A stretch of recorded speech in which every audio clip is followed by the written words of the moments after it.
Approaching Soviet airspace. 20 minutes to drop off. Commencing internal depressurization. Equipment check. Arm main parachute. All right. You ready to go? Drop zone still showing a high pressure mass. Cav okay. Good. We've got high visibility.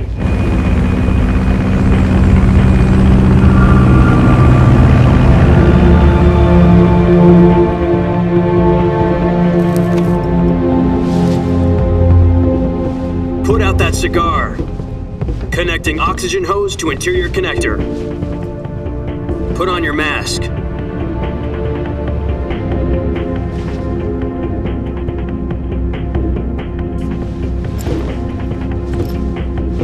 Does this panty waste know what he's doing? Approaching release point. 10 minutes to drop off. Hey, are you deaf? He said put out the cigar and put on your mask.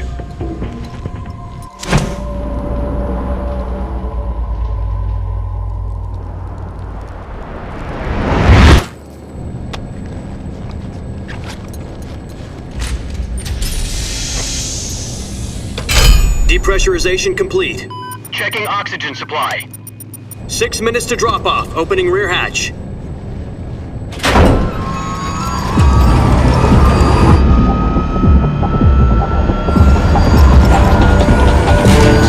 Sunrise.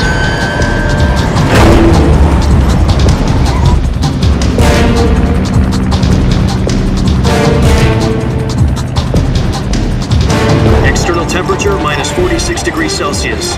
2 minutes to drop off. Stand up. You'll be falling at 130 miles per hour. Try not to get frostbite from the wind chill. 1 minute to drop off. Move to the rear. Activate bailout bottle. This is one for the history books. The world's first halo jump. 10 seconds to drop off. Stand by. Status okay. All green. Prepare for drop off. Countdown. 5, 4, 3, 2, 1. Spread your wings And fly. God be with you.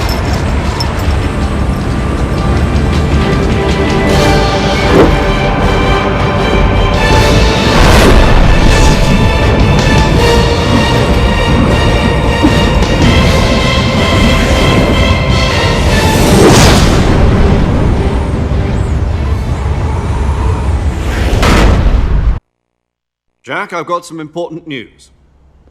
The head of the CIA has finally given us the green light for the virtuous mission. Virtual mission? No, the virtuous mission. The future of our Fox unit depends on it. If it succeeds, we'll be officially organized into a unit. Virtuous mission? Sounds like some kind of initiation ritual. You know, don't get cocky. This isn't a training op. Right. So what exactly is this wonderful mission? Well, about 2 years ago, a certain Soviet scientist requested asylum in the West through one of our moles. His name is Nikolai Stepanovich Sokolov. He's head of the OKB 754 Design Bureau, one of the Soviets' top-secret weapon research facilities, and the East's foremost expert on weapons development. Sokolov? Isn't he that famous rocket scientist? The very same. On April the 12th, 1961, the Soviets achieved the first manned spaceflight in history. The Earth was blue, but there was no God. Well spoken. The rocket that carried Yuri Gagarin to orbit was the A-1, known as the Vostok rocket. Sokolov is said to be the man most responsible for the multi-engine cluster used in that rocket. After Gagarin's flight, Sokolov left rocket development to become the head of the newly established Design Bureau. From a lowly technician to head of a design bureau, that's quite a success story, so why do you want to defect? It seems he'd become afraid of his own creations. Afraid? Call it a crisis of conscience. And for that, he left his country and his family behind and went over the fence? Not exactly. One of his conditions was that his family was also to be taken safely to the West. We used a mole to get the family out first and succeeded in sneaking Sokolov over the Berlin Wall shortly afterwards. I was the one who conducted the operation. The security on the eastern side was still full of holes back then. Then what? We got Sokolov over in one piece, but the whole ordeal had left him exhausted, and we checked him into a hospital in West Berlin. It took him 2 weeks and more than 600 miles to get from the research facility in the Soviet Union to Berlin. He was in no condition to say anything coherent. And it was only a week later that we had something much bigger on our hands. The Cuban Missile Crisis. October the 16th, 1962, President Kennedy received word that the Soviets were in the process of deploying intermediate-range ballistic missiles in Cuba. The President demanded that the Soviets dismantle and remove the missiles. At the same time, he announced a naval blockade to prevent further missile shipments from reaching Cuba. But the Soviets didn't back down, instead placing their armed forces on secondary alert. Soviet transport ships carrying missiles continued on course towards Cuba. US and Soviet forces went on alert for an all-out nuclear war. Frantic negotiations were conducted through the UN's Emergency Security Council and unofficial channels to end the hair-trigger standoff. Finally, on October the 28th, the Soviet Union agreed to remove its missiles from Cuba. And so the world avoided a nuclear holocaust. But in order to get the Soviets to pull their missiles out, we had to make a deal. You mean the one where the US agreed to remove its IRBMs from Turkey? No. The Jupiter IRBMs deployed in Turkey were obsolete, and we were going to get rid of them anyway. They had no strategic value whatsoever to either the US or the Russians. The Turkey deal was a ruse, a cover story that was fed to the other intelligence agencies around the world. So what did the Russians really want? Sokolov. They wanted us to return Sokolov. You mean the Soviets pulled out of Cuba just to get their hands on Sokolov? That's right. What the hell was he working on? At the time, we had no idea. We were running out of time. It was either give up Sokolov or risk full-scale nuclear war. In the end, we had no choice. President Kennedy gave in to Khrushchev's demand. The next day, I got Sokolov out of the hospital, handing him over to agents on the eastern side. Sokolov kept on screaming, "Save me," until he disappeared from my sight. Then, a month ago, we received some new information from one of our moles. About Sokolov? Yes. He was taken back to the research facility and forced to continue working on the weapon in question under KGB supervision. What's more, it's on the verge of completion. So what kind of weapon is it? Something to do with space rockets? No, missiles. Same technology. I guess you're right. We don't know the details, but it appears to be a new kind of nuclear device. For half a year now, the Soviets have been conducting frequent nuclear tests at Semipalatinsk. Something to do with the weapon, I assume. We're talking about a secret weapon so big that Khrushchev was ready to pull out of Cuba to get it back. Is Sokolov still in the facility? No. According to our intelligence, he's in Selinoyarsk, a place in the mountains about 3 miles to the west that's known as the Virgin Cliffs. The Virgin Cliffs. Nice name for a virtuous mission. They moved him there just recently. Why? Apparently, they're conducting a field test of the weapon, but it's our best chance to get him back. This mission would never have been possible if he was still in the research facility. This is our last chance. Sokolov must have known that too when he contacted us.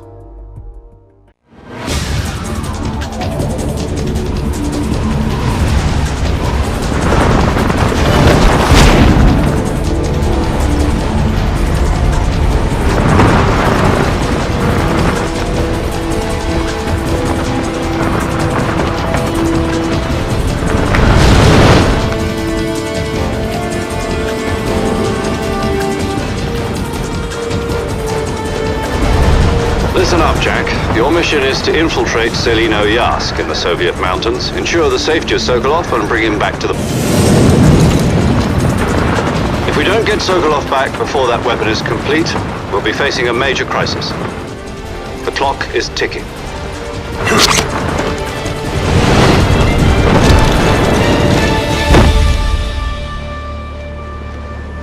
Once we've confirmed the rescue of Sokolov, stand by at the recovery point. A recovery balloon will be dropped at that point. Helium will be pumped into the balloon to inflate it. The process takes about 20 minutes. Once it's complete, the gunship's arm will latch onto the balloon and pull it up. The Fulton surface-to-air recovery system. I'm familiar with the theory. Take it easy. It's been combat-proven. Do you think Sokolov is up to it? The shock will be less than during a parachute jump, and the arm can handle up to 500 pounds. So you're planning on going over the border in a single combat talent? She's equipped with two 6-barrel 20mm Vulcan cannons, as well as two 40mm machine guns. Sounds like she could hold her own against a battalion of tanks. Even with the fuel in the reserve tank, we're facing a 4-hour time limit.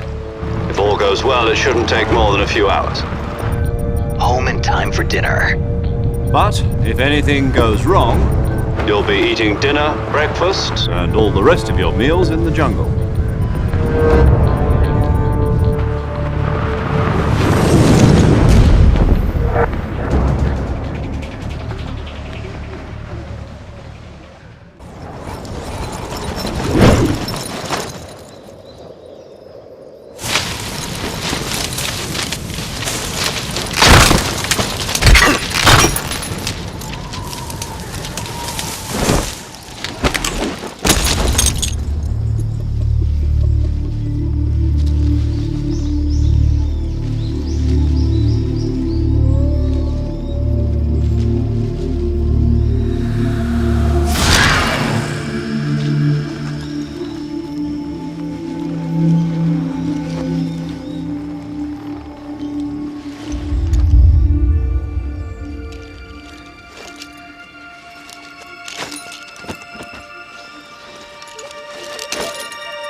Do you copy?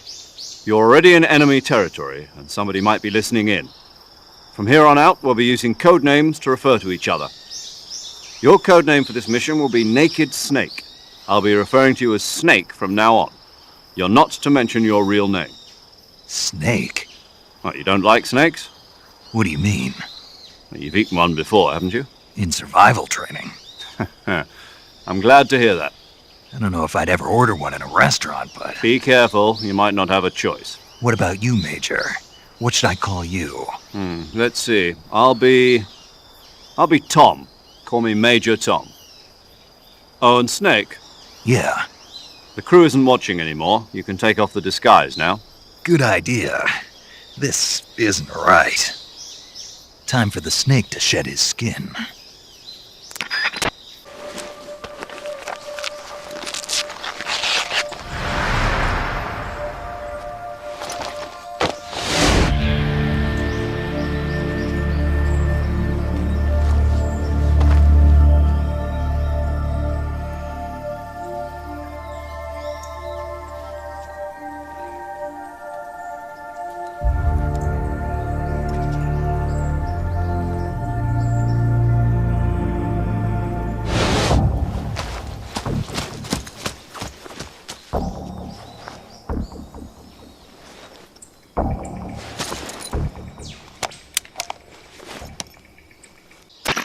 Can you hear me, Major Tom?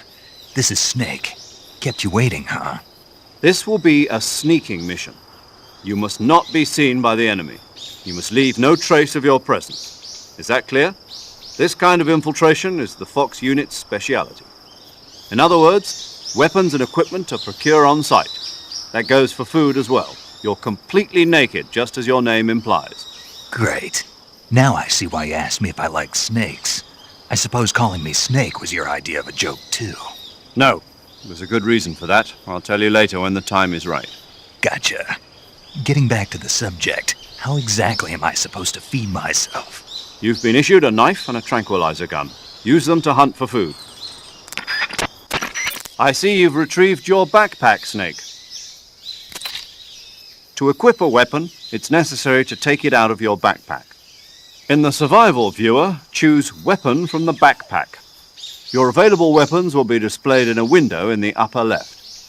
From that list, choose the weapon you want to equip and press the Enter button. For other equipped items, just do the same thing from Item. Got it. Use the survival viewer backpack. Yep, that's right. Survival is fundamental to this mission. After you've been out in the field for a while, your stamina will start to drop. If your stamina gets too low, it'll affect your performance. You won't be able to shoot accurately, for example, and your wounds won't heal as smoothly. Keep an eye on your stamina so you don't run out. To recover lost stamina, you can hunt for local flora and fauna. You can use either your tranquilizer gun or your knife to hunt. My only weapon is a Mark 22 Hush Puppy tranquilizer gun? That's right. It's been fitted with its own suppressor. However, the suppressor will deteriorate every time you fire. Once its durability reaches 0, the noise suppression effect will be gone. So don't get too trigger-happy with it. The suppressor's durability is shown in the icon. Any weapons and equipment beyond what you're carrying now, you'll have to find as you go. I have to find my own weapons and equipment? Whose crazy idea was this anyway? Solo covert actions are standard Fox operating procedure. You can't leave any traces of your presence. No weapons, equipment, footprints, sweat, or bodily waste. The same goes for bullets and cartridges, too. Your presence in enemy territory is already a violation of international conventions of warfare. There aren't supposed to be any American soldiers in Russia. It could spark an international incident. You can't let anyone see you. You can't let the enemy know you're there. This is a stealth mission. You're a ghost, Snake, in every sense of the word. And there'll be no rescue if you're captured. The military and US government will deny any involvement in the affair. Then I'll just have to take care of myself, huh? I'm afraid so. You've been given a fake death pill for that purpose. SAS guidelines stipulate that soldiers on covert ops like this one be issued a potassium cyanide capsule. Tape it to your body so you can take it when you need to. How generous of you.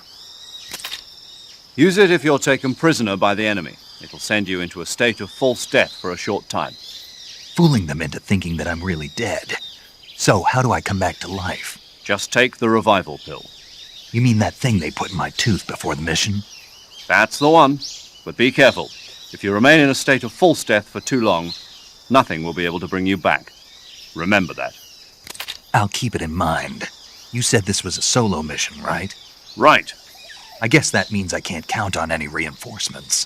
Correct. The mission rests entirely in your hands. A real one-man army. Relax. There's a support team ready to back you up over the radio. Who? I'll introduce them to you. This time, survival is of utmost importance. The first member of the support team will be in charge of monitoring your physical condition, acting as a medic, so to speak, as well as recording your mission data. She's a member of Fox as well, and she's here on the gunship with me. She? Hello, Snake. I'm paramedic. Nice to meet you. Paramedic. As in a medic who comes in by parachute. Aren't you going to tell me your real name? Are you going to tell me yours, Mr. Snake? My name, huh? It's John Doe. And they call you Jack for short. You're a regular Captain Nemo. A name means nothing on the battlefield. After a week, no one has a name. What's your name? Jane Doe. Very funny. I wasn't joking, but I'll tell you my name only if you manage to make it back alive. My frequency is 145.73. She's also in charge of recording your mission data. Whenever you want to save, send a message over the reserved save frequency, 140.96. So saving lets me record my mission data. That's right. It also records the state of your health. Good to know. There's one more person I want to introduce you to, Snake. Huh? Speaking of snakes, you remember the boss, don't you? A legendary soldier and your mentor. Actually, it was the boss that got the DCI's authorization in the first place. She's going to be serving as Fox's mission advisor. The boss is? She also helped me plan this mission. She and I were at SAS together. Jack, is that you? How many years has it been? Boss? That's right. It's me. Talk to me. Let me hear your voice. It's been 5 years, 72 days, and 18 hours. You've lost weight. You can tell just by the sound of my voice. Of course I can. I know all about you. Really? Well, I don't know anything about you. What's that supposed to mean? Why'd you disappear on me all of a sudden? I was on a top-secret mission. You didn't need me anymore. But there were still so many things I wanted you to teach me. No, I taught you everything you needed to know about fighting techniques. I taught you all I could. The rest you needed to learn on your own. Techniques, sure. But what about how to think like a soldier? How to think like a soldier? I can't teach you that. A soldier needs to be strong in spirit, body, and technique. And the only thing you can learn from someone else is technique. In fact, technique doesn't even matter. What's most important is spirit. Spirit and body are like two sides of a single coin. They're the same thing. I can't teach you how to think. You'll just have to figure it out for yourself. Listen to me, Jack. Just because soldiers are on the same side right now doesn't mean they always will be. Having personal feelings about your comrades is one of the worst sins you can commit. Politics determine who you face on the battlefield. And politics are a living thing. They change along with the times. Yesterday's good might be tomorrow's evil. Is that why you abandoned me? No, it had nothing to do with you. I already told you, Jack. I was on a top-secret mission. A soldier has to follow whatever orders he's given. It's not his place to question why. But you're looking for a reason to fight. You're a natural-born fighter, but you're not quite a soldier. A soldier is a political tool, nothing more. That's doubly true if he's a career soldier. Right and wrong have no place in his mission. He has no enemies and no friends. Only the mission. You follow the orders you're given. That's what being a soldier is.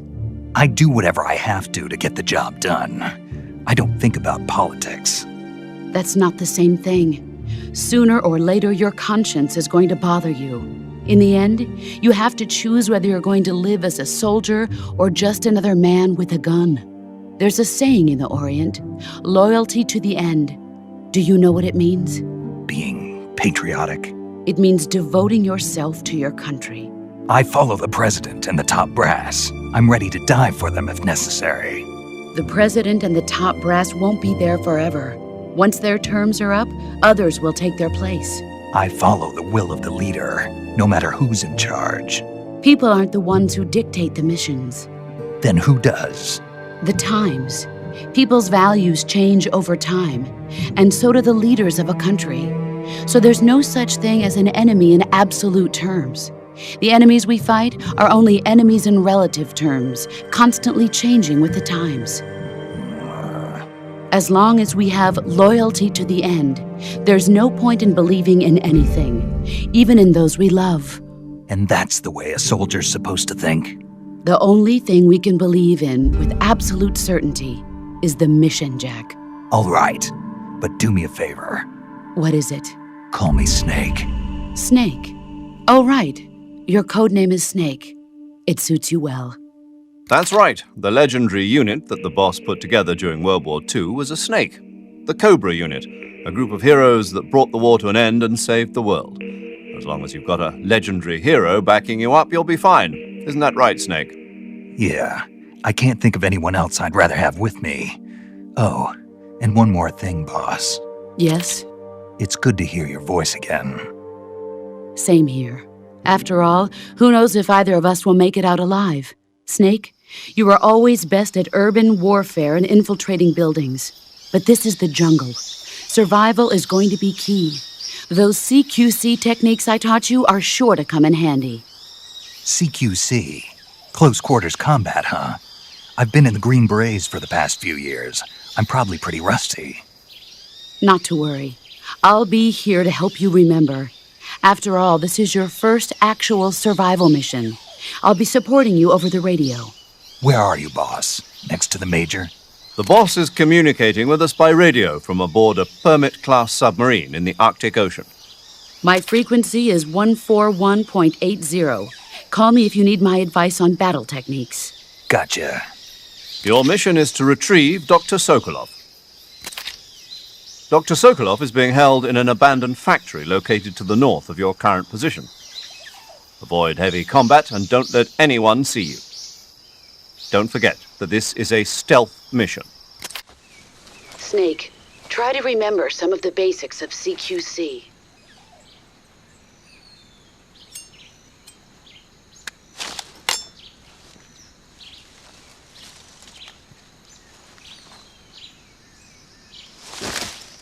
Commencing virtuous mission now.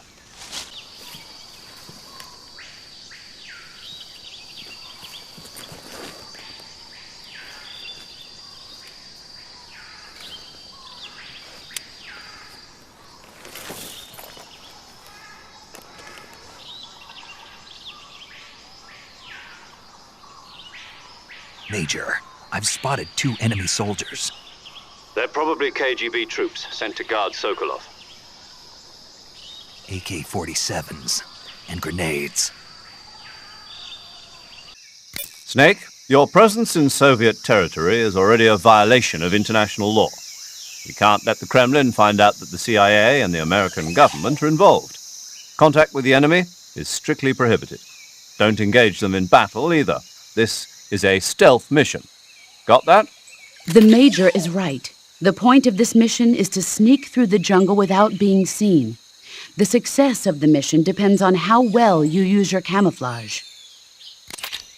Change your camouflage by selecting Camouflage from the Survival Viewer. The Uniform option lets you pick your uniform, while the Face option lets you change your face paint. Choosing camouflage that blends in with your surroundings will help you conceal yourself more effectively. Also, don't forget that anything that moves will stand out in the jungle. If you just stand up and run around like an idiot, you're bound to be spotted. But if you crawl instead, you should be able to sneak by without being noticed. You can see how effective your camouflage is by looking at the camo index. The camo index shows how well your current camouflage blends in with the surrounding area. The higher the value, the harder you are to spot, and vice versa. The key is to make yourself one with nature. Keep that in mind as you go along, okay?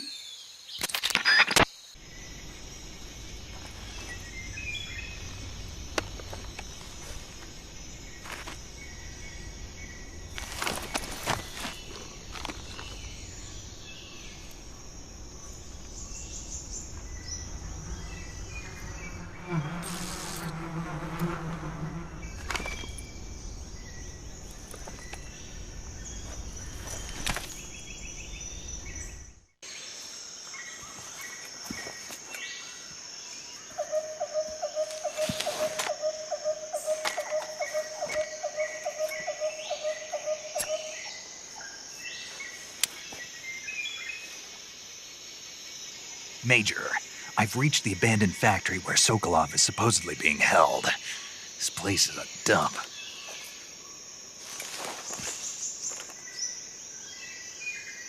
I can't see Sokolov from here. The security is pretty tight. There are sentries posted around the perimeter. I wonder how many are inside. Your objective, Sokolov, is inside the factory. They should be holding him in a room in the northeast section. Northeast section. Got it. Be careful. Your mission is to bring Sokolov back alive. He must not be exposed to any kind of danger. And do not approach Sokolov while in the alert phase. Right. Oh, and one more thing, Snake. You mean there's more? No, it's just that when you get to Sokolov, I want you to tell him something from me. And that is? Sorry for being so late. Is that all? Yes. Understood. Beginning my approach to the target.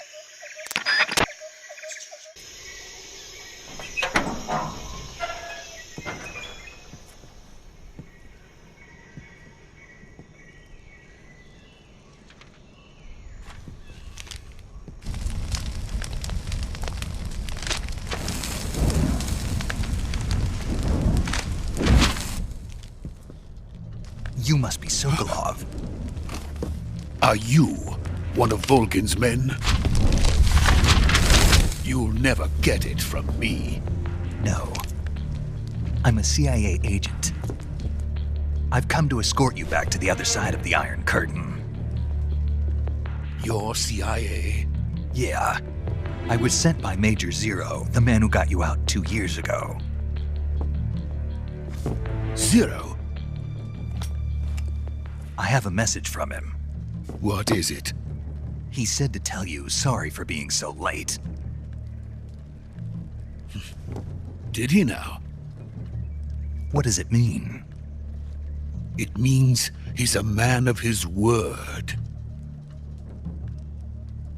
But we've got no time for this. You have to get me out of here before they arrive. Who's they? Colonel Volgin of Gru. You in the West know him as Thunderbolt.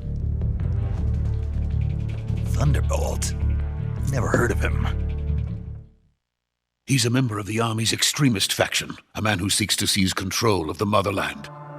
Ever since the Cuban Missile Crisis 2 years ago, Khrushchev has been pursuing a policy of peaceful coexistence with the West. Despite resistance and criticism from hawks in the army and the provincial authorities, Khrushchev has managed to suppress the opposition so far. But the failure of his agricultural policies has put him in a precarious position. And on top of that, the tragedy last November. President Kennedy's assassination. Precisely. In a sense, Khrushchev has lost his biggest partner, and his power base is rapidly crumbling away. A certain group is plotting to use this opportunity to seize power by rallying the anti-government forces, overthrowing Khrushchev, and installing Brezhnev and Kosygin in his place. The mastermind behind this plot is Colonel Volgin of the GRU. He has control over another secret weapons research facility much like this one, OKB-812, known as the Granin Design Bureau, and is using it to further his plans. But that is not enough to satisfy him. Now he's plotting to seize the secret weapon I have been developing here and use it as leverage in his bid for power.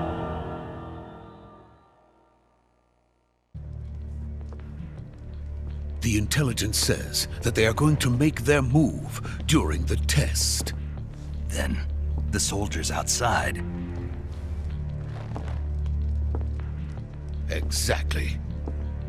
They wouldn't need that many men just to keep me inside.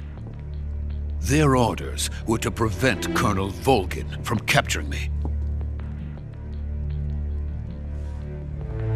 Even if it meant killing me in the process. Or so it would seem.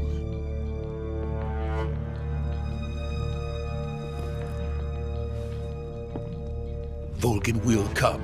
I'm sure of it. You must get me out of here before then. Leave it to me.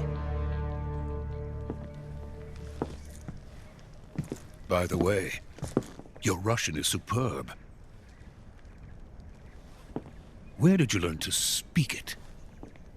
From my mentor. Is that so? America is truly a frightening country.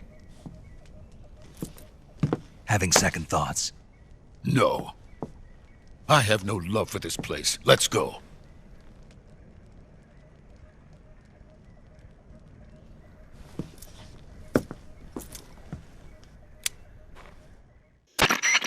Major, this is Snake. Sokolov is safe with me. He's doing fine. No injuries. Good work, Snake. Now hurry up and get Sokolov to the recovery point. We'll rendezvous with you there. Roger. What about the sentries? I managed to get past them. I see. What about the boss? We lost contact with the boss some time ago. What happened? It's probably just a weak signal. Just hurry and get Sokolov out of there.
Freeze!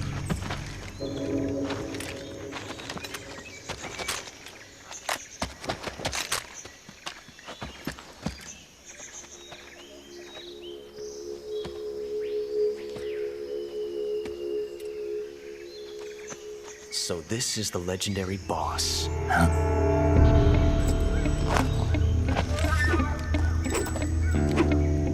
Huh? We meet at last.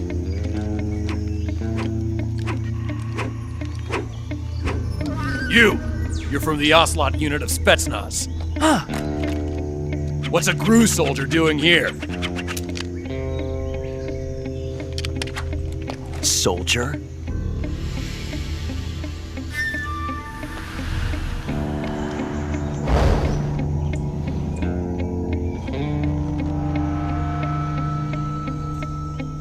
He's the Ocelot commander. Ha! That's Major Ocelot to you. And don't you forget it.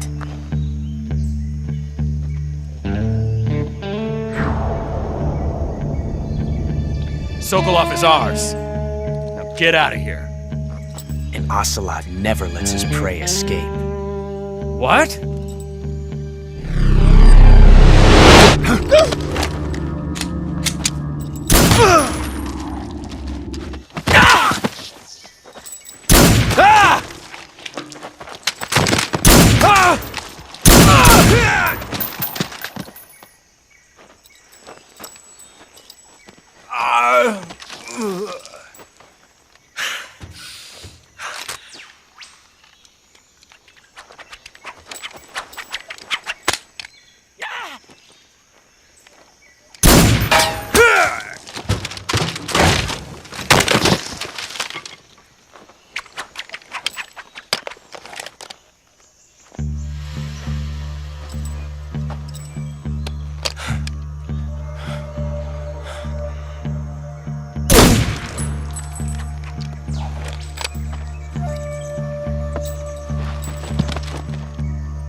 I can't say it feels good to kill a comrade, even if it is for the GRU. Sokolov, take cover.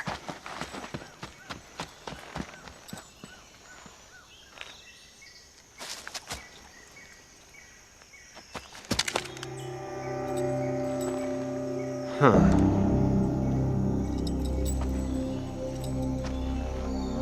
You're not the boss, are you?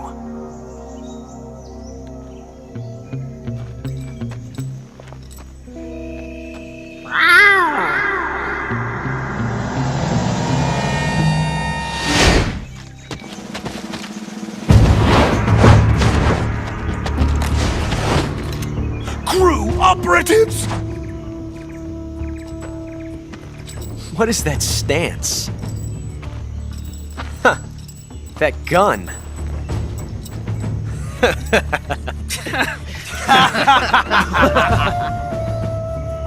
If you're not the boss, then die.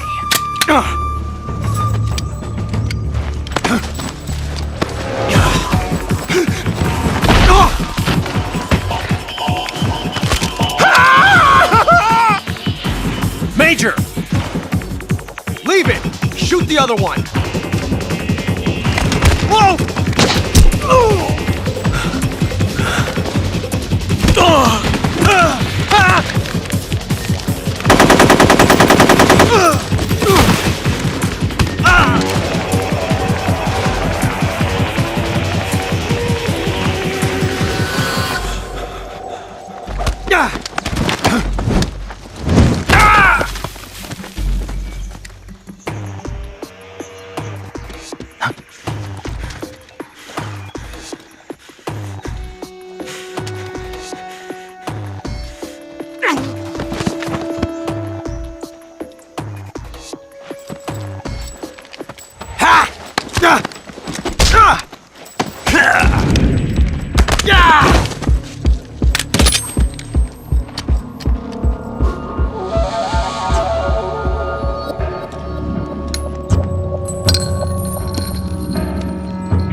did the first bullet by hand, didn't you? I see what you were trying to do, but testing a technique you've only heard about in the middle of battle wasn't very smart. You were asking to have your gun jam on you. Huh? Besides, I don't think you're cut out for an automatic in the first place. You tend to twist your elbow to absorb the recoil. That's more of a revolver technique. You filthy American dog!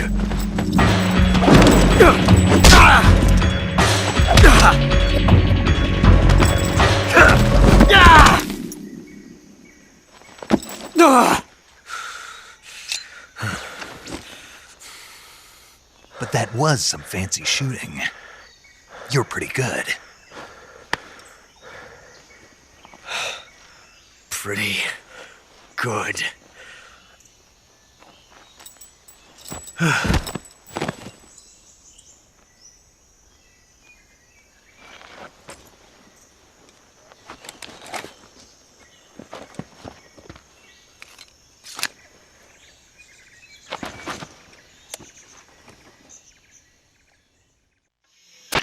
Major, do you read me?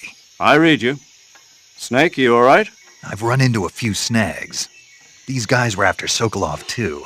Apparently they were taking orders from a GRU colonel named Volgan. A GRU colonel? Part of an internal Soviet power struggle, according to Sokolov. Something between the KGB and GRU. Between Khrushchev's supporters and Volgan's. Sokolov was being guarded by the KGB and hunted by GRU?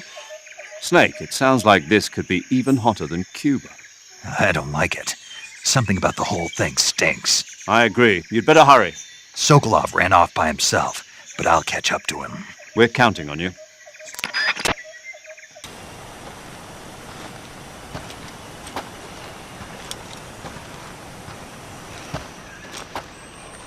You okay? Those men were from the Ocelot unit. Spetsnaz? Yes. The best GRU has to offer. They're coming for me. I'm finished! Calm down. I'll get you out of here, I promise. And we've got some of the best backup we could ask for. Look.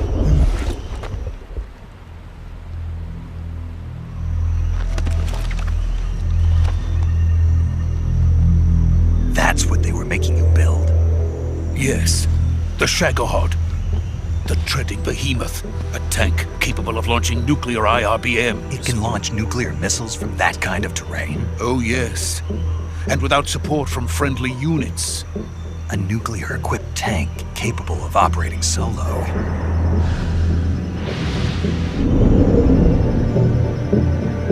Is that thing finished? No. This is only the end of Phase 1. It won't be truly finished until we complete Phase 2. Phase 2? The weapon's true form. If it is completed and the Colonel gets his hands on it, it will mean the end of the Cold War. The end of the Cold War? Yes. And then the Age of Fear will truly begin. A world war. I had no choice but to cooperate. I didn't want to die. I wanted to see my wife and child again in America. Please, take me to America, quickly. They cannot complete it without my help. Got it. Let's go.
Good work, Jack.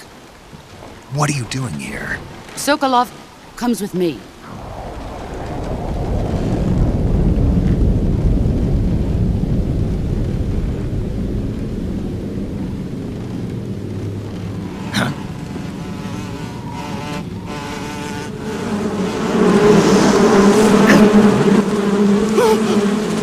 Hornets!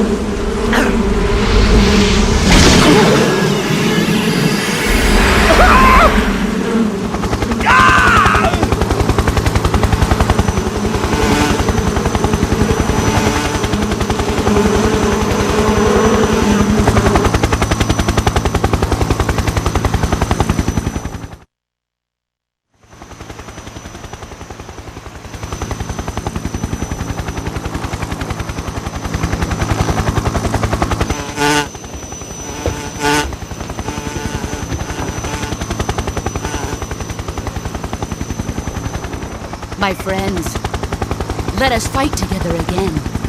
I have waited long for this day. We will fight with you once more. Welcome back, boss. Now that all 5 of us are together, it's time we go to the depths of hell itself.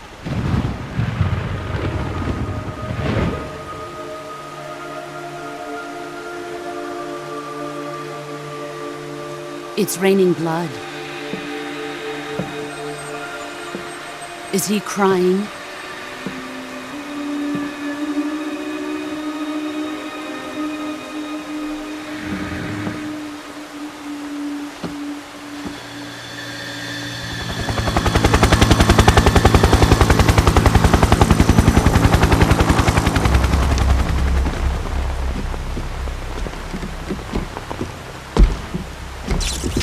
Kuwabara, Kuwabara.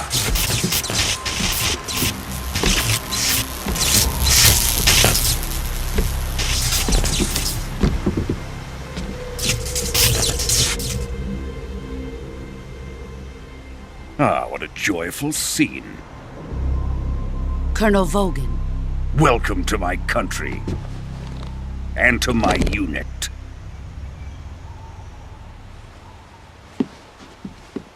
Boss, what is this? I'm defecting to the Soviet Union. Sokolov is a little gift from my new hosts. Recoilless nuclear warheads.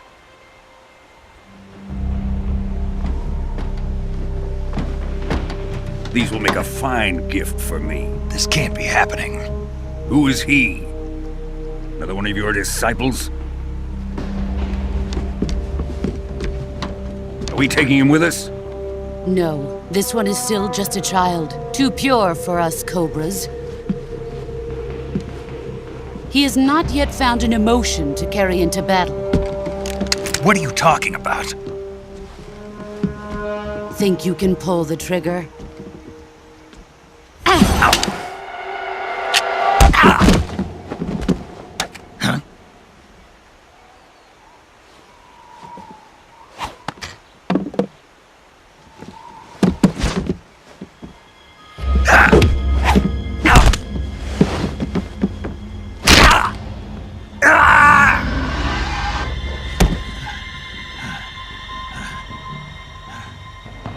He's seen my face. We can't let him live.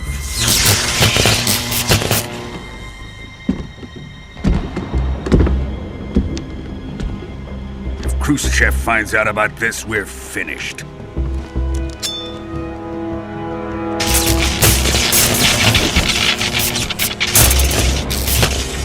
He must die. Wait. He's my apprentice. I'll take care of him.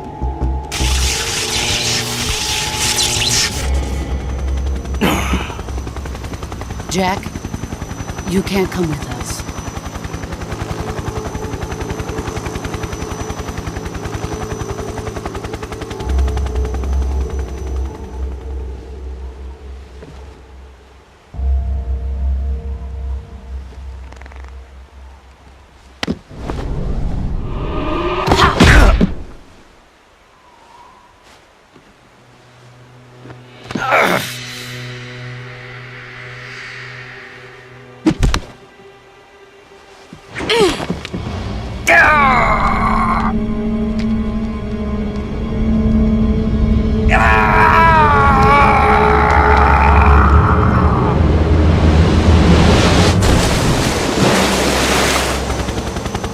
The new blood has been rejected.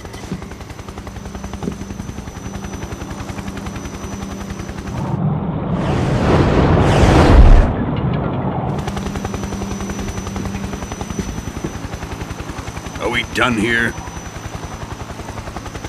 Now, on to Sokolov's research facility. Shagohod is ours.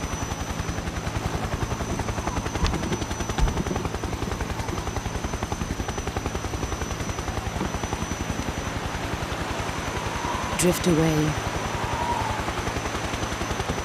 My place is with them now.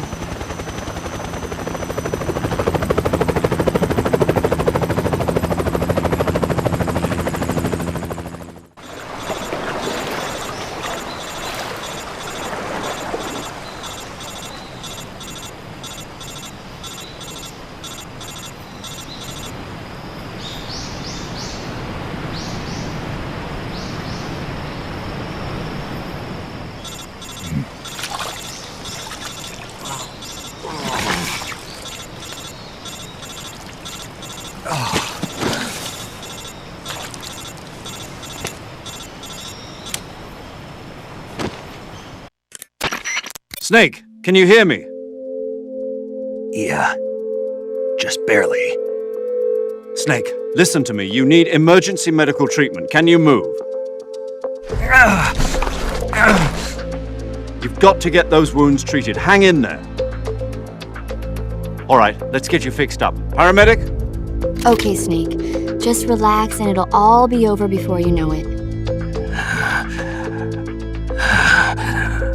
Stay with me.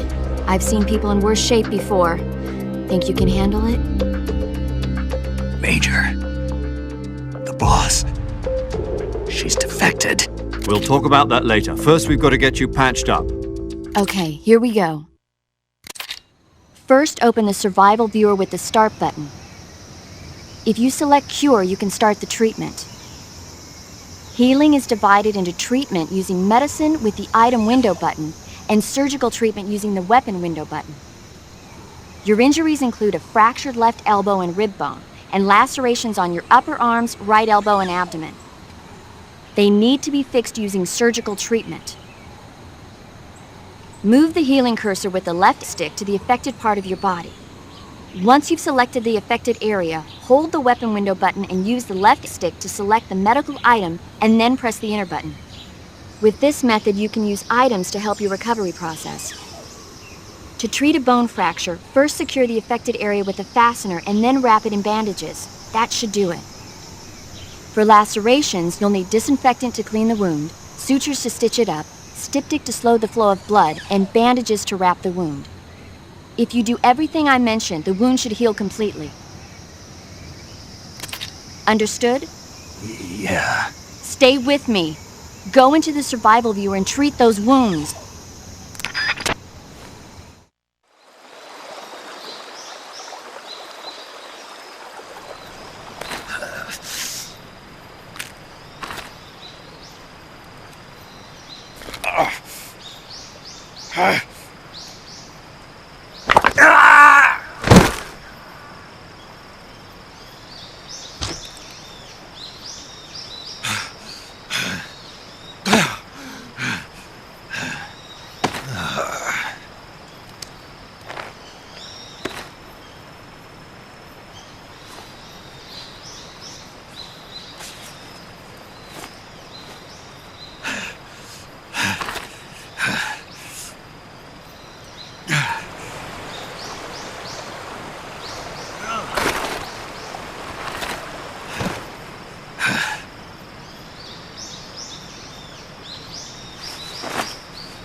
Good job, Snake.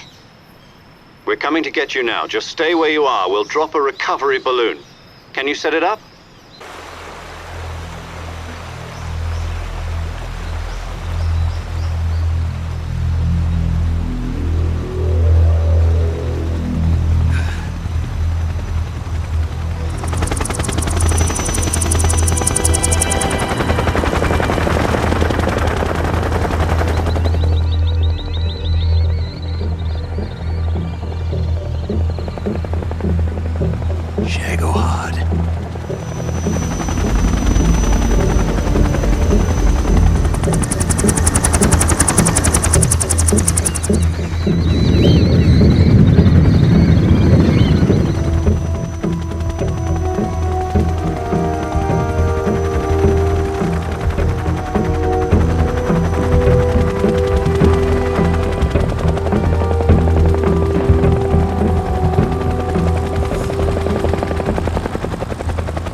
Excellent. A great success. Thanks to the boss and her cobras, I have both Sokolov and the Shagohod.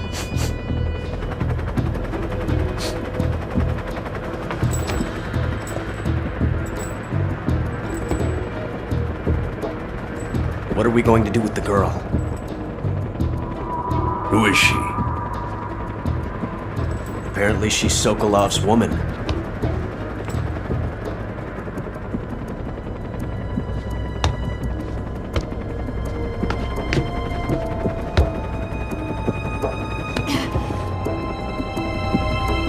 She's a nice catch. I'll take her. Not so fast, my dear.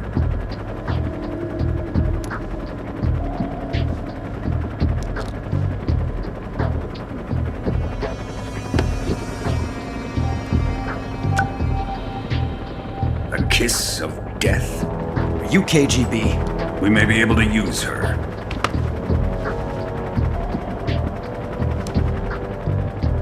She has spunk.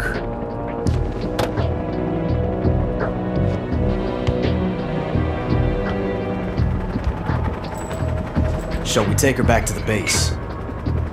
Perhaps we should. We have no further use for Sokolov's research facility. I think it's time I gave this marvelous new toy a try. Colonel, even if they are our enemies, they're still our countrymen. But it won't be me that pulled the trigger. It'll be our friend, the American defector. You're going to nuke your fellow Russians? Remember the Alamo. Colonel!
Currently flying over the Arctic Ocean, altitude 30,000 feet, approaching Soviet airspace.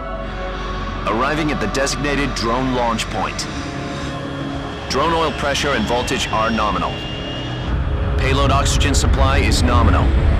Power supply to payload antifreeze system shows no problems. No gusts. All systems go for drone detachment. Snake, we can't risk a halo jump this time around. Airspace security has gotten tighter since we were last here. We can't get as close to the ground as we did during the Virtuous mission. So instead, we'll be using one of our newest weapons. Snake, you're being given an honor on par with Alan Shepard. This is our last chance. Show your patriotism. If you fail, you'll be back in a hospital bed again, waiting for the firing squad.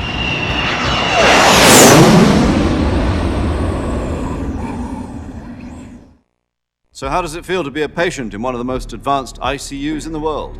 Would you do me a favor and tell the suits about visiting hours? I'll never get better with them assaulting me day and night with their questions. Must be part of the top brass's inquiry. More like an interrogation. According to them, I'm a traitor and an accomplice to the boss's defection. They're just looking for a scapegoat. Does that mean they're after you, too? Let's just say neither one of us is going to be made a national hero out of this. Does this mean Fox is going to die? No. This fox is still one step ahead of the hounds. The reason I came to see you today, Jack, it's time for Fox to clear its name. What are you talking about? The situation has changed.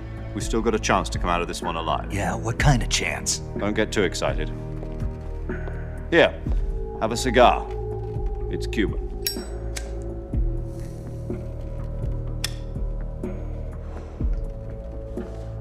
This morning, I had a meeting with the CIA. They decided when they're going to execute us? No. Something even bigger. Yesterday, the White House received an unexpected call. President Johnson? Yes, I hear you, Mr. Chairman. It was a hotline call from Khrushchev to President Johnson. From the head of the Soviet Union? That's right. A few days ago, one of our country's main design bureaus, OKB 754, was destroyed in a nuclear explosion. At about the same time, our anti-aircraft radar picked up a signature that appeared to come from one of your military aircraft. Does any of this sound familiar to you? In retaliation, I have placed our armed forces on secondary alert. Depending on your response, I may be left with no choice but to order the military to maximum alert and unleash Armageddon. With the help of your predecessor, I was able to survive the Cuban incident. But my power is not as great as it once was.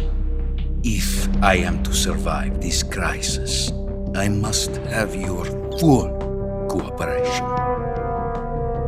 I should have contacted you myself. Did you know that one of our soldiers defected to your country a week ago? No. So you haven't heard then. The man who arranged the defection was a GRU colonel by the name of Yevgeny Borosovich Volgin. Volgin? Of the Brezhnev faction. Go on. Who is the soldier?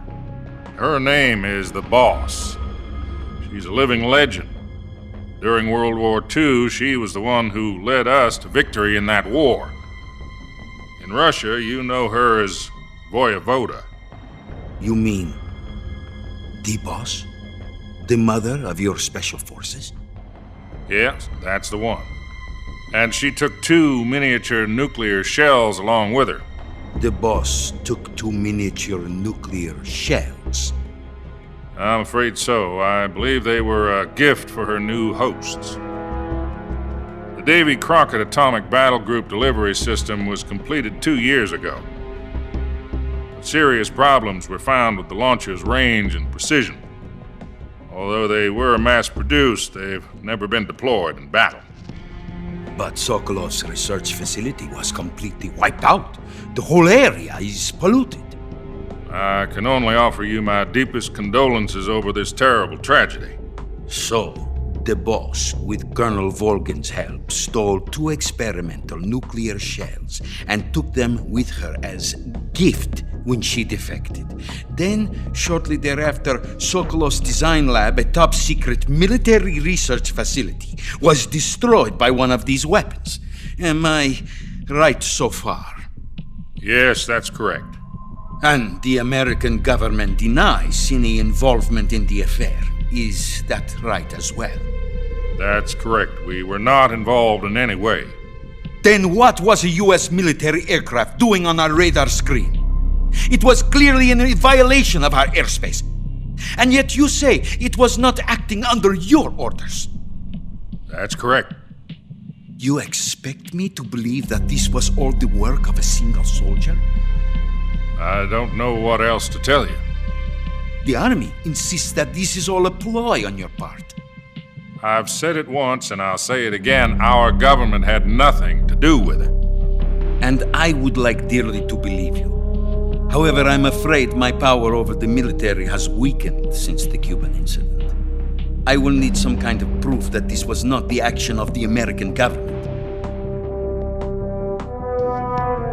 You have 1 week. You must catch the Boss yourselves and recover the remaining nuclear device. Then, you must find some way to prove your innocence. Prove our innocence? Yes, preferably something painful. Prove to me that this is not merely another one of your tricks.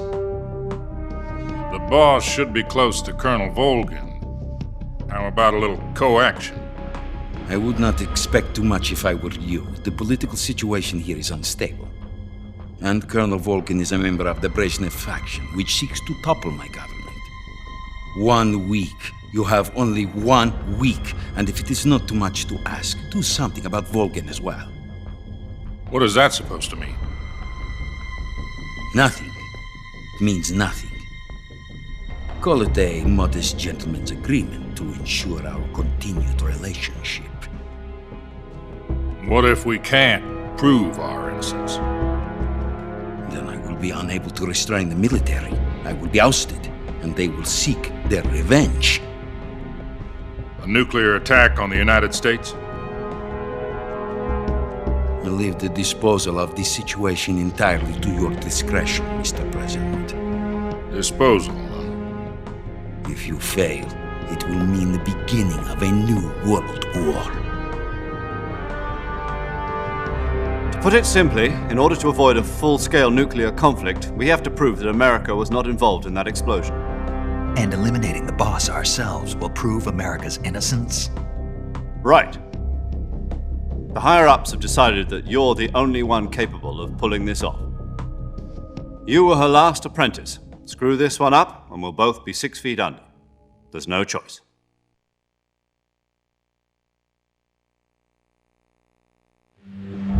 Are the Russians going to be helping us?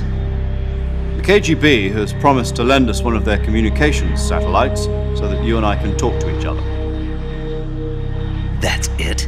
They've also put us in touch with a couple of insiders. Insiders? There was a defection in September 1960. Do you remember it? You mean the 2 NSA codebreakers who went over to the Soviet Union? Precisely. Since then, they've apparently been training with the KGB for exactly this kind of situation. Their codenames are Adam and Eva. I've been told that Adam has infiltrated Volgin's ranks. We've also arranged for him to provide you with an escape route. You'll need to rendezvous with him when you get there.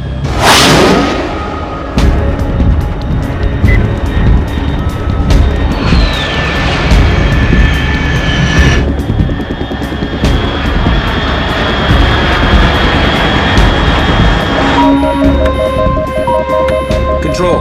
Unidentified aircraft detected. Altitude 30,000 feet.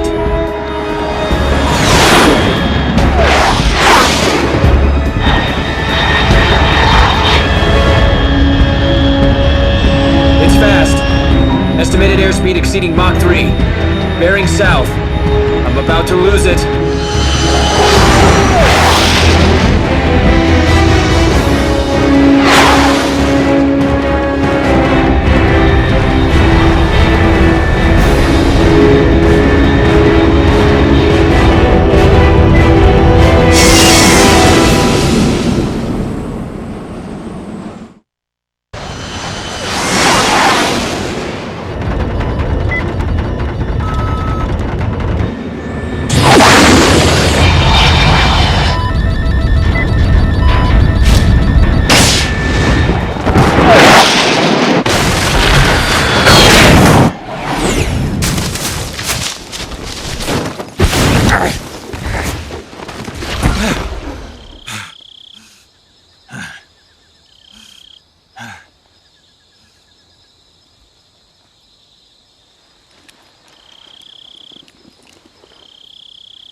This is Snake. Do you read me?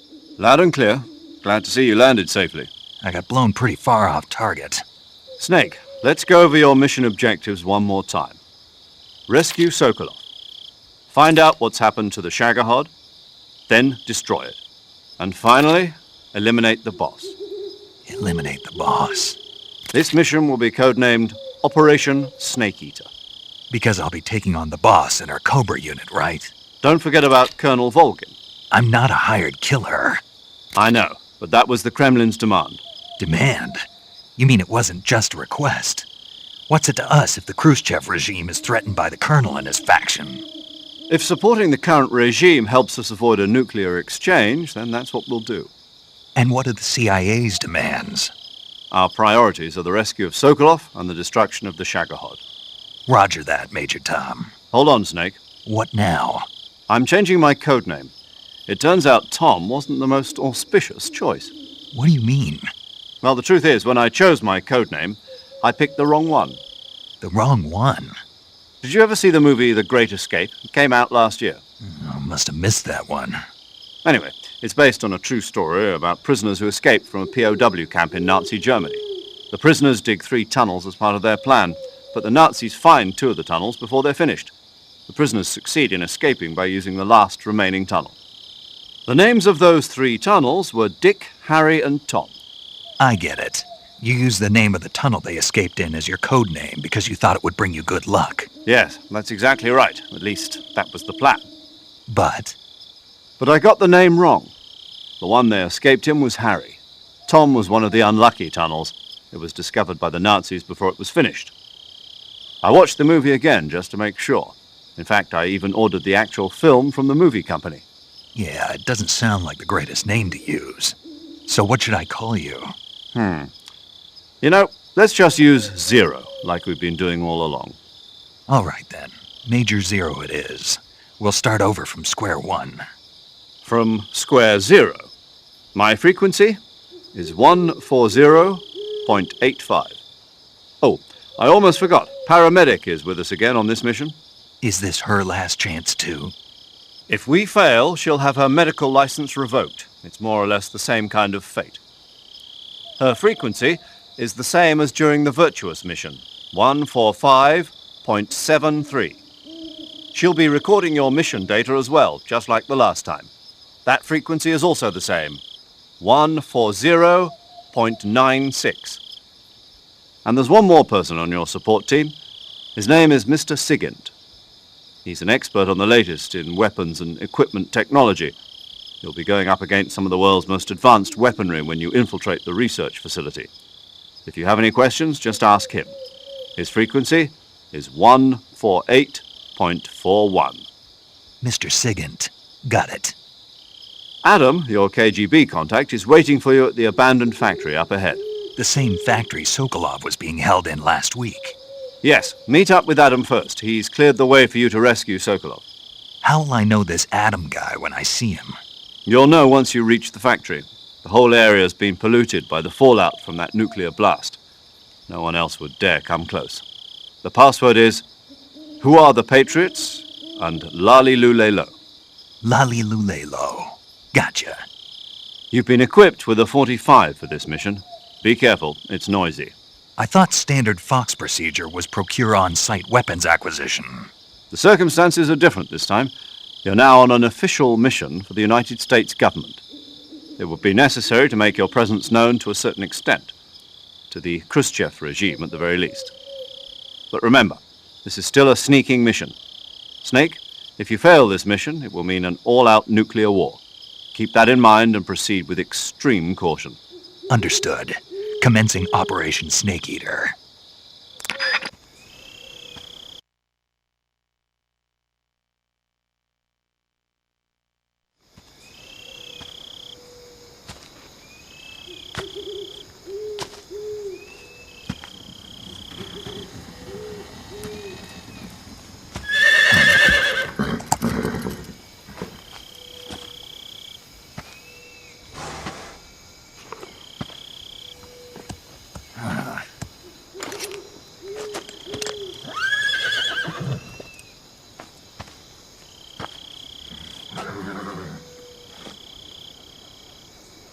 Looks like death wasn't ready for you yet.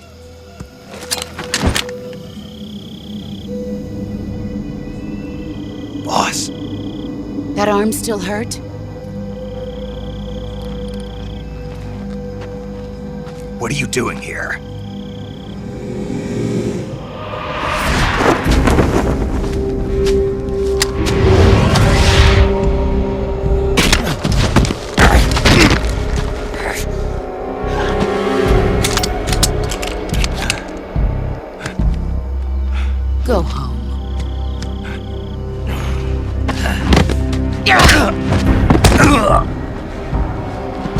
Go home. Gru and my sons are waiting up ahead. You don't have a prayer of finishing your mission. You're not even armed. Boss!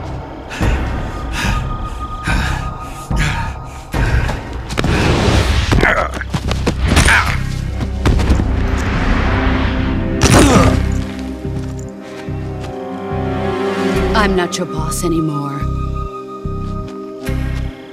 There's nothing for you here. Go home. Go back to your boss. There's no need to prove that you are virtuous here. This isn't America.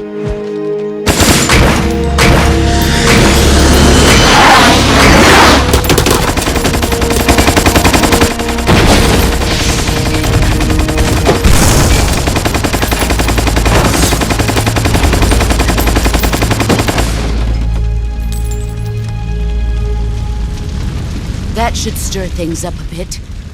You'd better hurry.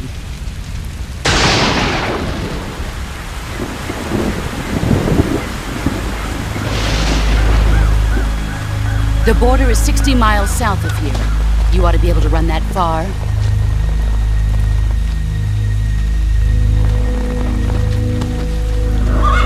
Why'd you defect? I didn't. I'm loyal to the end, to my purpose. What about you, Jack? What's it going to be? Loyalty to your country or loyalty to me? Your country or your old mentor? The mission or your beliefs? Your duty to your unit or your personal feelings?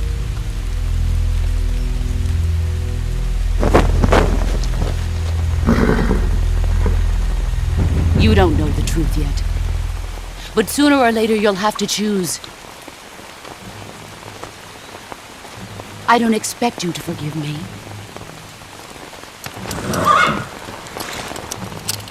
But you can't defeat me either. You know me too well.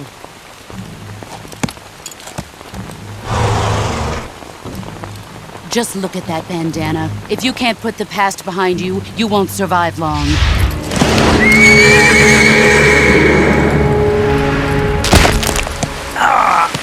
If we meet again, I'll kill you.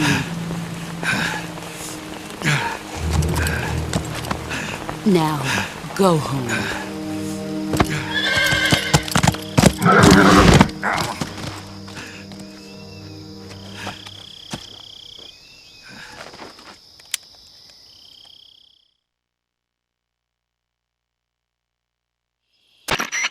This is Snake.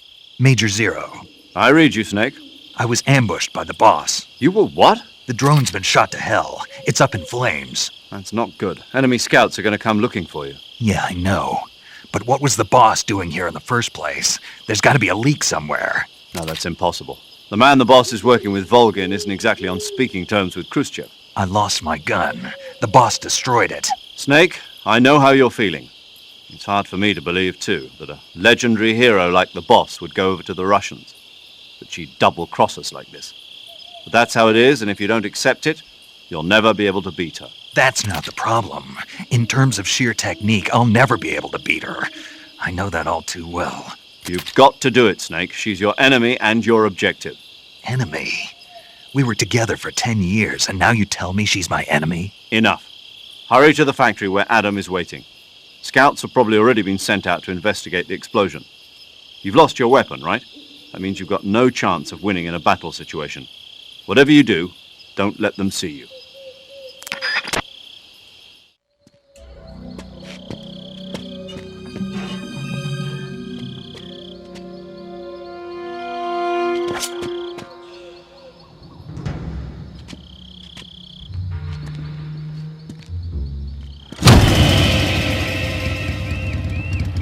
Sorry I'm late. Cut the engine. They'll hear us. Are you the agent they sent? Are you Adam? I thought you were supposed to be a man. Adam couldn't make it. All right, say the password. Who are the Patriots? Who are the Patriots? Answer me!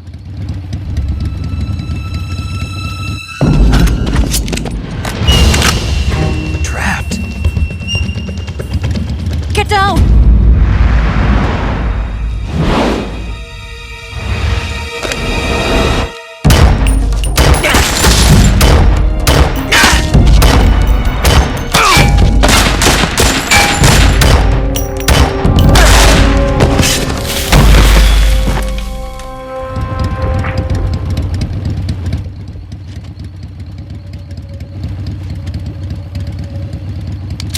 There is your answer.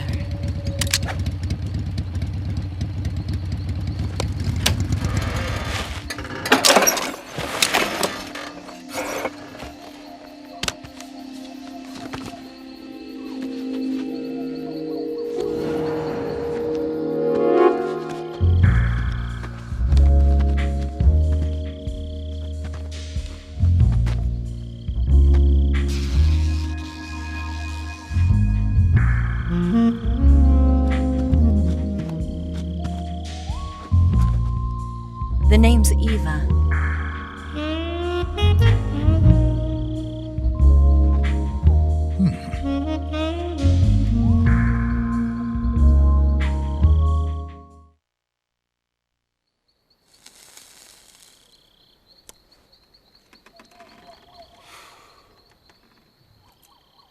This wasn't part of the plan. What happened to Adam? What's your code name? It's Snake. Snake, huh? Well, I'm Eva. Are you here to tempt me?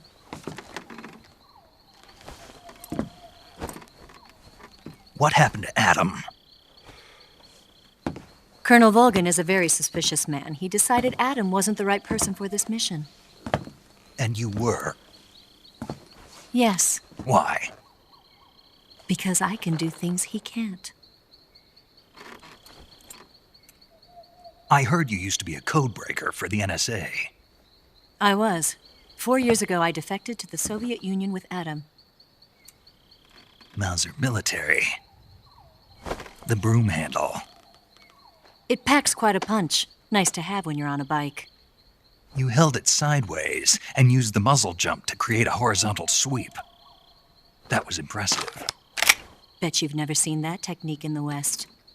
It's imitation, isn't it? Yeah. It's a Chinese Type 17 pistol. Around here, even that's hard to come by. Don't worry, though. The one I've got for you is American-made.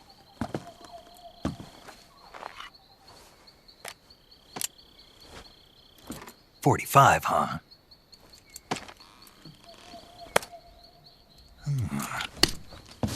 Incredible. Do you like it? The feeding ramp is polished to a mirror sheen. The slide's been reinforced, and the interlock with the frame is tightened for added precision. The sight system is original too. The thumb safety is extended to make it easier on the finger. A long type trigger with non-slip grooves. A ring hammer. The base of the trigger guard's been filed down for a higher grip. And not only that, nearly every part of this gun has been expertly crafted and customized.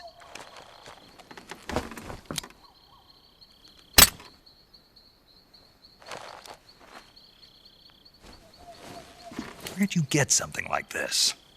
I grabbed it from a Western munitions armory. It probably used to belong to one of your officers, and there are more where that came from.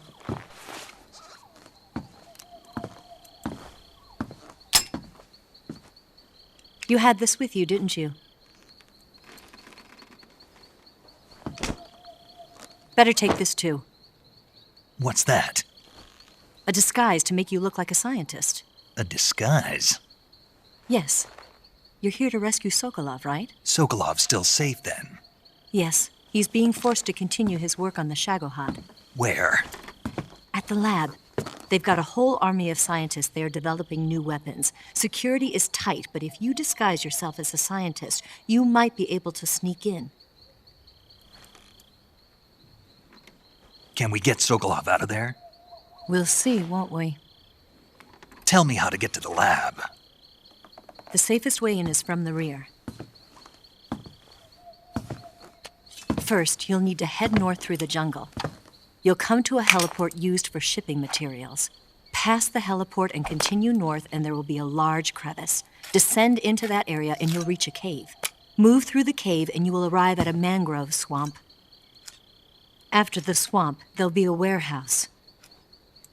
Make your way through the warehouse and you'll come out just south of the lab. Got it. And just what are you doing there? In close-range combat, a knife can sometimes be more useful than a gun. By doing this, I'll be able to hold a knife at the same time and still keep the gun steady. That way, I can instantly switch between a gun battle and a knife fight.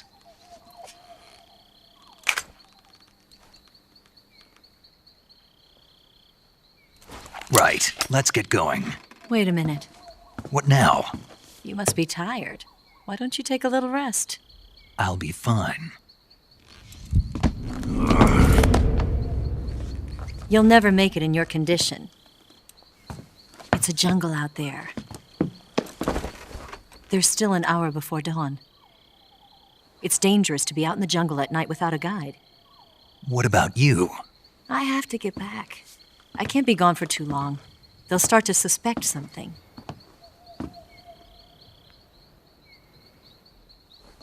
Don't worry. I'll keep you updated over the radio. That's it? My orders are to provide you with information, nothing more. Oh. You look disappointed. All right, then. I'll do something special for you.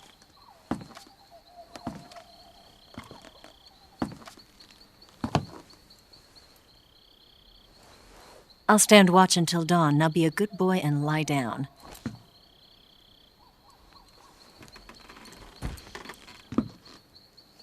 What's the matter? I don't know you well enough to trust you. How well do you have to know me to trust me? I don't know if I can trust anybody.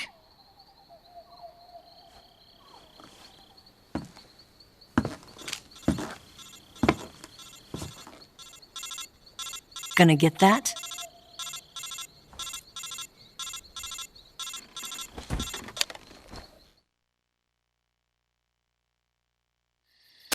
She's right, Snake. You should get some sleep. Although in your condition, you really ought to be back in the ICU. Whenever you save the game and quit, you'll go to sleep. Sleeping allows you to gain back stamina naturally. Depending on how long you sleep, you may also recover naturally from sickness and injury. When you're tired or hurt, the best thing to do is just get some sleep. So do yourself a favor and take a nap. Doctor's orders, okay? Yeah, okay.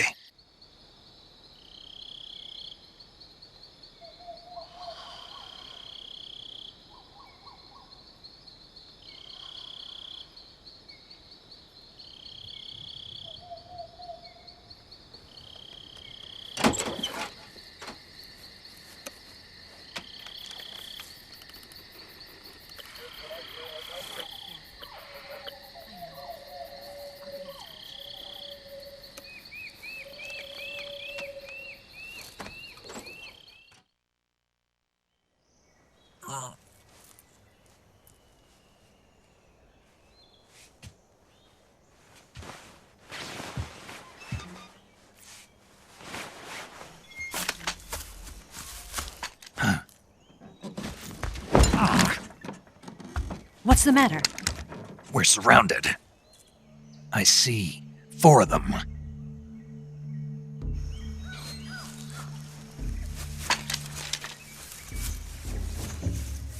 We've got company. It's the Ocelot unit. Let's get out of here. Hurry! Don't forget your gear. Here, give me a hand.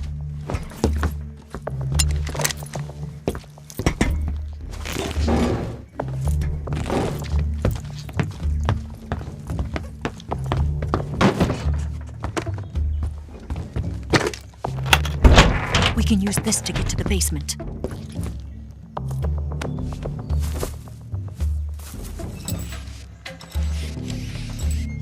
Damn it!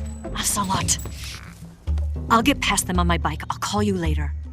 Okay, I'll keep them busy. Huh? Don't go dying on me now.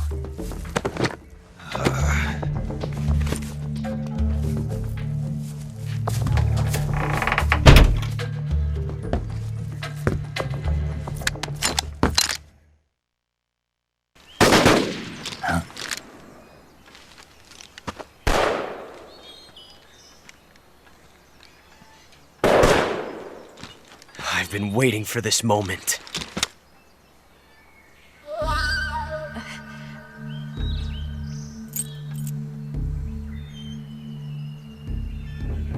That's it! That's the stance! I don't think so. What? A female spy?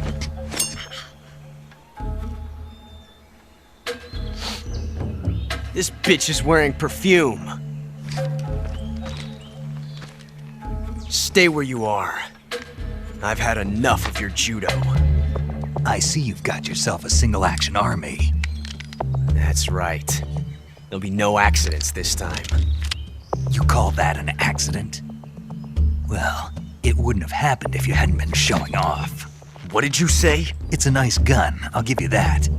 But the engraving gives you no tactical advantage whatsoever. Unless you were planning to auction it off as a collector's item. And you're forgetting one more very basic thing. You don't have what it takes to kill me. We'll see.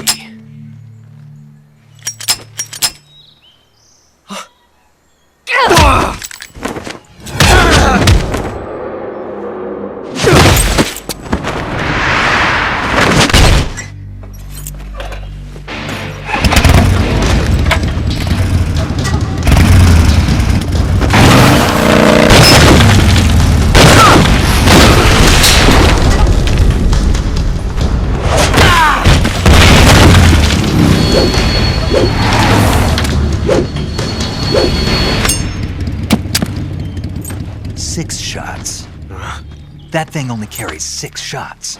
The Makarov carries 8. You have to get a feel for how many you have left.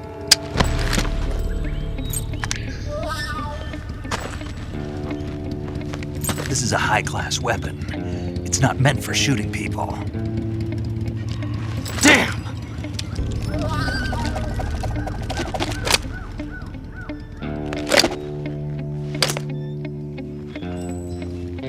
This isn't over yet. Don't. Why? He's still young.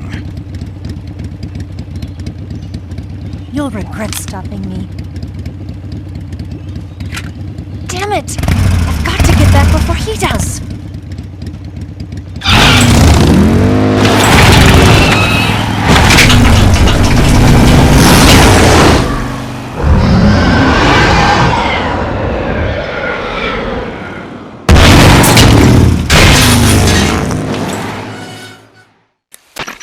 Snake, are you there? Eva? Did you miss me? Did you make it without any trouble? No one saw me. So you're back with Volgan? In a matter of speaking. What about the boss? Yeah, she's here too. Better be careful. Thanks, I will. The boss and I get along pretty well, though. I guess we traitors have a lot in common. Why would anyone want to defect? Betraying your country like that, I just don't get it. Are you talking about the boss? Why do you do it? Weren't you born and raised in America? Yes, in a small rural town. I never even knew there were other countries, other cultures, other ways of thinking, until I went to work for the NSA. And one day, I'd found I'd lost faith in the things I'd been taking for granted. What did you see? What was it that made you want to change sides? You wouldn't believe me if I told you. Try me. I saw the universe. The universe? Not the actual universe. The universe as the intelligence community sees it. I realized that the gravity in this universe was holding me back. That's all. People and countries are both changed by their environment and by the times. That sounds like what the boss was saying. There's a world of difference between this country and America. But it's only a difference of position, a difference of perspective. Coming here made me realize something. Half of what I'd been told was a complete and utter lie. The other half was a conveniently constructed lie. Where's the truth, then? It's hidden in the lies. Are you lying, too? Who knows? I've been trained to make even the most severe falsehood sound like the honest truth. Weren't you? No. I believe because I have to, even if it is a lie. That's part of my mission. I'll have to remember that. If you need me, give me a call on the radio. My frequency is 142.52.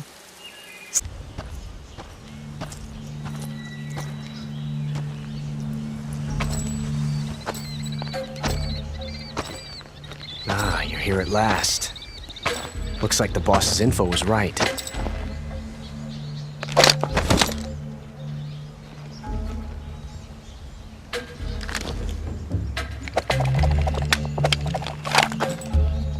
Twice now you've made me taste bitter defeat.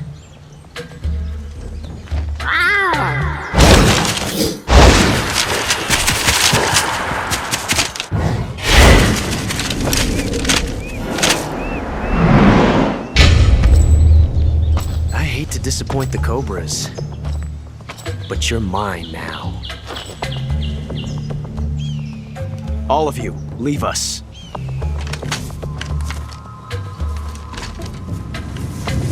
It's just you and me.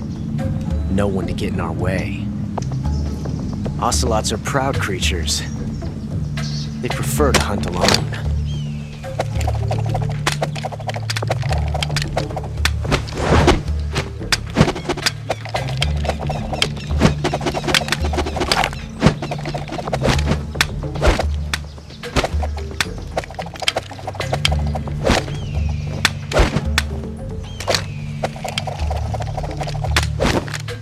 Shots.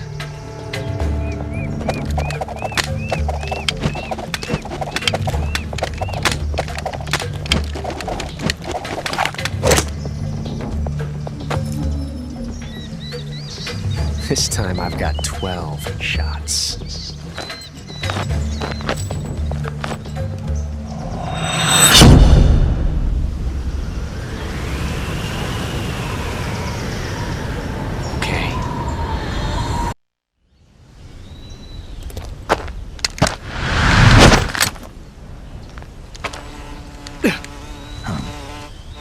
Damn it! He found us!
You were lucky.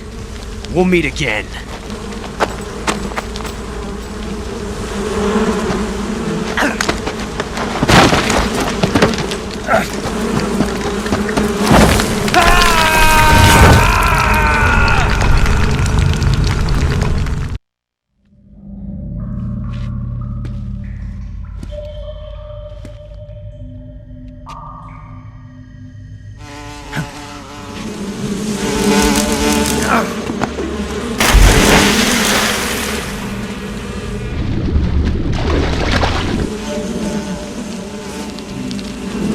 I caught you at last.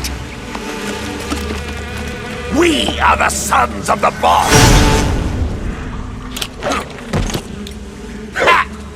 I am the pain.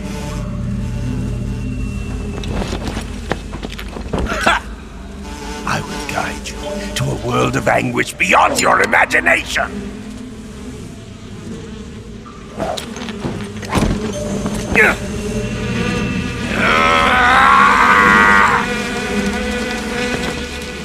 Let's get started.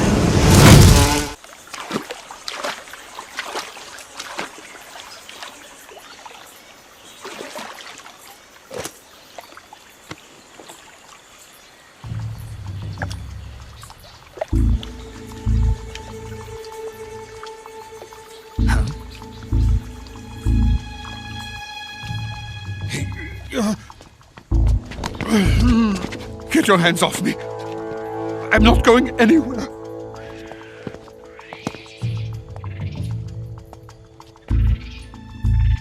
Really now? How many times must I tell you?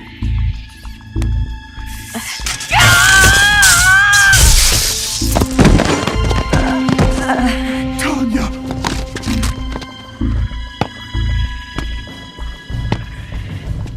Each time you resist, your lover will suffer the consequences. Is that clear? Vulcan.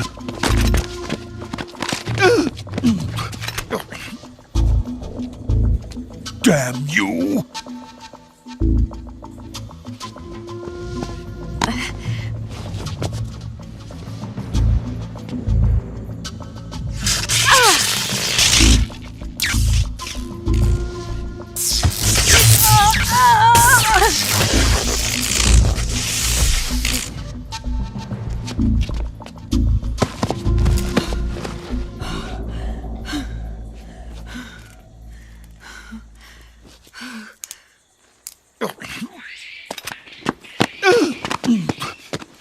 Hold it right there, traitor.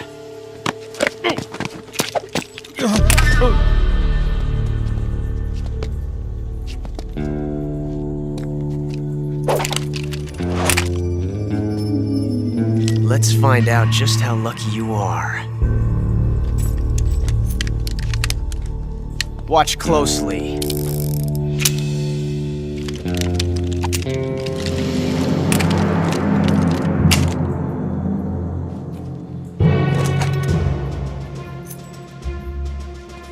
One of these 3 guns has a single bullet in it.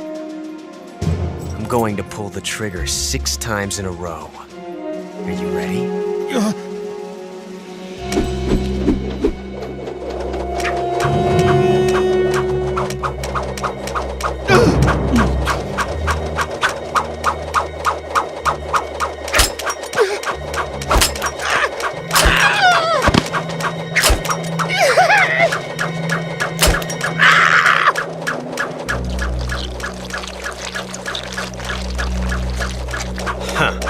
Looks like your luck hasn't run out yet.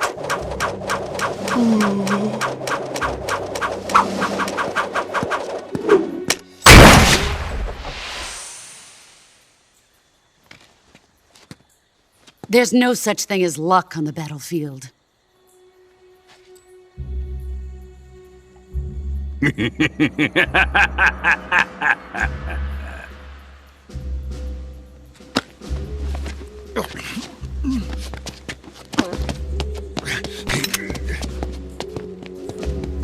You'd better stay in line from now on. The Cobras will take care of him.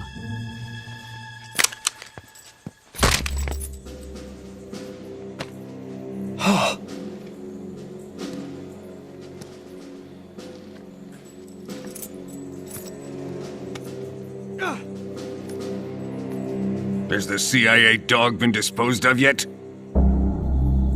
The pain is dead. What?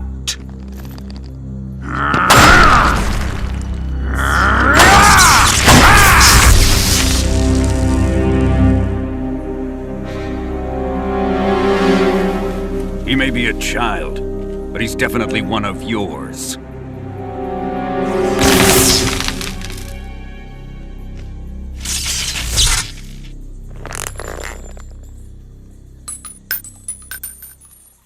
I fear Khrushchev may have a hand in this.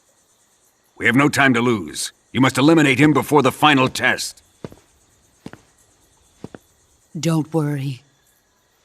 They'll be able to handle it.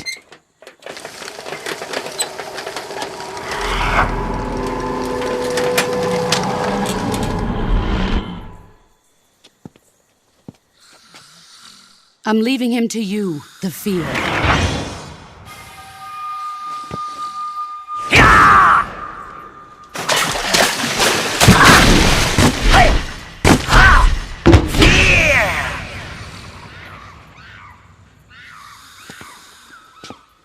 The old man is always sleeping. Is he all right? The end is saving what life he has left in him for battle. Normally, he's dead. But he'll wake up when the time is right.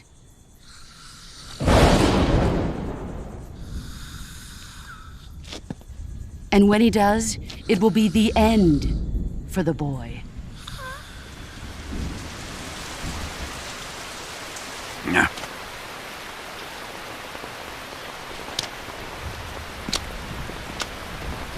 Sokolov isn't worth your love. You can entertain me until the rain stops.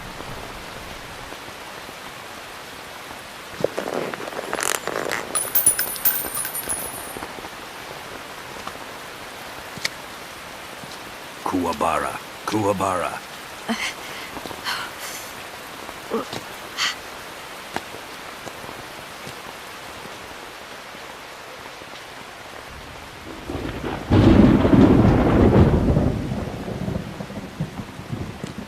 The sorrow, is that you?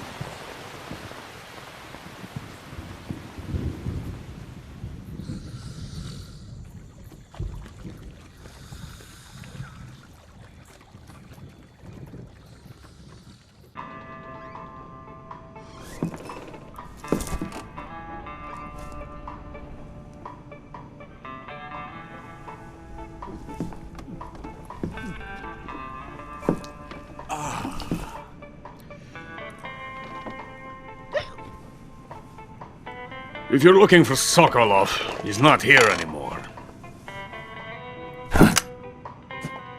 Put that thing away, you'll spoil my drink.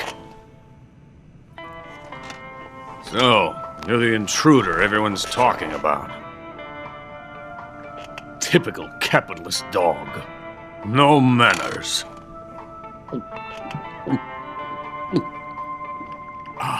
And who are you?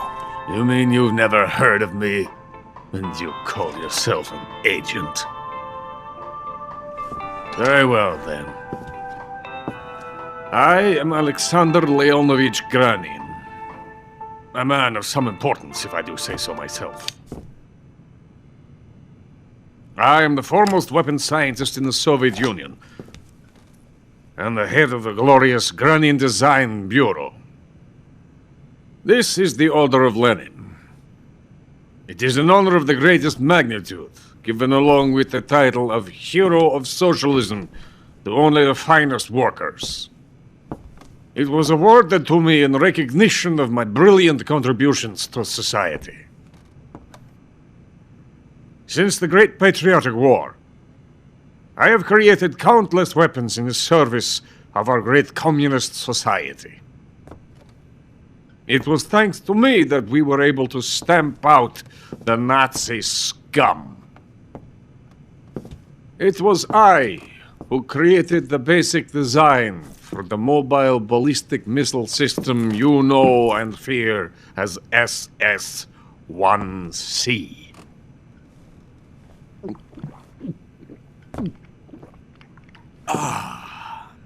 You're crocked, aren't you? I'm merely drowning my sorrow. Because of him, I've got nothing to do but sit here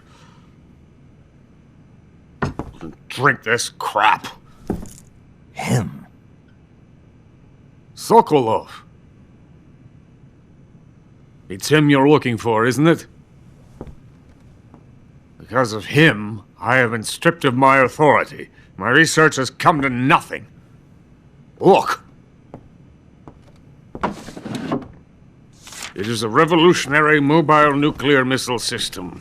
A bipedal tank. A bipedal tank? Yes, a walking tank. A robot. Are you familiar with the theory of the missing link between apes and humans? Well, this technology will be the missing link between infantry and artillery. A kind of Metal Gear, if you will.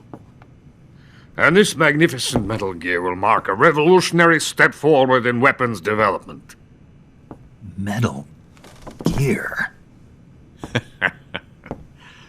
But I won't be used so easily. No crying myself to sleep. For you see, I'm going to send these documents to my friend in the United States. What? These bastards will live to regret this. And when they themselves become the targets of my creation, they will know my true greatness. Yes, Sokolov's pathetic Shagohod pales in comparison to my work. What are you going to do with a rocket engine on a tank? About Sokolov. A tank does not need a rocket. It needs something else. Look at these. Nice shoes. No. Legs. Legs that allow it to go anywhere. Just as when humans learn to walk upright. That is the real revolution in weaponry. Don't you agree? But the fool's in charge. Joe Sokolov. And where is Sokolov? My project has been terminated. The philosopher's legacy has been handed over to him. What the hell are you talking about?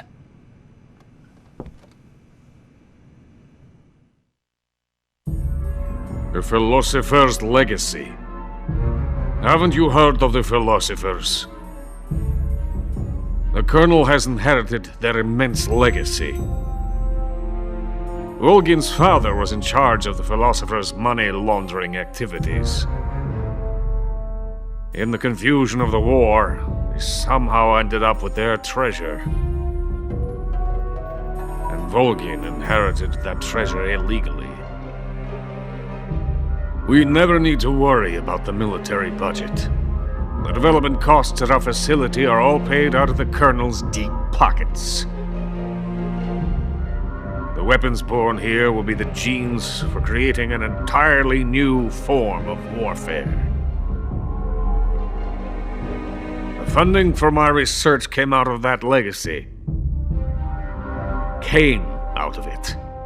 Now, my money, my men, all have been diverted to the Shagohod project.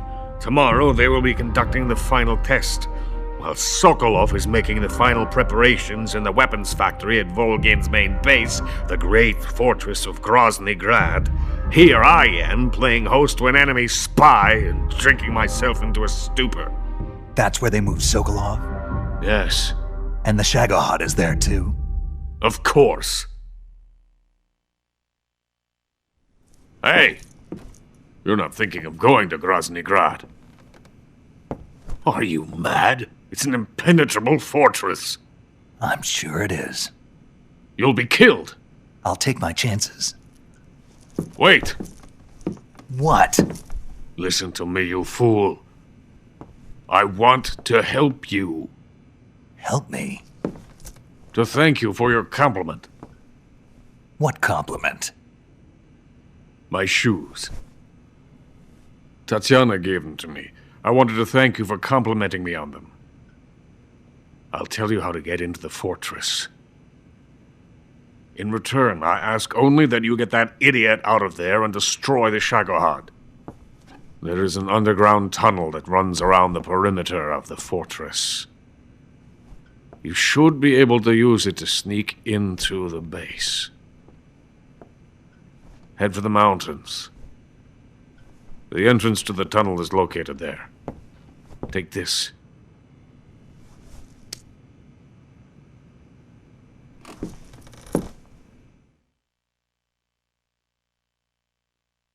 You passed through a warehouse on your way here, didn't you?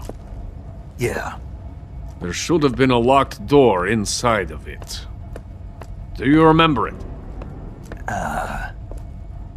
This key will open that door.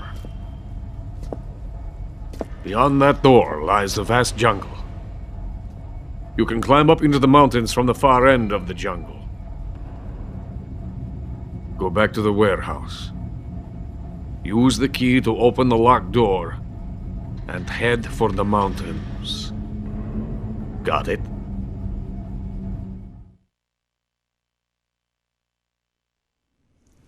Why are you helping me? Unlike Sokolov, the thought of defecting has never once crossed my mind. I love my country. I love this land. I cannot even imagine living anywhere else. I wish to remain a hero of the great motherland. I cannot bear the thought of being hounded into a corner and left to waste away. It is already dawn. You must hurry. I will remain here and nurse my troubles for a little longer.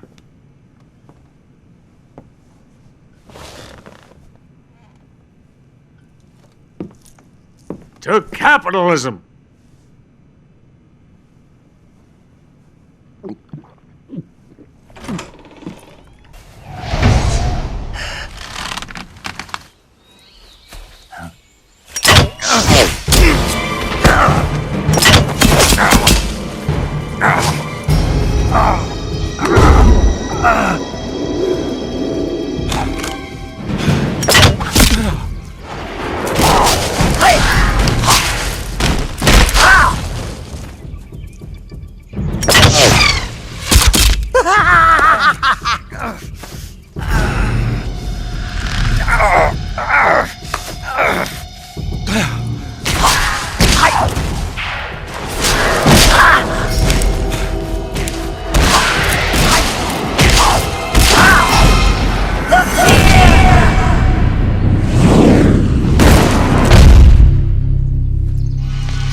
The venom of the Brazilian wandering spider.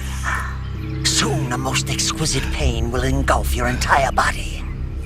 Your limbs will be paralyzed, your lungs cease to draw breath. Eventually your heart will stop beating. But what fun would that be? Not fitting at all. The boss's apprentice. I will give you fear such as you've never experienced before. Come into my web. It is time for you to feel the fear.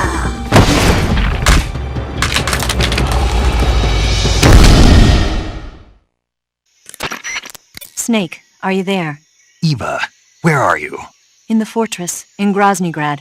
Dr. Sokolov is here too. Is he all right? He's fine. Right now he's busy putting the finishing touches on the Shagohod. Good.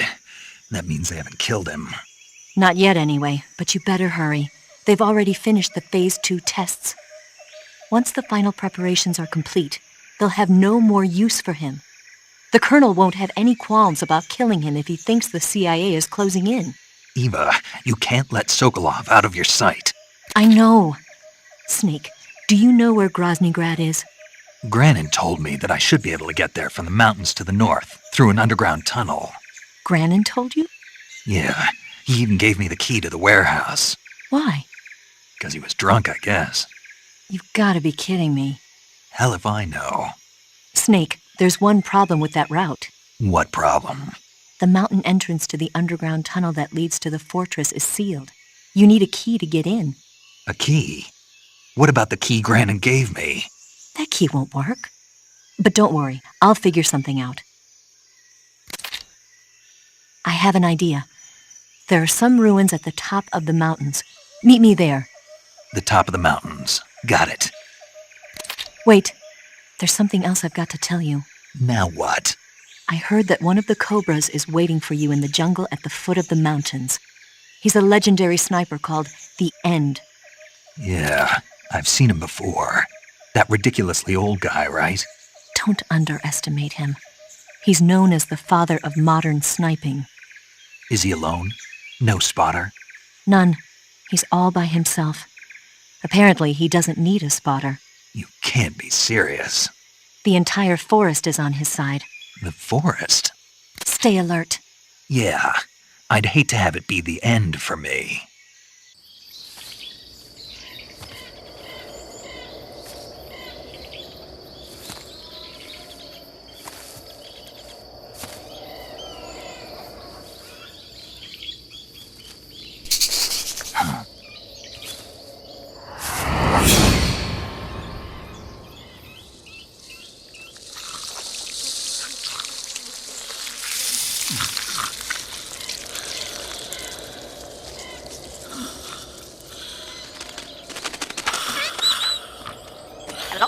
Hello?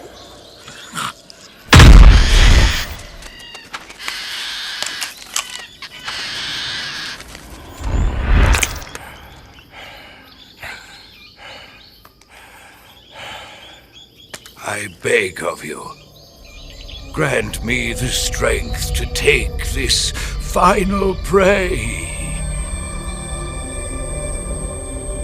Let me linger in this world just a little longer. I have already slept enough for one lifetime. Enough for an eternity. You have my thanks. I have to thank you for waking me. If you hadn't shown up, my sleep would have been eternal.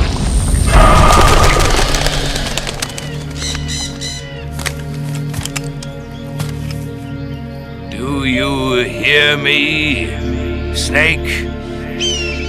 I am the End. I am here to send you to your ultimate fate. You'll make a fine quarry for my final hunt.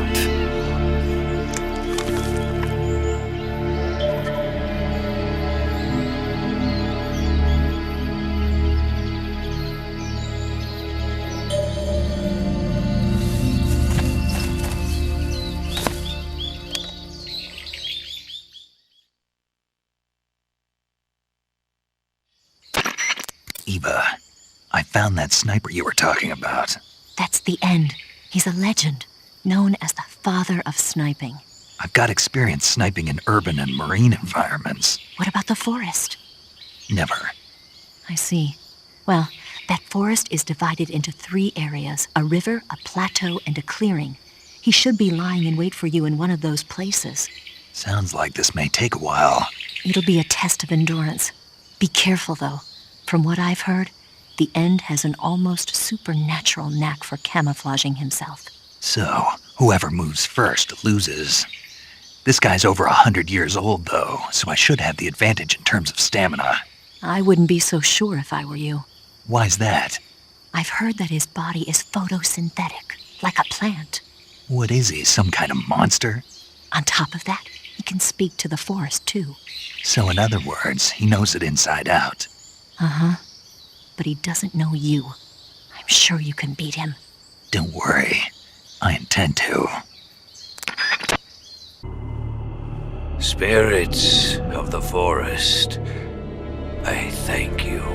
The boss would be proud of you.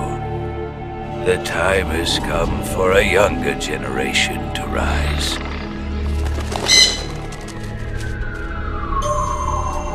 I've been wandering for more than a century, and now my journey comes to a close. What a splendid way to end it all.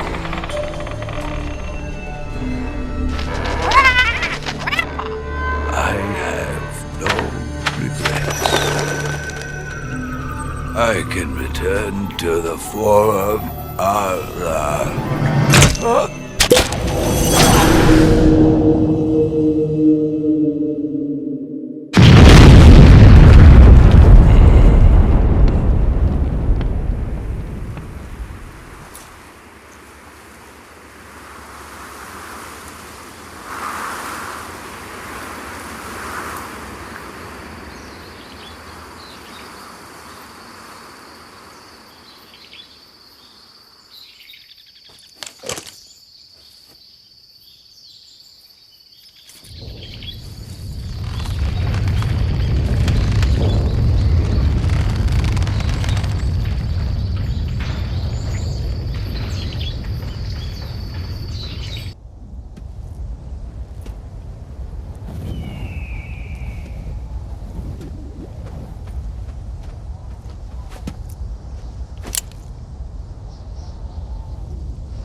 Well, that was quick.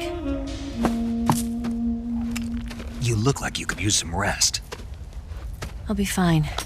It's just that playing these 2 roles hasn't left me much time to sleep. Where'd you get those cuts? The Colonel. He found out? If he knew, I'd be dead already. No, this is his hobby. He's a sadist.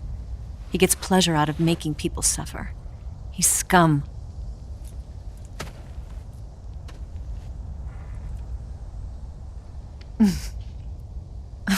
Does it look that strange to you? No.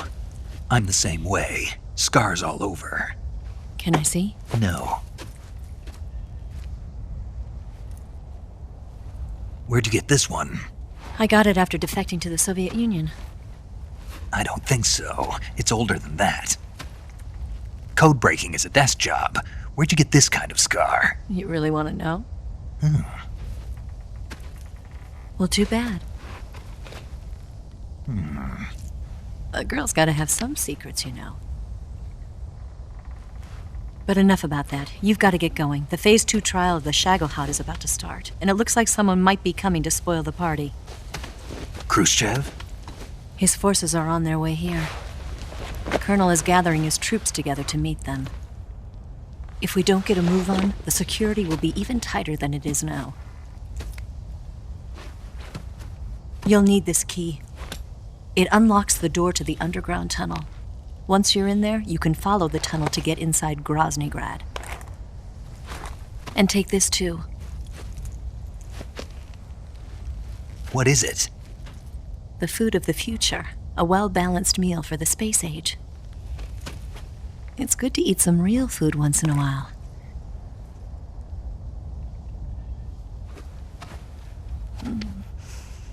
I'll bet if I kissed you, you'd taste like a wild beast.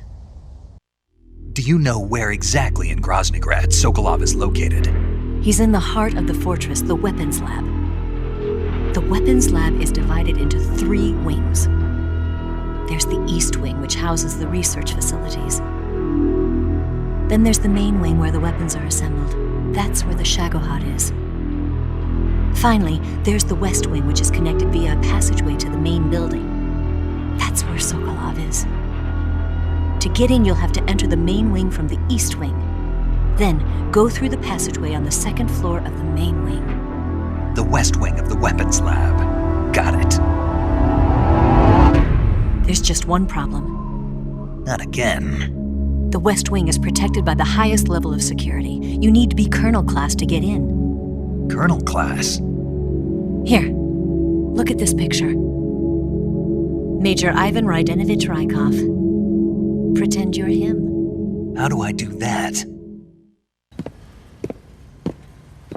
Steal his clothes. You look similar from behind. They won't know the difference. Your face might be a problem, so you just have to figure something out. He should be somewhere in the East Wing.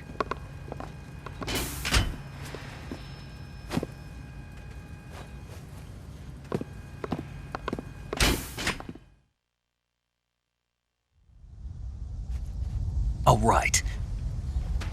But how am I supposed to escape once I get Sokolov out of there? Command said you're supposed to have something ready for me. And I do. There's a lake 30 miles north of here. I hid a wig there. A wig? It's a state-of-the-art ground effect vehicle. A ground effect vehicle? I can't fly one of those. That's okay. I happen to be an excellent pilot. Taking off from a lake is trickier than it looks. It's not like riding a motorcycle. You've got to be more delicate. Of course I will. You've seen how good I am with the bike, right?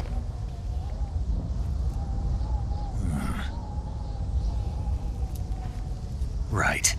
You handle the escape then. I'll head for Groznygrad. Wait a minute. There's something I wanted to ask you. What? What's the story between you and the boss? She was like a mother, and my master. And your lover? It went deeper than that. Deeper? Half of me belongs to the boss. Do you love her? No, nothing like that. Do you hate her? Does it have to be one or the other? Love or hate? Between a man and a woman? You bet. For 10 years, we lived and died together. You couldn't possibly understand. And you think you can kill her now? That's your mission, isn't it? Assassinating the boss?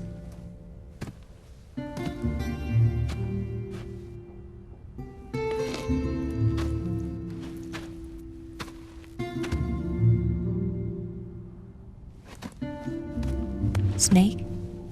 Is there anyone you like? Someone special? I've never been interested in other people's lives. You were interested in the boss. She was different. Really? How do you feel about me? I should be asking you the same question. Me? I can fall in love if it's part of the mission. Even with you.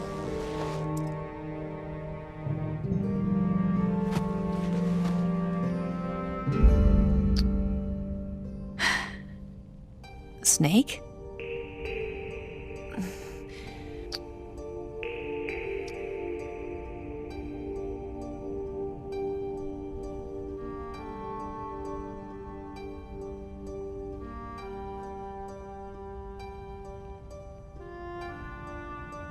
What's wrong?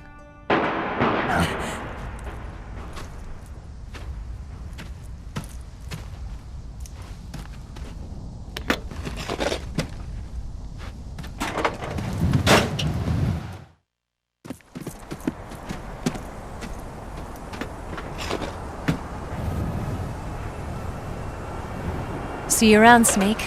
Take care of yourself. What about you? I've got to hurry back and play my other part. Are you going to be okay? Not sure. They're not stupid, and they know there's a spy. There's no way you could have gotten this far all by yourself.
talk. No, he died before I could get it out of him.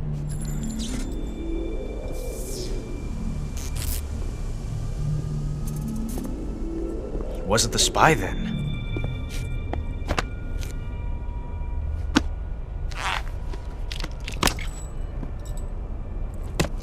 Look at this. A transmitter? Exactly. Planted to keep someone informed of his location.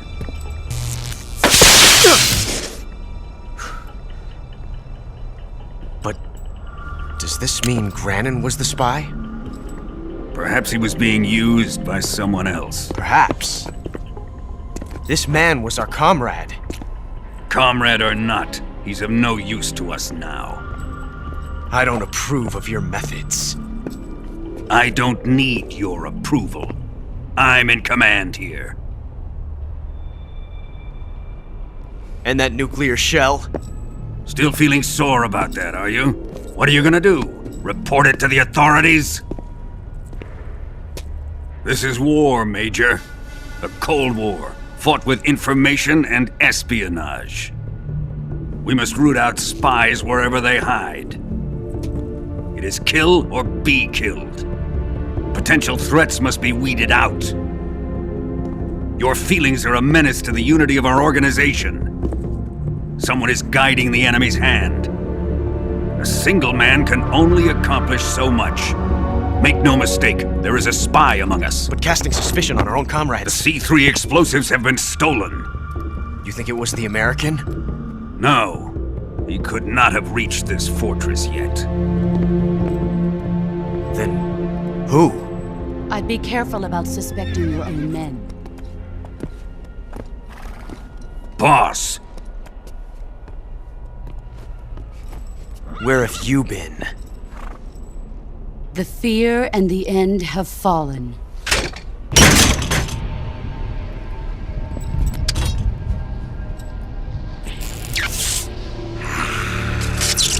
Damn it!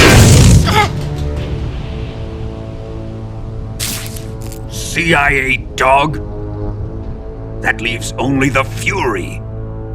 How can the legendary Cobras be beaten so easily? He's good. Fallen for him? Don't worry. I'll take care of him. What is he after? Must be more than just Sokolov. America is out to destroy the Shagohod and get its hands on your inheritance. The philosopher's legacy. Huh? Impossible. The legacy, Then they're out to kill me as well. Colonel, tighten the security on this place. He's coming here, I'm sure of it. I'm gonna get the Davy Crockett.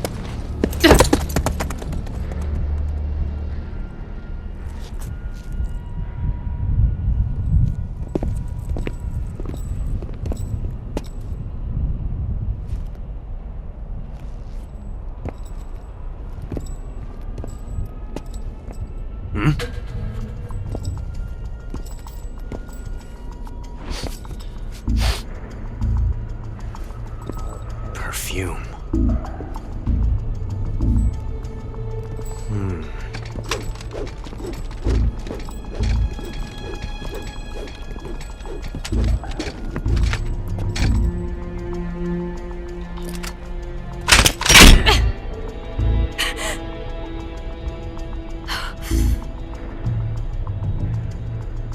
Nice boots. Make sure you polish them up properly.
I am the Fury! The flames of my rage will incinerate you. I came back from space. As I returned, I had one vision. The world set ablaze. And do you know what I saw there?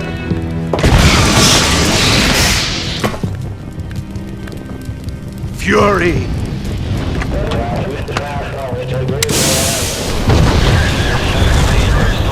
A great and terrible fury at being alive. Now, you're going to feel the scorching heat of that horrible blackness. I'm off.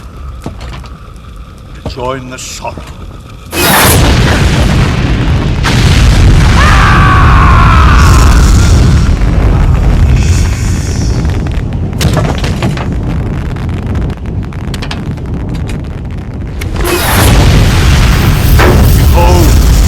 Flames of fury, the fires of hell will purge me clean.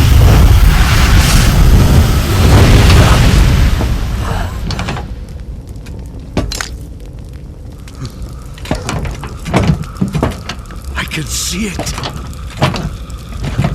Mission Control, do you read me?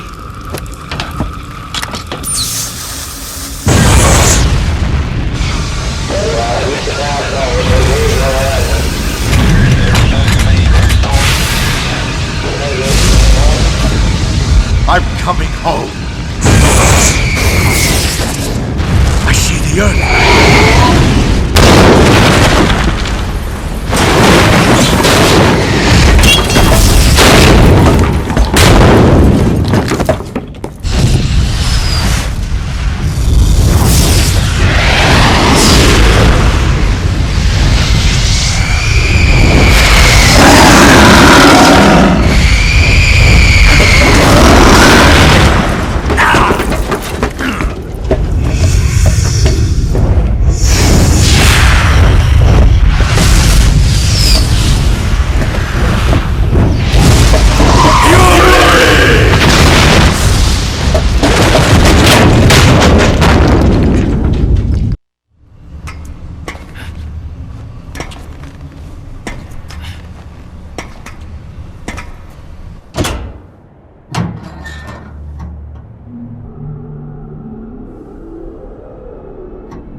Sir!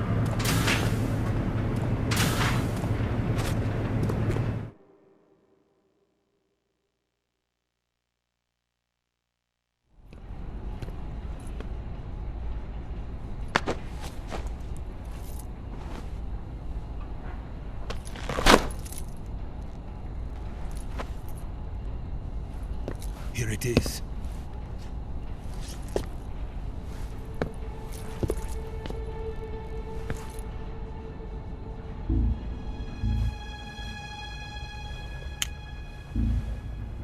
You can count on me. What about the philosopher's legacy? I don't know anything about that.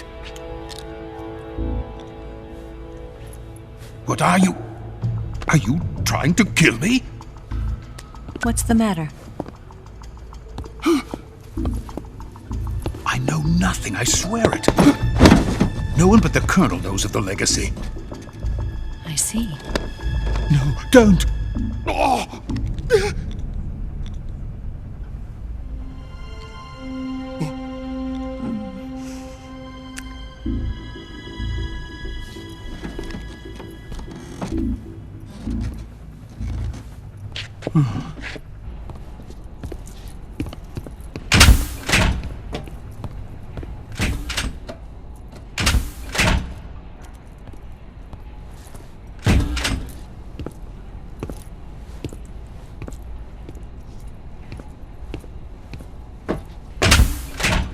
Who's there? You're the man from the CIA. What are you doing here? I told you before, didn't I? I'm going to get you out of here. A man of honor, just like your commander. But I'm afraid you're too late. Too late? Don't tell me. The Shagohods. Exactly. The final preparations for Phase 2 are complete. Sokolov, what exactly is Phase 2? To put it in technical terms, it's a composite range extension system for medium-range ballistic missiles. The Shagohod was originally designed as a tank that could launch nuclear missiles from any type of terrain. There was just one problem we couldn't figure out how to solve. The ICBMs we have today are simply too big for the Shagohod to carry. But the military would not hear of it. They demanded a weapon that could launch a nuclear missile directly into the American homeland. That is when I came up with the idea for Phase 2. But there's no way you could load an ICBM onto the Shagohod. So how'd you do it? By accelerating the Shagohod itself. Accelerating it? In Phase 2, a rocket booster unit is attached to the frame of the Shagohod. The unit incorporates the same technology used in the Vostok rocket that sent Major Gagarin into space. Using this booster, the Shagohod can achieve a land speed of over 300 miles per hour. That monster can go more than 300 miles per hour? Yes. And from this state of accelerated motion, it launches a nuclear missile. So, the Shagohod acts like the first stage of a rocket. Yes, precisely. The range of the missile launched by the Shagohod thus increases from 2,500 miles to 6,000 miles. 6,000 miles? That's enough to strike anywhere in the United States. Not only that, with the Shagohod, there's no need to construct giant silos like the ones used to house ICBMs. All you need is a runway about 3 miles in length, or its equivalent. And you can launch a thermonuclear strike against any location in the United States from anywhere in the Soviet Union. It cannot be detected by spy planes or satellites. It's a mobile fortress, capable of deploying in secret and launching its payload at any time. A weapon from hell. A completed prototype now sits in the hangar. At present, it is the only one of its kind. But Volgin is planning to mass produce them based on that prototype. And deploy them all over the Soviet Union. Yes, and that's not the end of it. He's going to ship them to Eastern Europe, to Asia, to all the countries of the Eastern Bloc. Even worse, he intends to use the Shagohod as bait to foment armed uprisings among dictators, ethnic insurgents, and revolutionary groups throughout the Third World. His funds are nearly limitless. He could start mass production tomorrow if he wanted. The real reason that tensions between East and West have settled into a Cold War is because each side fears the other's power. Deterrence. The idea of using threats to keep one's enemy in check is the perfect word to sum up this state of affairs. But the Shagohod goes far beyond the level of threat. It will render the concept of deterrence utterly meaningless. If such a weapon is unleashed on the world, it will not be long before all nations are engulfed in conflict. The Cold War will end, and the entire planet will be consumed by the fires of war. Vulcan and the Shagohod will be at the center of it all. You see, it's already too late. No, it's not too late. What do you mean? We've still got a chance. All we have to do is destroy the prototype and the whole facility before they can mass produce it. But just tell me what I need to do to destroy this place. All right. The liquid fuel used in the rocket engine is stored in a tank. If you can blow it up somehow. Some C3 ought to be enough to blow the entire hangar to smithereens. C3? You mean that cutting-edge plastic explosive? It could be molded into any shape. The bomb of the future. Where can I get it? There was some in the armory here, but it's gone now. It was stolen by a female spy who was here a minute ago. Eva? No, that's not her name. Her name is Tatiana. She made her way in here by becoming Vulcan's lover. I thought she was your lover. Mine? Oh no, she is Vulcan's lover. This is my lover.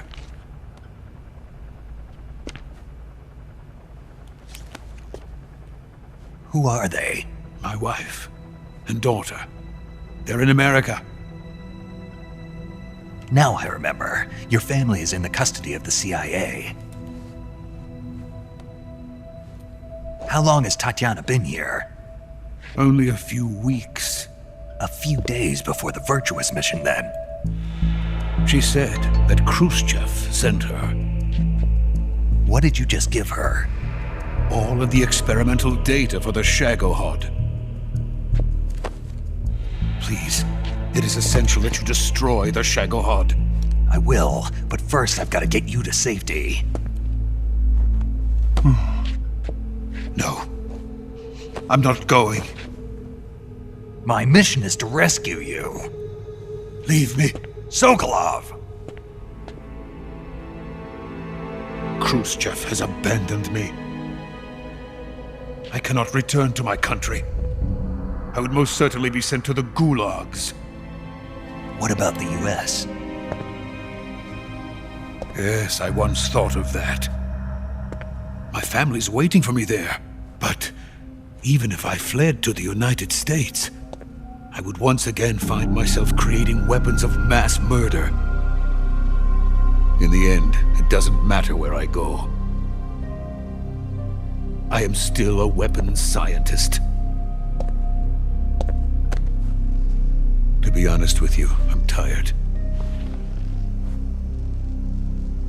Every day I help create things that should never be used, things that should never have existed in the first place. Every day, without sleep. Without a word of praise from others. And my creations do not even benefit mankind. They are merely the tools of politicians. All I wanted to do was build space rockets. But it was not to be. The space race between America and Russia became the prey of politicians. The space race and the arms race are one and the same. Missiles, rockets, what's the difference? Scientists are always being used. Please, watch over my family.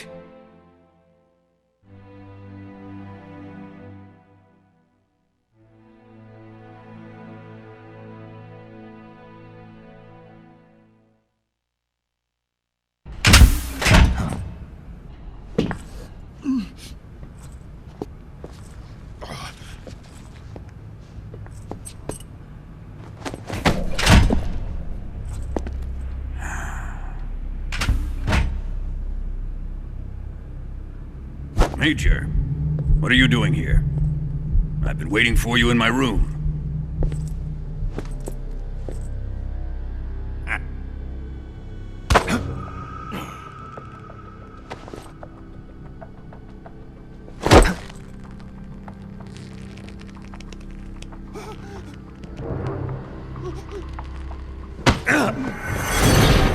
Who are you? Don't play dumb with me. If you think you can fool me, you're sorely mistaken. I know the Major better than anyone else. I come here looking for Tatiana, and what should I find?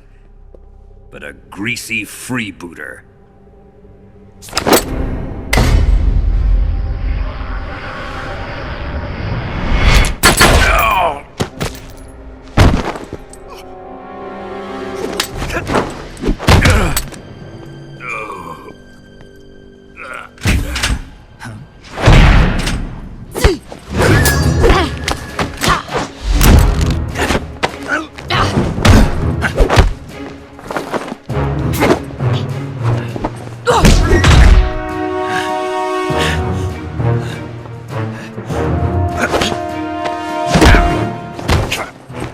This fairy disguise.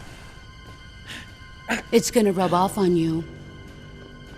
And then you'll lose sight of who you really are.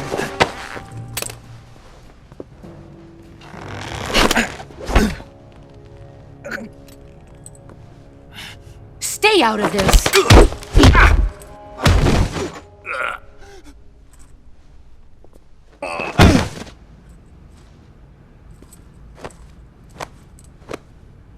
I see why they call you the boss.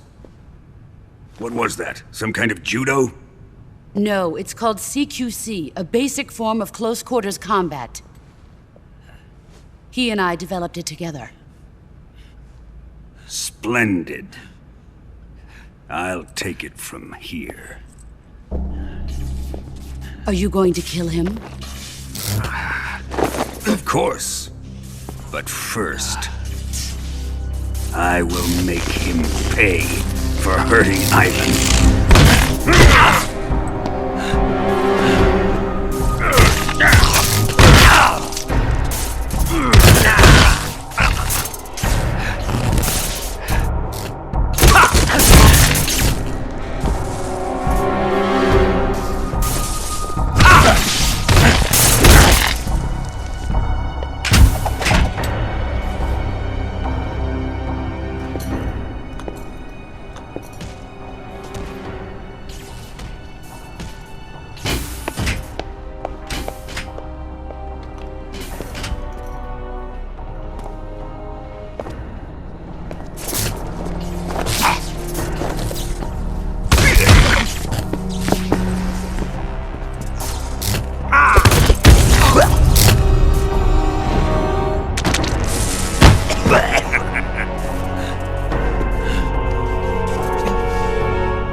Here's where the fun really begins.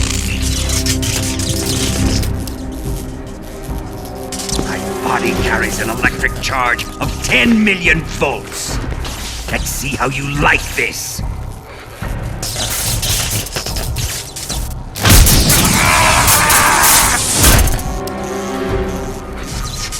Now answer me.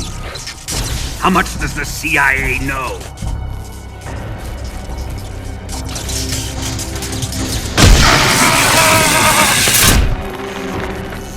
They're after my legacy, aren't they? Your real target is the philosopher's legacy, isn't it?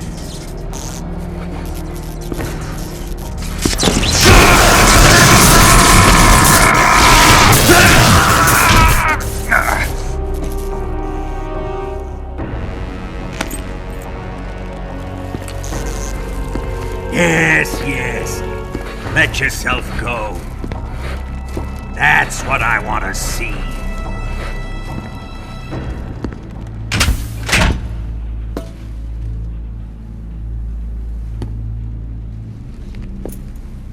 It's no use. He's not going to talk. He's been trained not to break. Trained by me.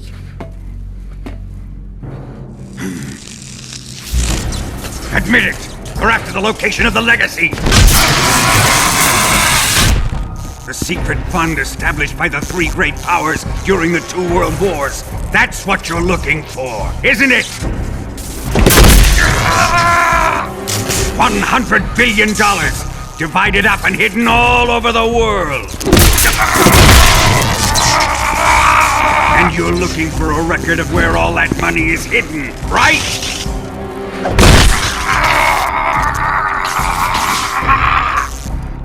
No matter.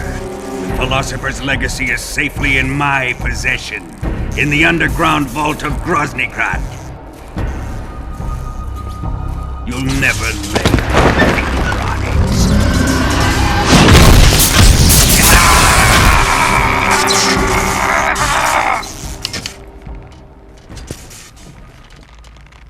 What's this? A transmitter? Who's responsible for this? I am. I planted it on him to keep track of his movements. Why?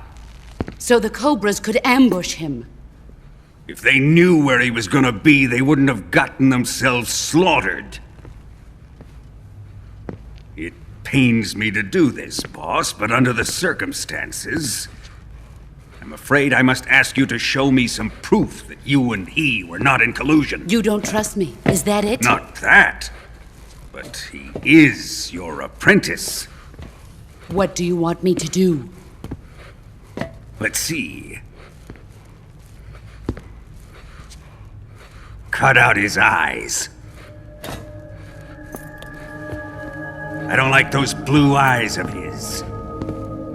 There's nothing more important to a soldier than his eyes. You made him a soldier, and now you will unmake him. Yes, it'll make for a touching display. He's all yours. Do it! Ruin him, just as he did the Cobras.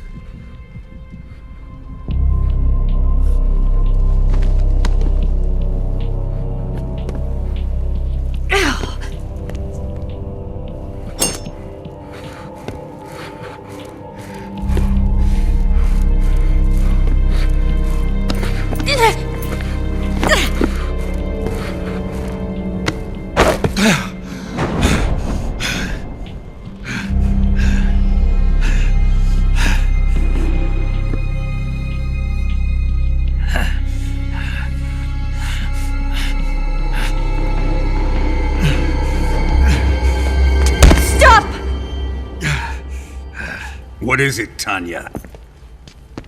He's suffered enough. Well. Why are you protecting him?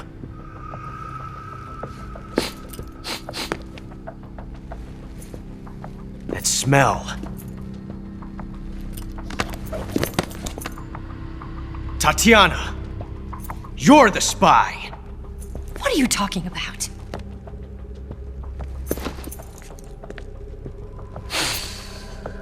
I know that smell. Stop it! Taking a fancy to her, eh, Ocelot? No. I have no interest in this woman. I want to test her.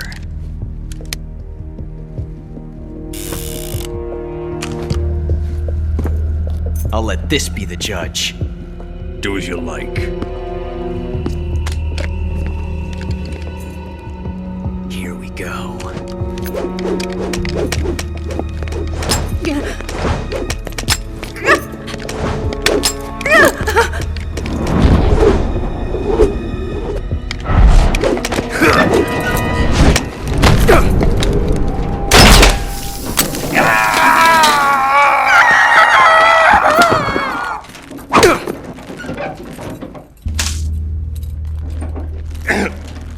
There, satisfied now?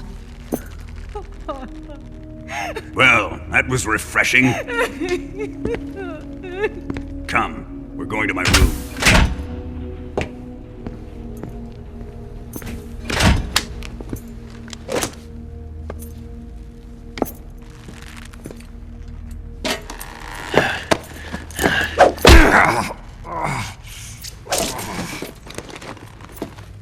So you survived the Colonel's torture, eh?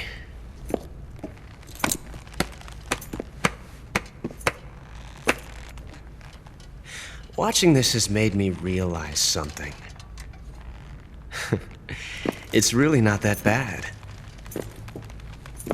It's the ultimate form of expression.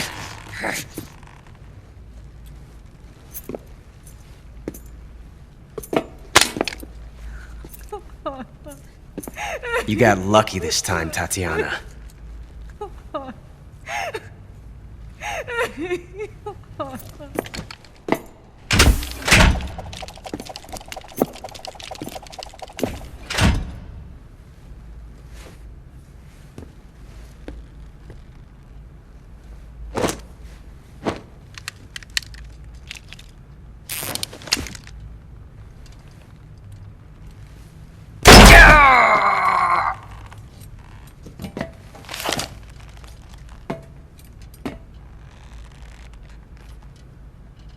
Run!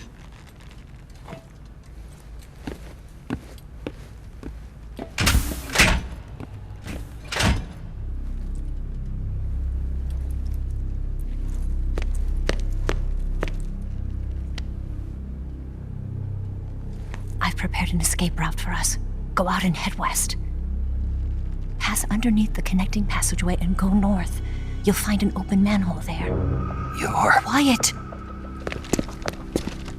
Go through the manhole down into the sewers. The door at the north end of the sewers is unlocked. You can use it to get outside the fortress. I've got your equipment. We'll meet up later. Eva. But I can't get too close to your cell. You'll have to figure a way out of there yourself.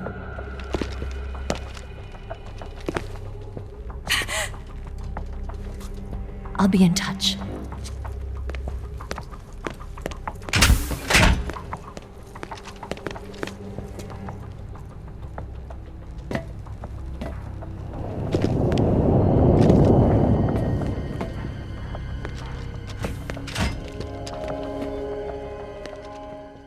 Did you manage to escape? Yeah, I'm out. Be careful. In your present state, you're practically naked. You don't have a single decent weapon, and you'll never survive in a battle. Take some time and pull yourself together. Eva says she's recovered your equipment, so rendezvous with her as soon as possible to get your gear back. Use the escape route Eva set up for you. Go down into the sewers through the manhole in the northwest section of Groznygrad. Start out by exiting the holding cells and heading northwest. Snake, you're already in the sewers? Eva. Yeah, I just got down here. I'm coming to meet you now. The door at the north end is open, right? Snake? Let me guess. There's a problem. Yeah. What is it this time? The Colonel found out you escaped. He did, huh? I figured as much. Yeah, and now all of Groznygrad is on red alert. Just my luck. But once I'm out of the fortress... You can't get out. I can't? When the fortress went on red alert, they sealed off the sewers. You've got to be kidding me. I'm serious. And that means the escape route I laid out is sealed off, too. Right. And they just sent a unit out looking for you. Down here? Uh-huh. They'll be there any minute now. You've got to get out quick. But isn't the exit sealed off? You should be able to get out by heading straight north. Book it, Snake. If they find you, you're dead.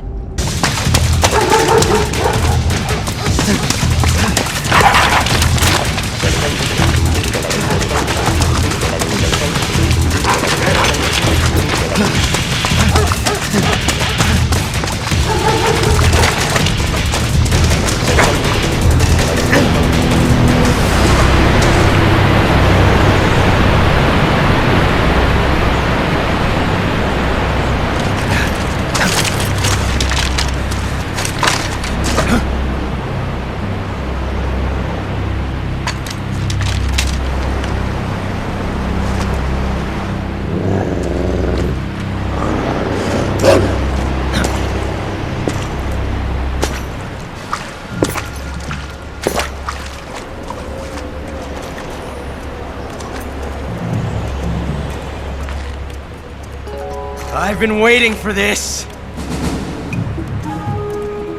Nobody interfere.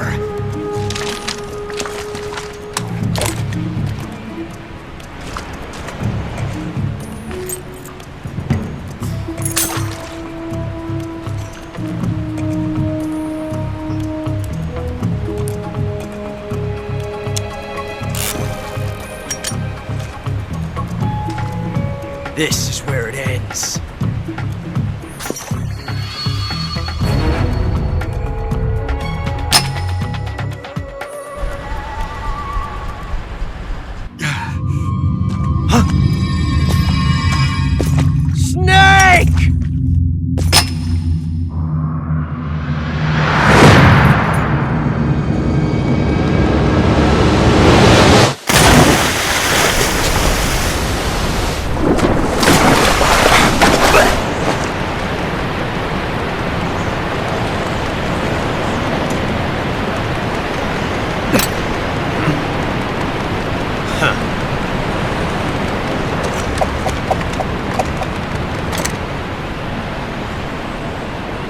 Don't die on me yet.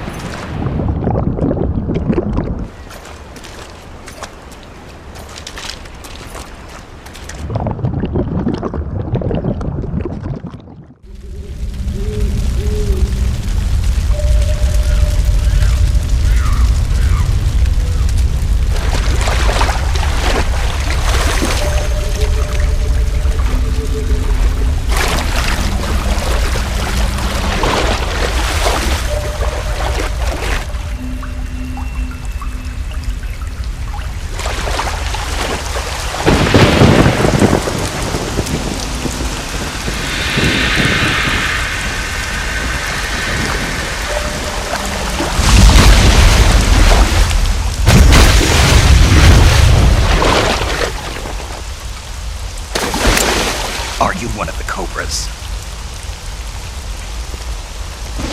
Sad. So sad. A host of sorrows.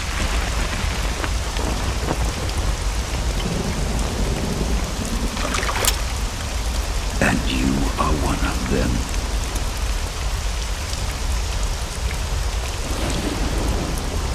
I am the sorrow. Like you, I too am filled with sadness. This world is one of sadness. Battle brings death. Death brings sorrow. The living may not hear them. Their voices may fall upon deaf ears. But make no mistake, the dead are not silent. Now you will know the sorrow of those whose lives you have ended.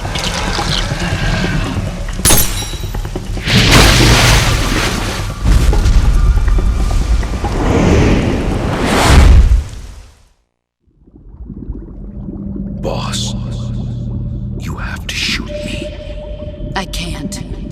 Shoot me. You want to finish your mission, don't you? Then you'll have to shoot me. The spirit of the warrior will always be with you. Don't be sad. We'll meet again someday.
Snake, are you all right? That was a close call. What the hell happened to me? You were halfway drowned at the bottom of the river. Almost crossed over to the other side. Other side? So that really was. Something on your mind, Snake? Major, was there a man in the Cobra unit called the Sorrow? Yes, I've heard of him. He was an uncanny soldier who fought alongside the boss. What kind of man was he? The Sorrow was a man with, well, special powers. He had ESP, which was the subject of extensive research in the Soviet Union at the time. He was especially gifted as a medium. A medium? Someone who can communicate with the spirit world and evoke the spirits of the dead. In other words, he could talk to ghosts. They say he could find out what was going on in a battle by talking to dead soldiers. What about him and the boss? What was the story between them? I don't know the details. Why don't we ask Sigyn? Yo, I finished checking up on this Sorrow guy a while ago. Thought you guys already knew, though. Knew what? That he's dead. He's been dead for 2 years now. Died 2 years ago? At Selino-Yarsk. You know, those cliffs you were at. And the boss is the one who did him in. The boss? Yep. 2 years ago, the boss was sent by the CIA on a secret mission to Selino-Yarsk. That's when she met the Sorrow, who'd gone back to the Soviet Union after the Cobras broke up at the end of the war. Except this time they were enemies. And then what? The boss killed the Sorrow herself and accomplished her mission. At least, that's what the records say. So, he was never there in the first place. He just couldn't let go of the boss. You okay, Snake? Yeah, I'm fine. It looks like it's not time for me to die yet. I sure hope not. Otherwise, the whole mission is shot. We're counting on you, pal. Roger that. Eva? Snake, you didn't call. I would Get it. Let's just say I'm back. Good. But how did you escape from the sewers? I jumped into the river. From all the way up there? You're out of control. Yeah, I got carried away by the current and almost drowned. Great. That's perfect. What do you mean that's perfect? I mean, if you ended up in the river, then I know a good spot nearby. Let's meet up there. Where is it? Keep going upstream until you get to a waterfall. A waterfall, huh? Right. Behind that waterfall, there's a cave. We'll meet in there. The cave behind the waterfall upstream. Got it. See you there.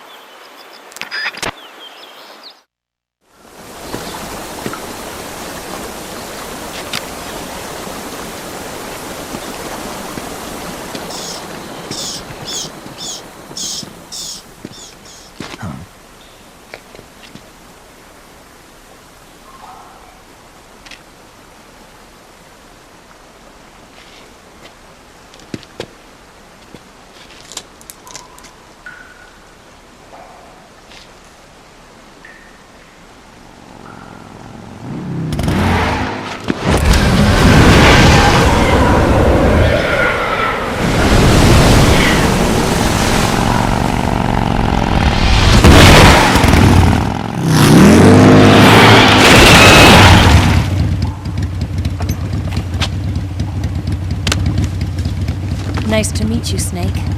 I'm Tatiana.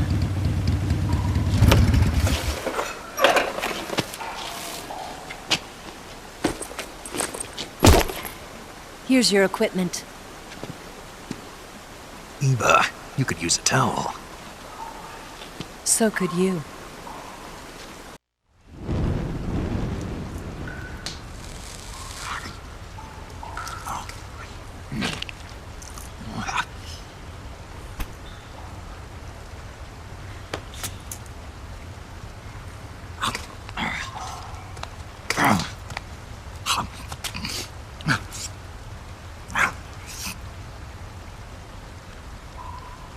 Want some? No thanks.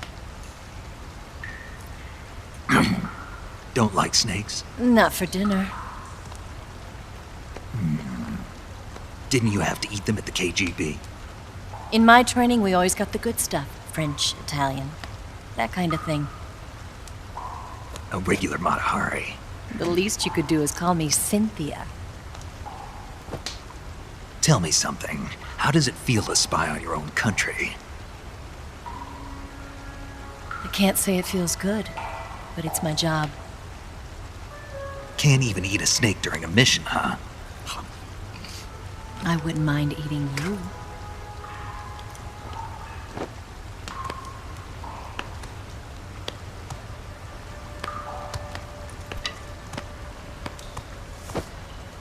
When this mission's over, you'll have to treat me to a nice dinner. What do you want to eat? Let's see. How about sushi? Sushi? It's Japanese. I hear it's all the rage right now. Supposedly it's made from raw fish. Raw fish? Just the place for my survival techniques.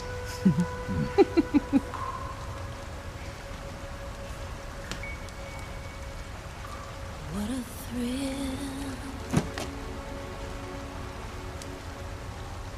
With darkness and silence through the night. Snake? Thank you, Snake. What a thrill. I'll be your eyes from now on. I'm searching and I'm melting to you. What a fear in my heart. But you're so supreme.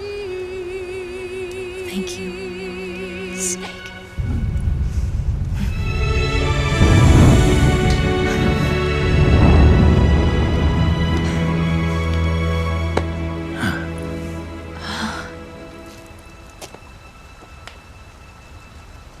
Don't worry about it.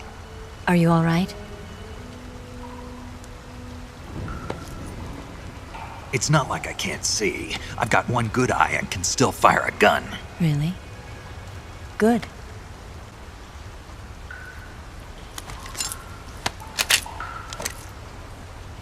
Eva, didn't you steal some explosives out of the fortress? C3, a highly potent explosive from the west. It can be molded into any shape, like clay. With just this much, you could blow up the Shagohod and the lab along with it. Is that right? Yeah, but there's a trick to using it. Tell me about it.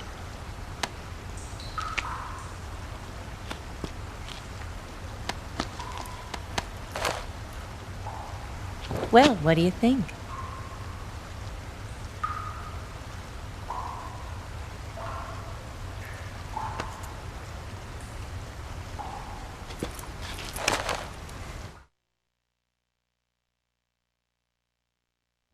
The Shagohod's booster unit uses liquid fuel.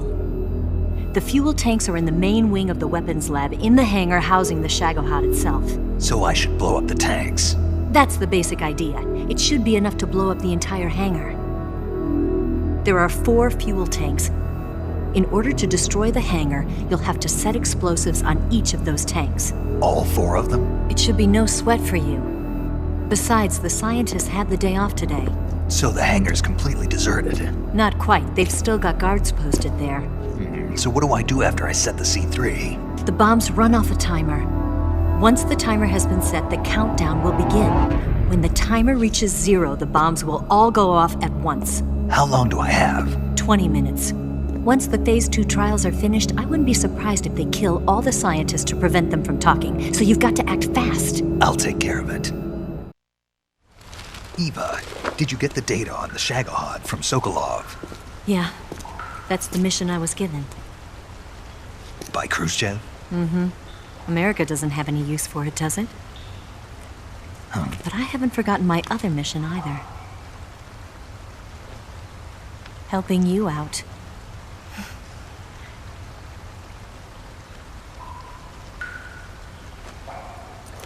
Follow this cave and go up the ladder at the end.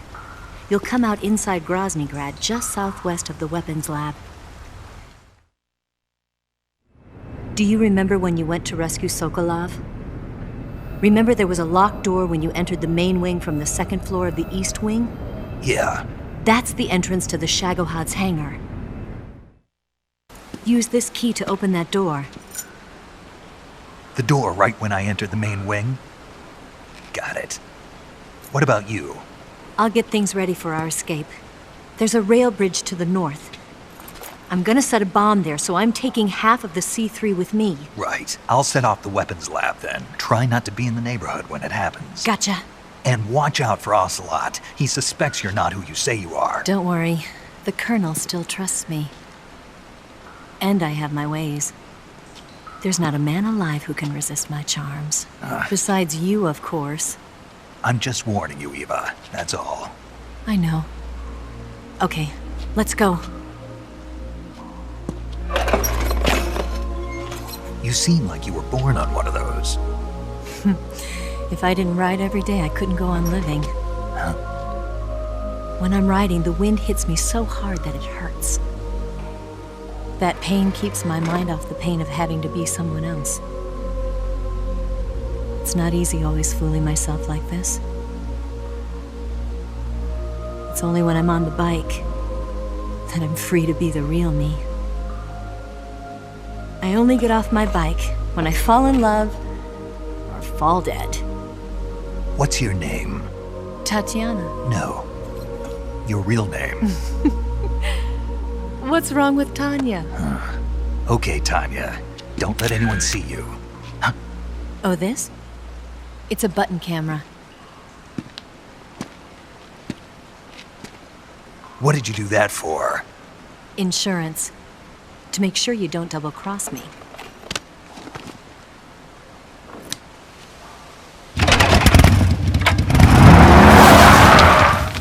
Hey. What? You're gonna get wet again.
Snake, I see you've managed to sneak into the hangar.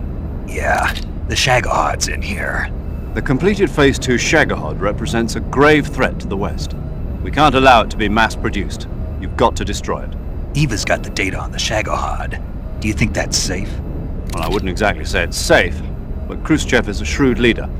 I can't imagine he'd use it for anything other than deterrence. Volgin, however, is a different story.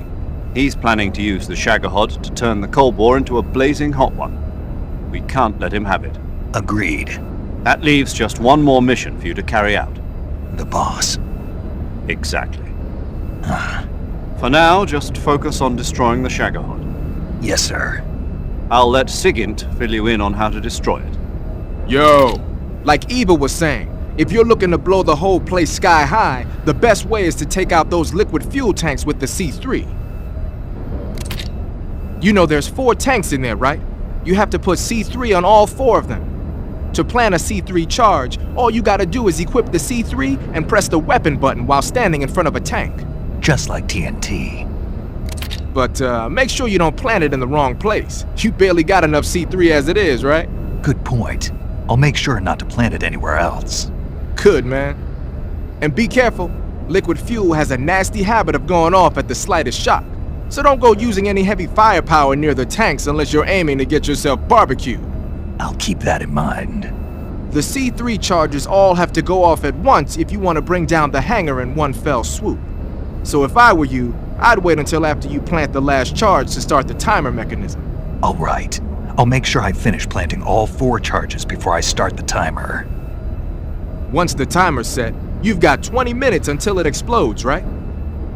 So make sure you get your ass out of that place by then. I think that's about all I've got. The rest is up to you. Good luck, pal. We're counting on you, Snake.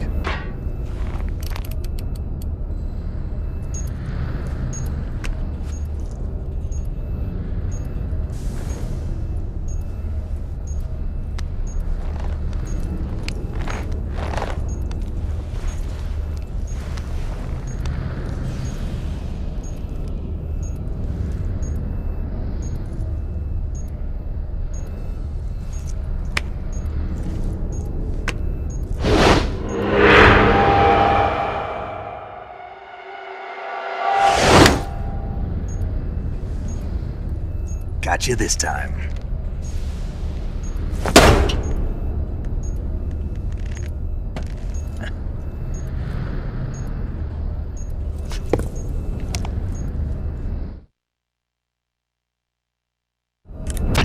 Major, I finished planting the C3. I'm on my way out now.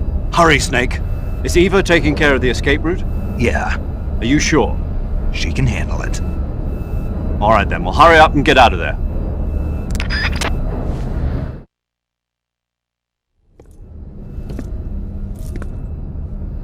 Snake!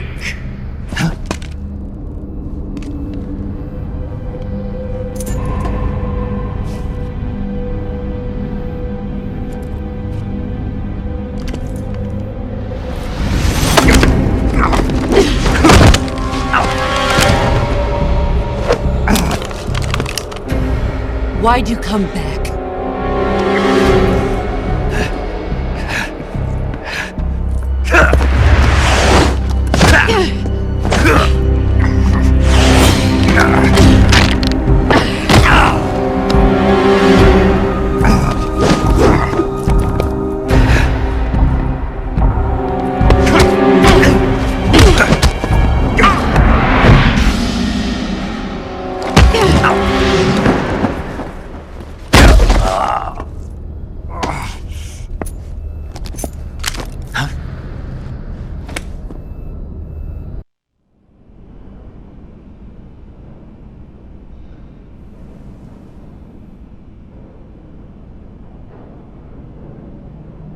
This woman was found snooping around my underground vault.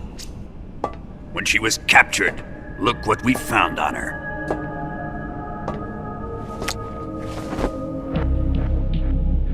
The Philosopher's Legacy.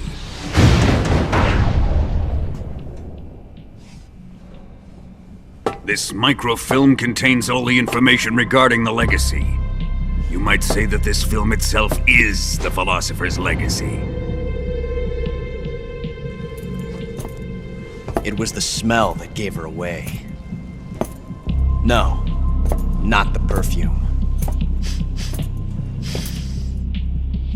It was gasoline. Motorcycle gasoline. She reeked of it. To think that lovely Tatiana was a spy. We found this radio along with her too.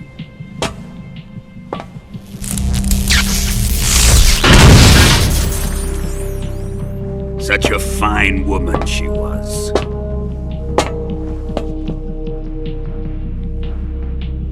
It almost pains me to have to kill her.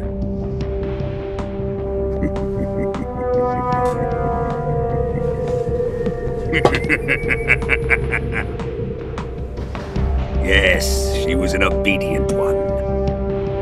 She was my precious little pet. Ah! Isn't that right? Bastard. What was that? Do you have something to say to me? Go to hell.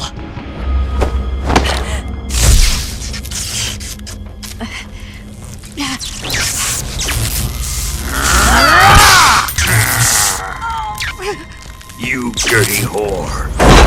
I've had enough kisses from you.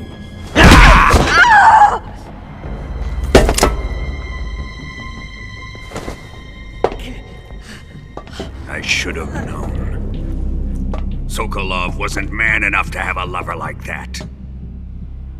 Just like the KGB to send something so beautiful, yet so deadly. What is the Philosopher's Legacy? Very well. I'll explain it before I kill you. During the last Great War, the most powerful men in America, China, and the Soviet Union had a secret pact. The pact was a blueprint for defeating the Axis powers and creating a new world order. To secure victory in the war, the three countries pooled their resources to conduct the most covert types of operations and research. The atomic bomb, rocket technology, the Cobra unit. And they amassed an enormous sum of money to fund these projects, enough to fight the war 5 times over. That wealth is the Philosopher's Legacy. After the war was won, the three countries were to divide the Philosopher's Legacy amongst themselves. This explains why the United States and the Soviet Union were able to steal away the best scientific minds in Germany as soon as the war ended. But our great motherland has far surpassed its pathetic rivals. We possess enormous wealth, the most advanced technology, and overwhelming power, assets fitting of our great country. My father was one of the men in charge of managing the Philosopher's Legacy.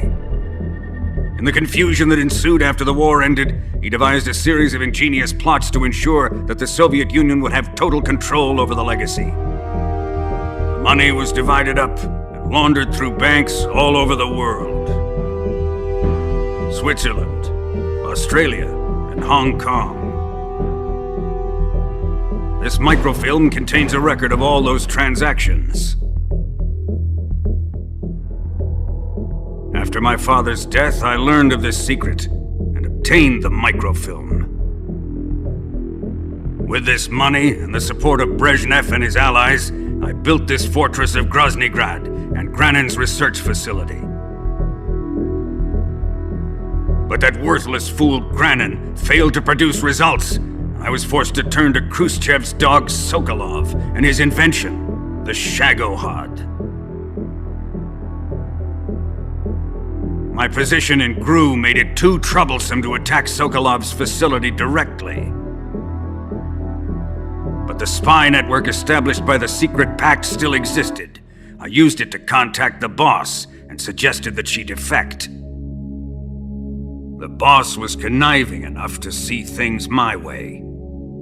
The world was once one, but the conflict between the philosophers has torn it in two. We will use the legacy to heal that rift and make the world whole again.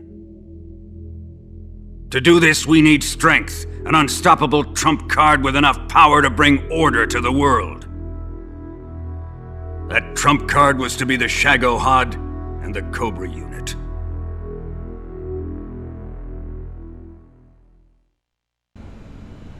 I have lost the Cobras, but I still have the Shagohod and the legacy.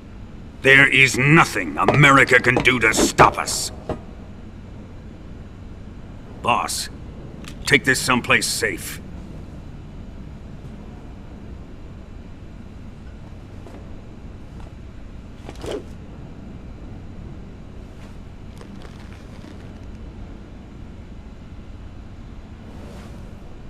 Take good care of it.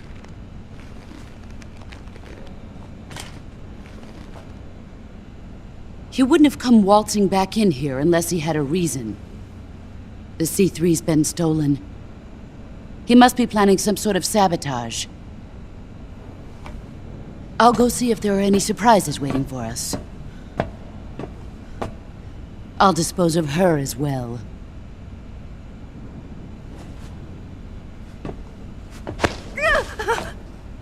Leave everything to me.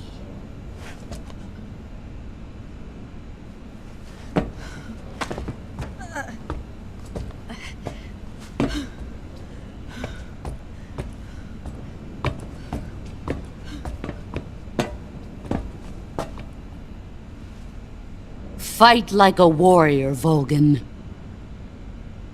But of course.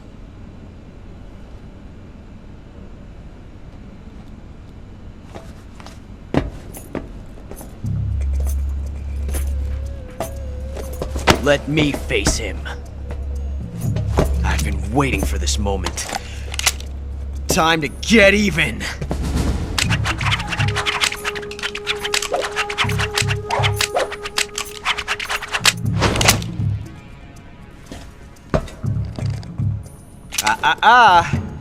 No more judo, and no more field strips.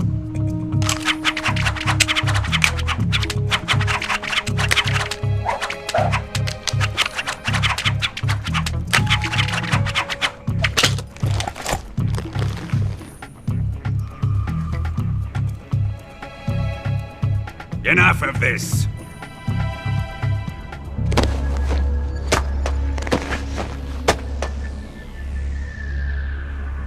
He's mine. You will stand right there and watch. Got it? Please, Colonel, let me— Silence! Huh?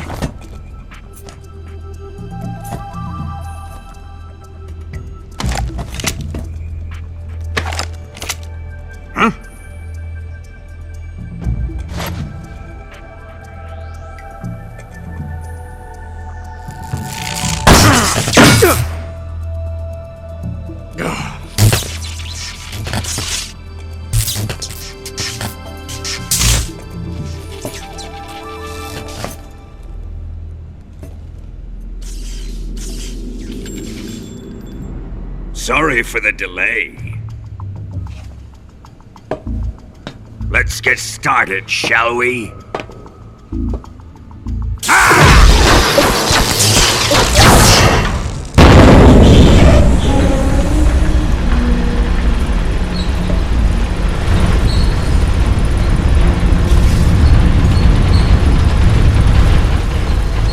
This is a once-in-a-lifetime battle. Let's make it a good one.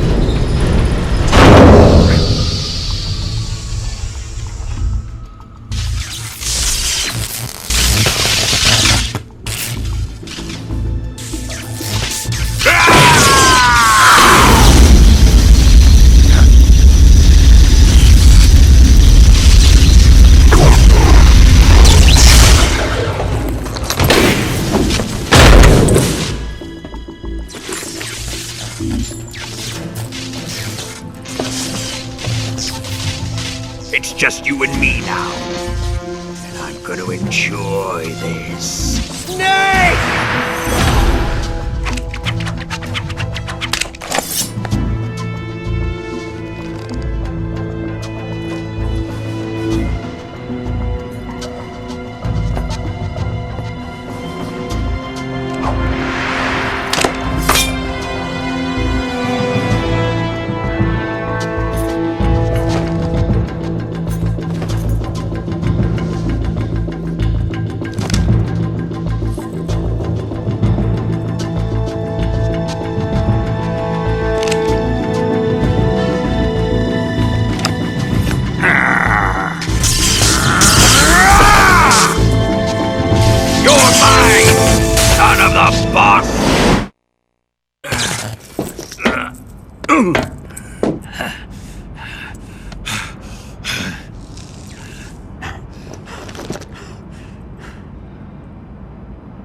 Shoot him!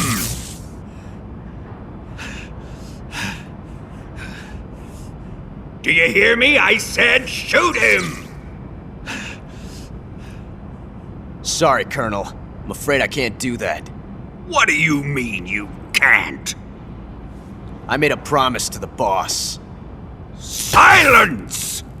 I am your commanding officer.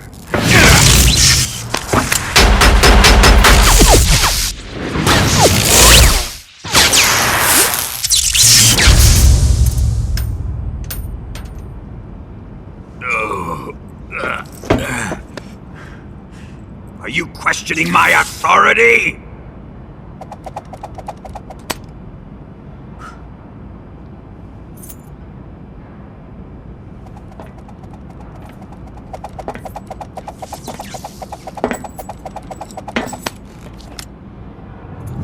Fight like a man, Volgin. Volgin?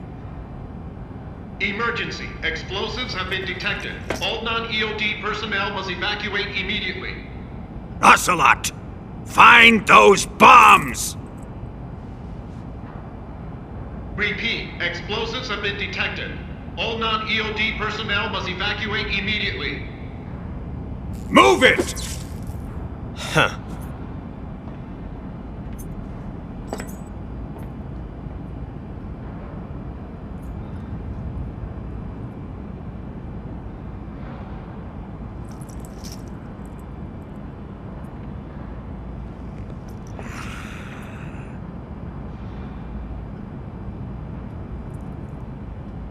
Ready for some more snake?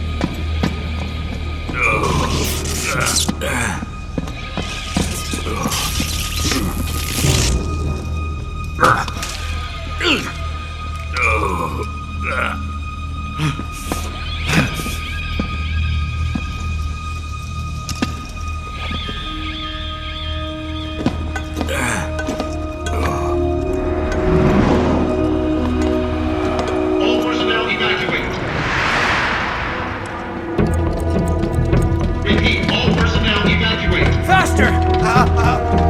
This way! Everybody run! It's gonna blow! I'm out of here! Let's get out of here, quick! Hurry!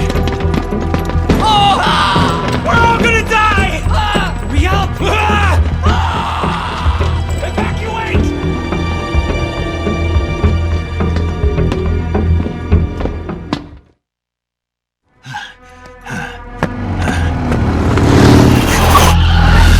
Hop in.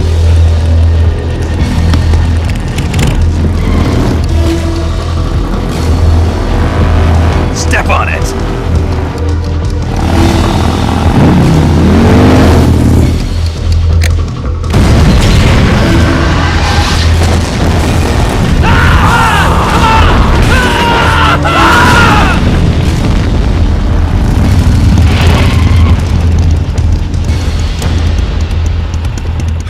Don't give up!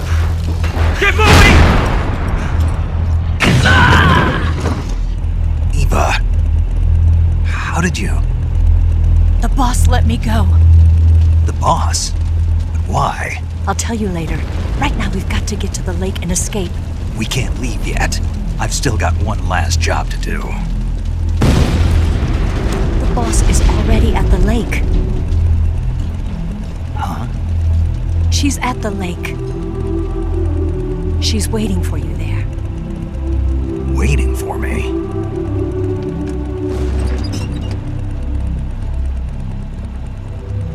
I was hoping I wouldn't have to tell you.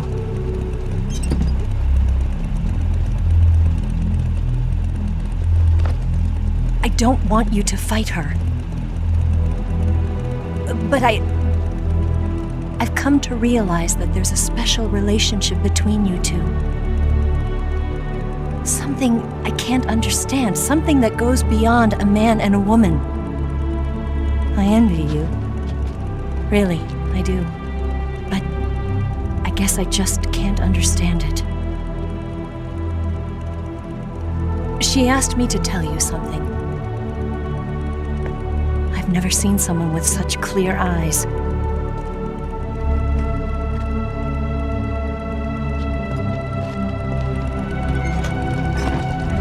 There. I said it. Ready to go? Yeah.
On the other side of the runway. We'll have to cut through the middle of the base. You ready? Step on it. If he catches up to us, we're done for.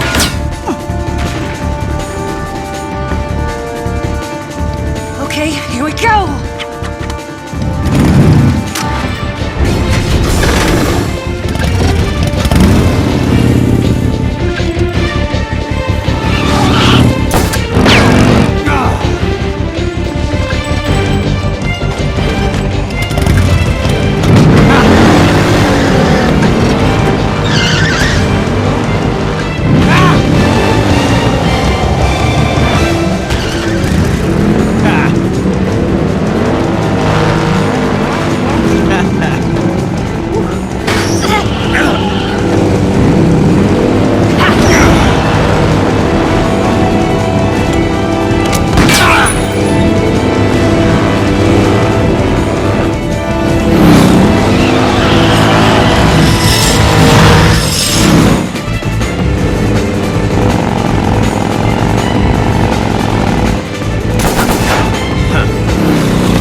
only got one chance. We'll lure him over towards the other side.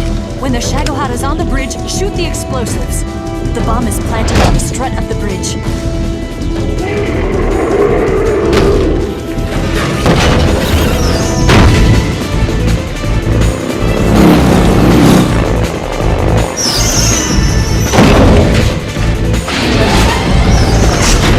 Let's go!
We did it!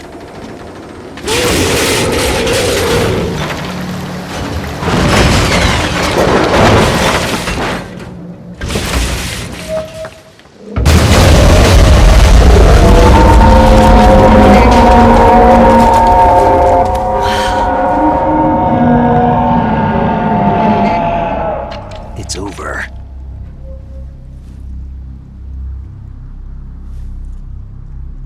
Look!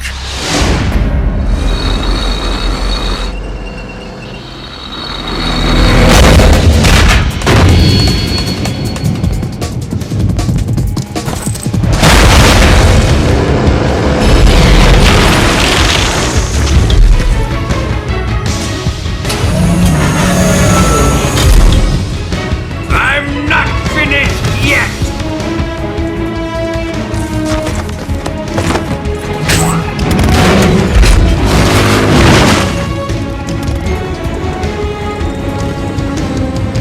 Eva, you take care of the driving.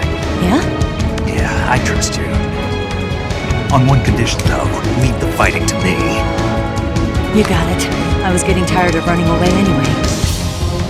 Eva, let's do it.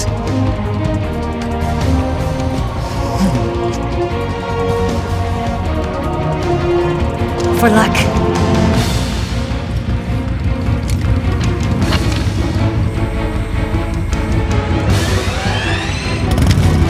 Here goes.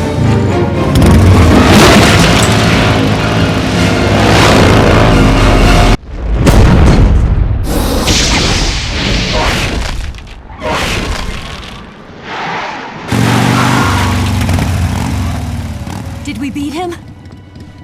No.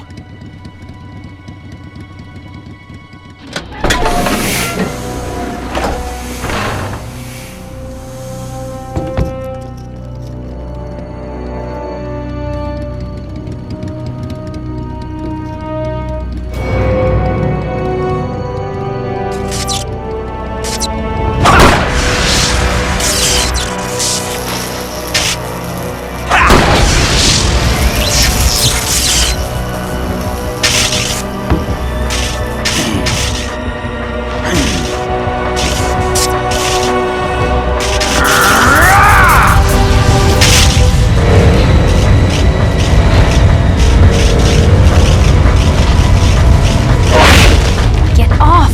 What? I'm gonna lure it back here. You're gonna use yourself as bait? Are you insane? I'm used to this guy. I know how to handle him.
Who's afraid of a little thunder?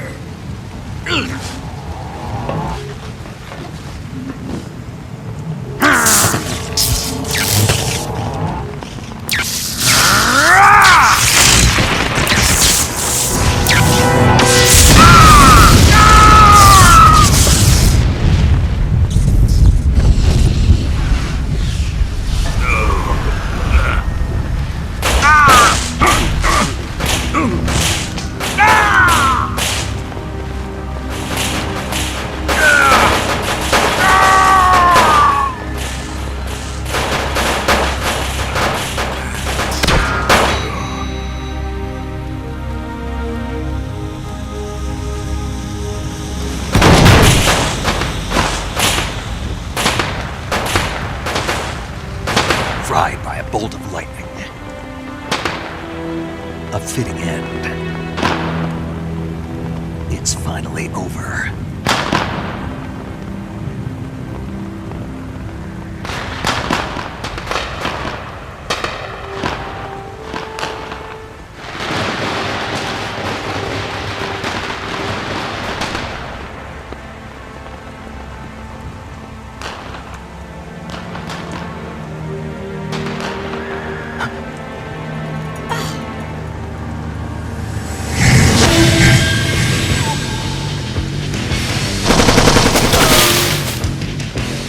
No time for this now.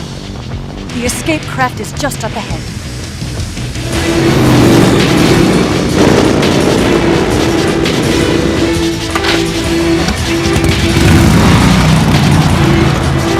Let's get going.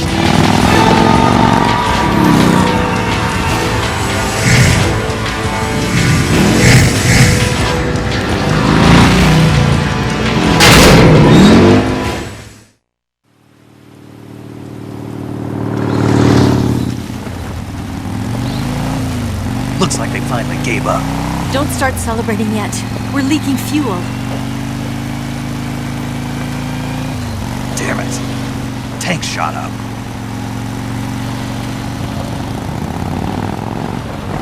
Crap.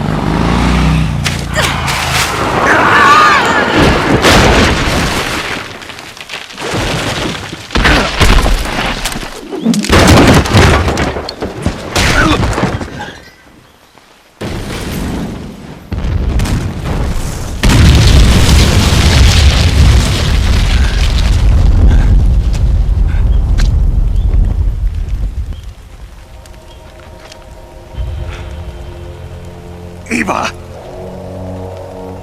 I'm over here.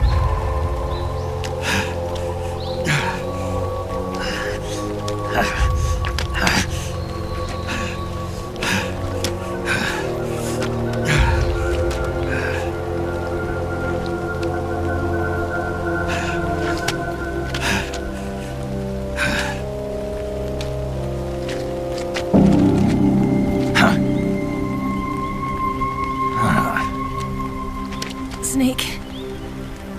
How's it look? Pretty bad.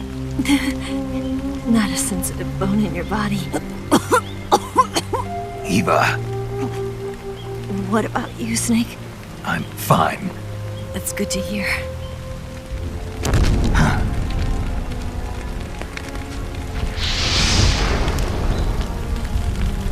We have to get away from here, Eva. Let's go. Leave me. Eva! The boss is waiting for you. You have to go. Give me a gun. No, we're getting out of here. We're still far away from the lake. I'll never make it.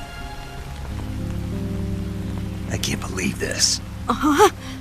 I never thought I'd see you act this weak. What do you mean? Listen to me, Eva. We're doing this together. No, you...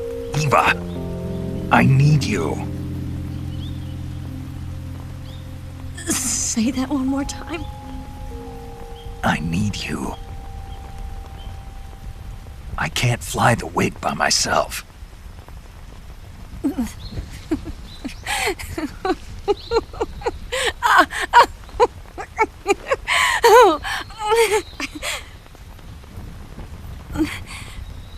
All right then. guess I'd better help you out.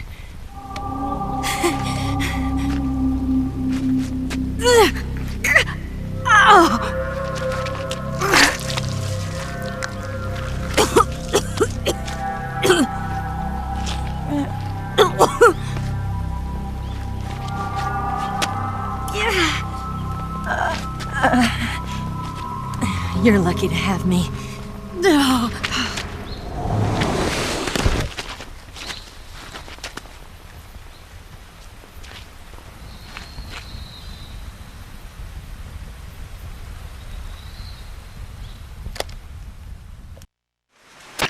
Snake, can you hear me?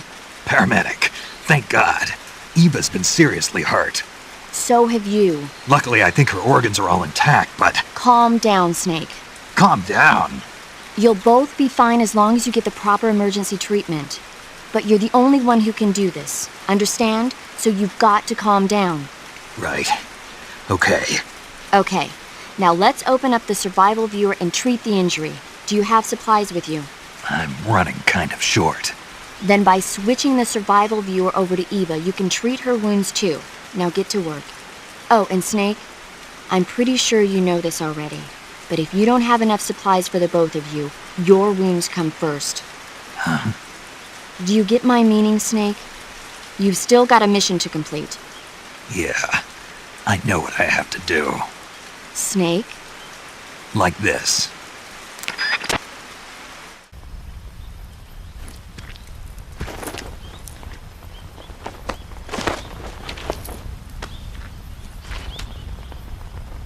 Can you walk? Yeah, I think so.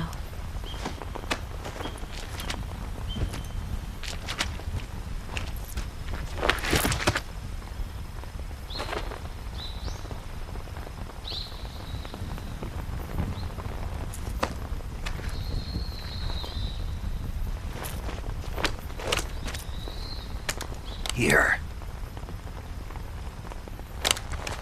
It's different from the Mauser. When you're using a two-hand grip, you have to be careful where you put your hands or your fingers will get burned by the exhaust gas from the cylinder gap.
Come on, Snake.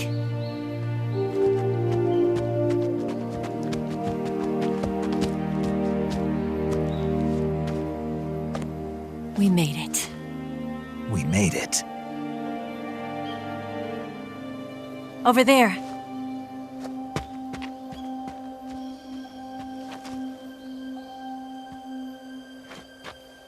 It's the boss, isn't it? I'll go get the wig ready to take off. right. I'll leave you two alone. But come back in one piece, okay?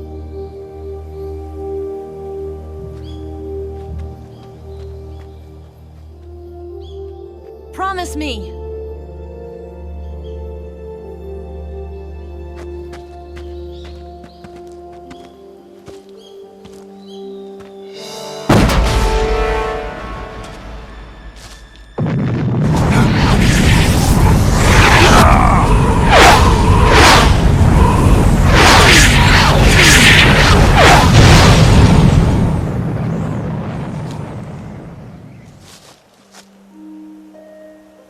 Life's end. Isn't it beautiful? It's almost tragic. When life ends, it gives off a final lingering aroma. Light is but a farewell gift from the darkness to those on their way to die. I've been waiting, Snake, for a long time. Waiting for your birth, your growth, and the finality of today. Boss, why are you doing this? Why? To make the world one again. The world used to be whole. But with the end of the Second World War, the philosophers began to fight amongst themselves, and the world was torn apart. The Cobras, my comrades who trained and fought alongside me, were torn apart as well. The foibles of politics and the march of time can turn friends into enemies just as easily as the wind changes. Ridiculous, isn't it? Yesterday's ally becomes today's opposition. And this Cold War? Think back. When I was leading the Cobras, America and Russia were fighting together. Now, consider whether America and Russia will still be enemies in the 21st century. Somehow I doubt it.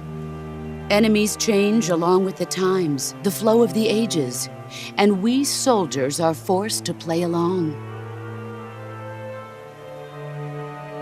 I didn't raise you and shape you into the man you are today just so we could face each other in battle.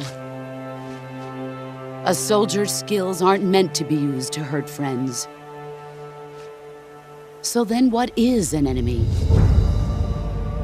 Is there such a thing as an absolute timeless enemy? There is no such thing, and never has been. And the reason is that our enemies are human beings like us. They can only be our enemies in relative terms. The world must be made whole again. The philosophers must be reunited. I will devote my skills to that purpose. And with the Colonel's money, I will achieve that end. Just as I once created the Cobras. They are my family. I may no longer be able to bear children, but I still have a family.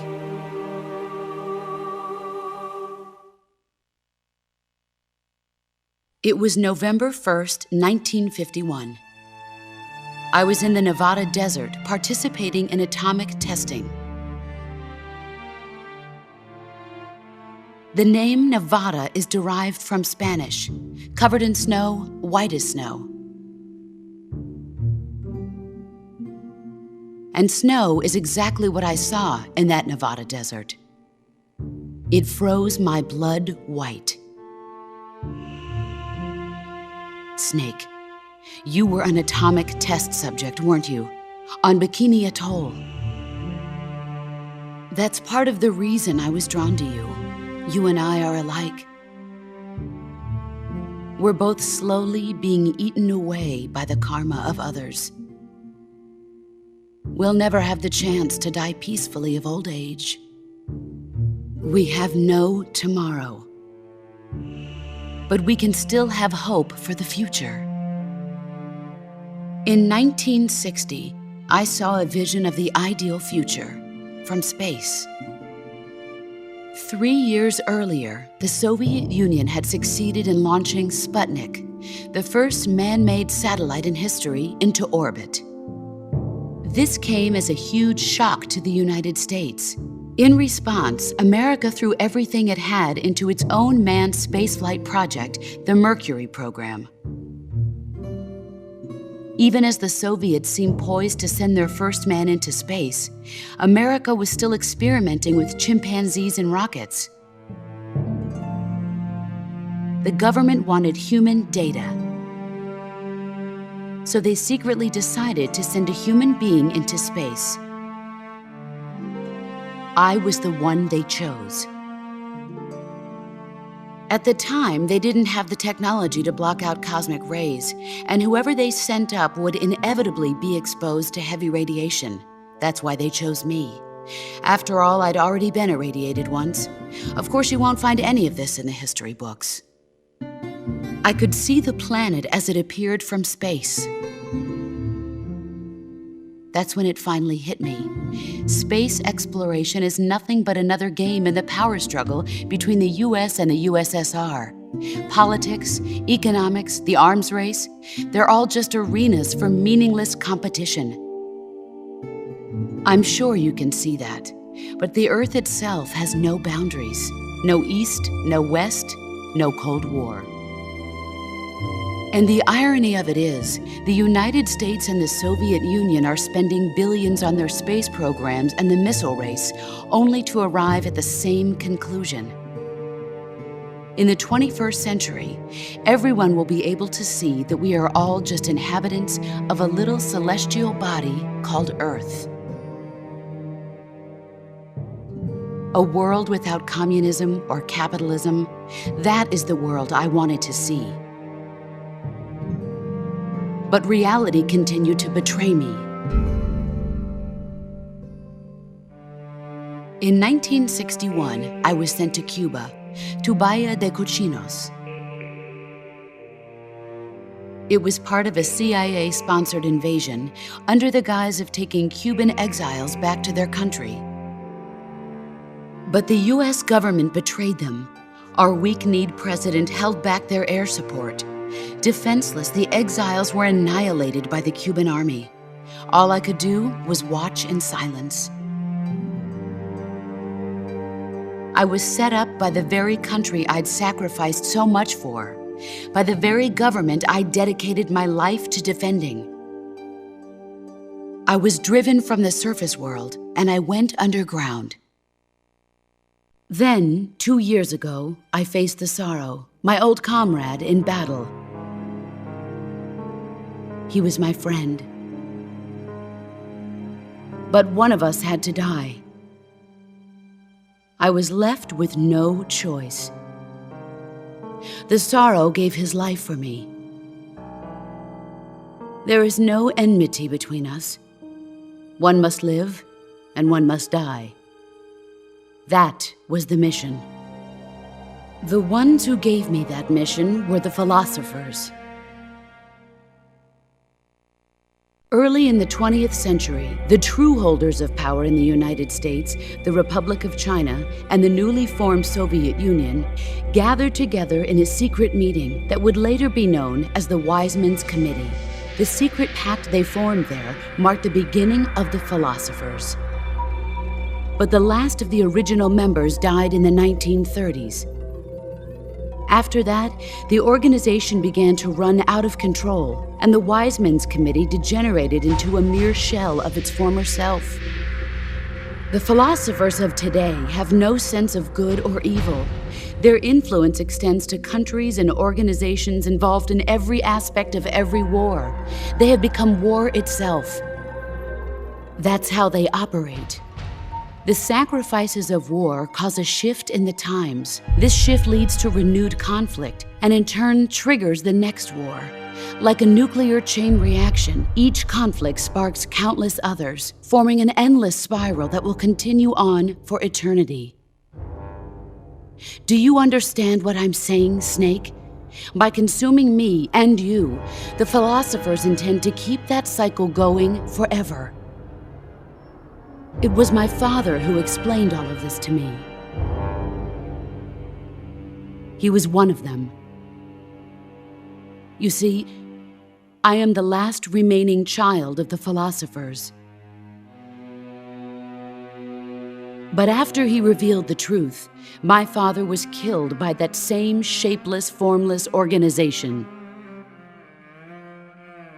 And my father isn't the only thing the philosophers have taken from me. In June of 1944, the Cobras and I took part in the landing at Normandy. We'd been given a top-secret mission to locate and destroy enemy V-2 rocket installations. I was pregnant at the time. The sorrow was the father. I gave birth on the field of battle. A beautiful baby boy. But my child was snatched away from me by the philosophers.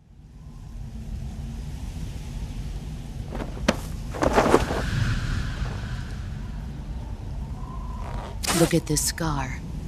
This is proof that I was once a mother.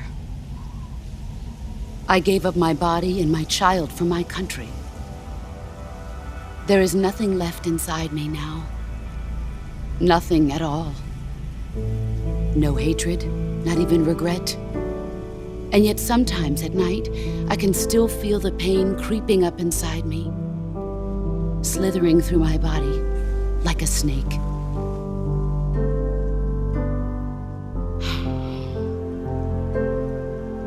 I've never talked this much about myself before. Thanks. Thanks for listening to me.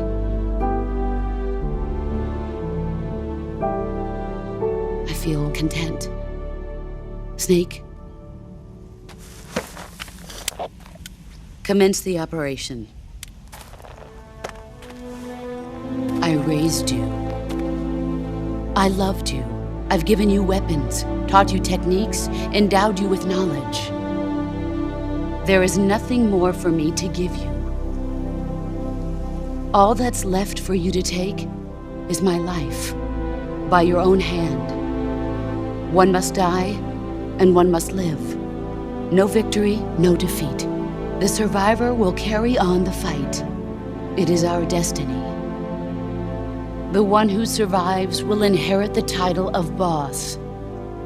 And the one who inherits the title of boss will face an existence of endless battle. I'll give you 10 minutes. In 10 minutes, MiGs will come and bomb the hell out of this place. If you can beat me in less than 10 minutes, you'll be able to escape in time. Let's make this the greatest 10 minutes of our lives, Jack. Boss. You're a soldier. Finish your mission. Prove your loyalty. Face me. Take this. Keep it safe.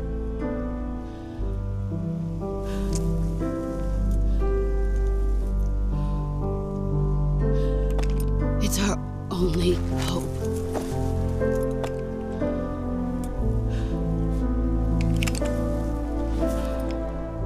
A patriot? Why are you giving me this? Jack. Or should I say, Snake. You're a wonderful man. Kill me. Kill me now. Do it.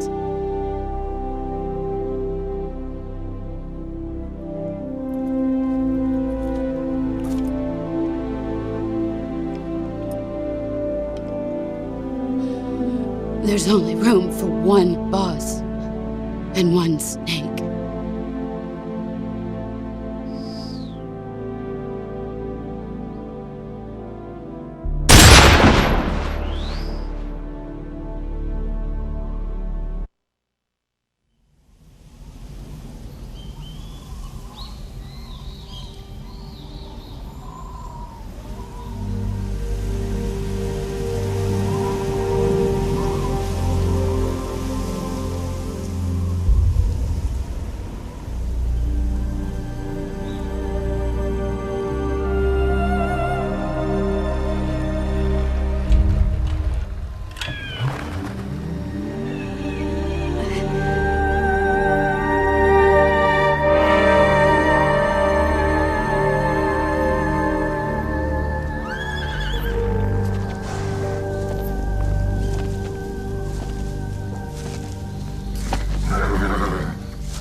Ready to go, Snake?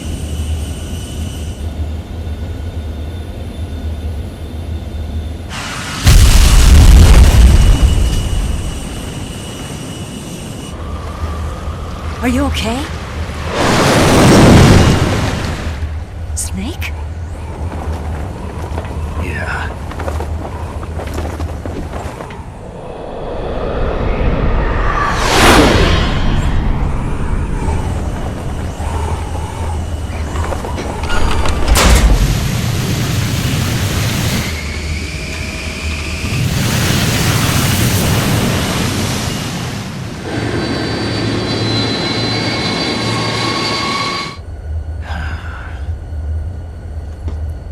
I told you you could trust me.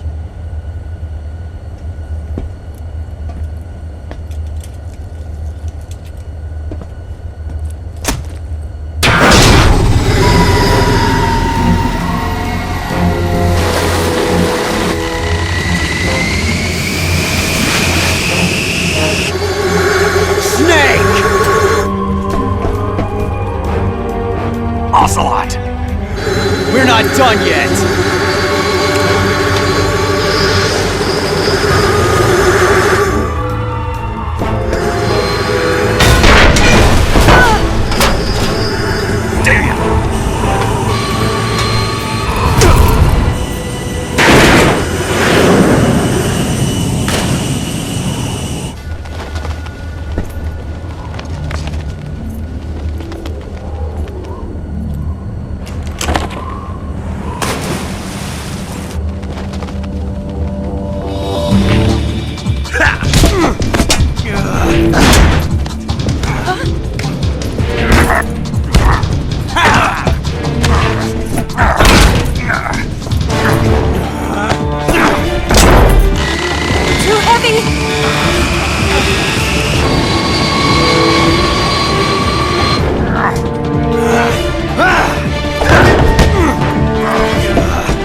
Snake, try to remember some of the basics of CQC.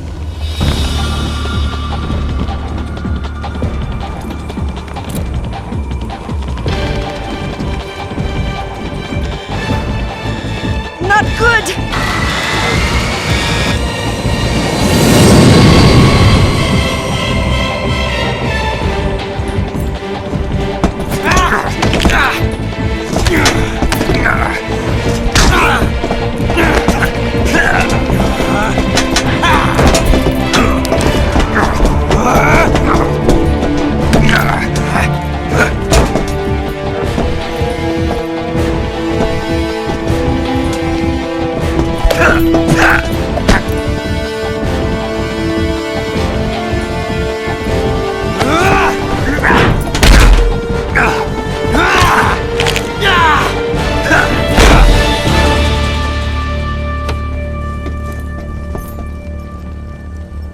I picked up a few new moves.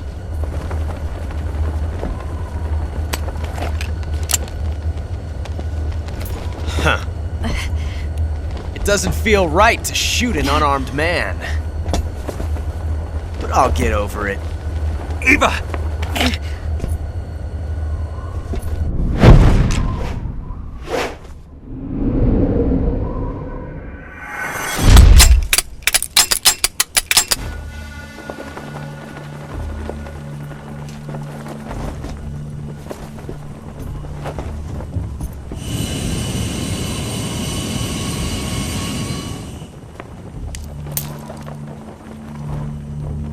What do you say to one last showdown?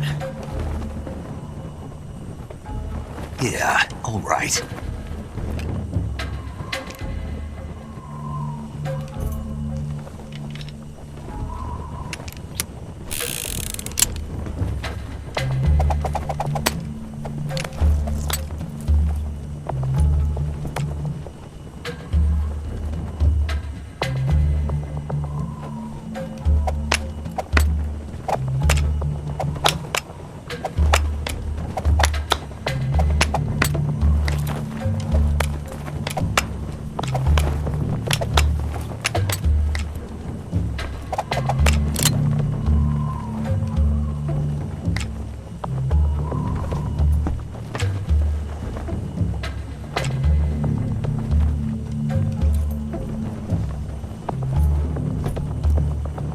What's your name?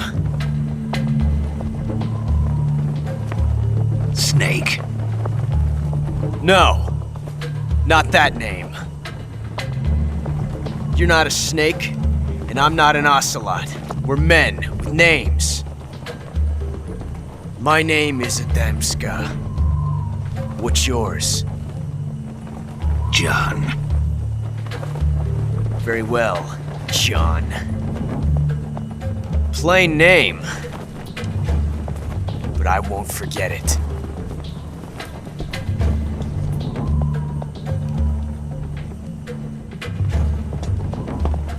Come on!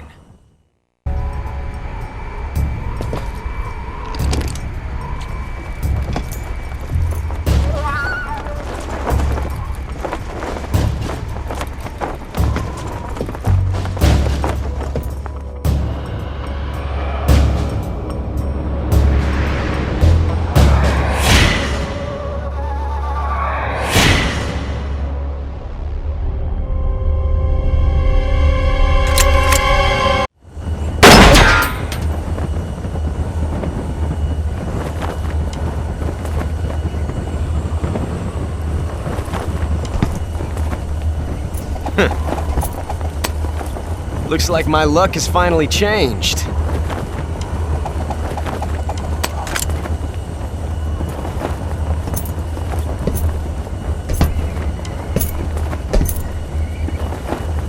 Till we meet again, John.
We made it. Yeah, we sure did.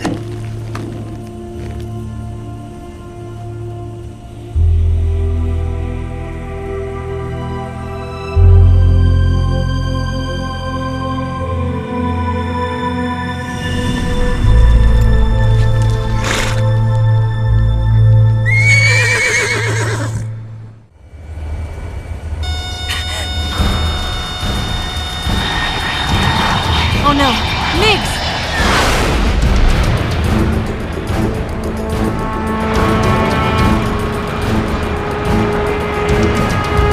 There's no way out! What are we gonna do? We've come too far to let them stop us now.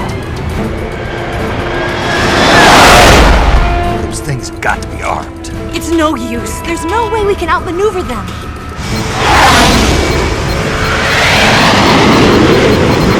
They're gonna shoot us down. We were so close. Weapon systems on. Locked on target. I got towed. You were great, Eva. Huh? Thanks.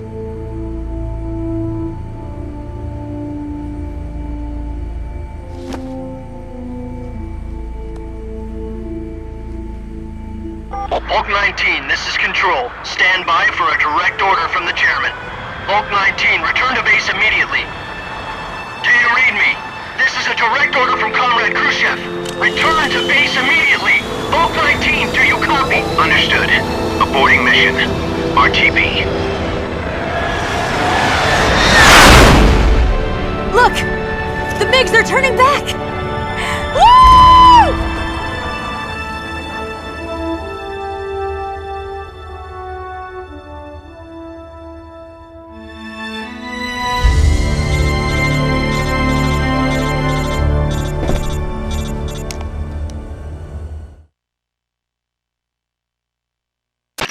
Well done, Snake. The MiG's disengaged. Most likely under orders from Khrushchev. Is this his way of helping us? Who knows? Maybe he didn't want things to get messier than they already are. Or maybe he just wanted us to owe him one. The important thing is, you made it out alive. As long as Khrushchev is with us, I don't think they'll be coming after you. It should be smooth sailing all the way to Alaska. I'm sending someone out to Galena Base to meet you. To meet me? The DCI and the President himself are waiting at Langley. Don't keep them waiting.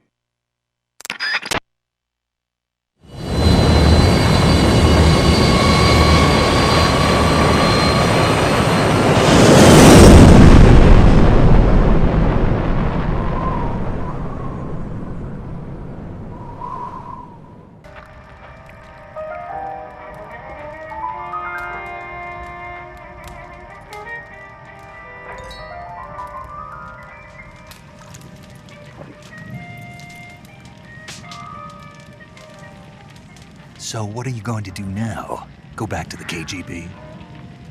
What do you want me to do? Did you ever think about coming back to America?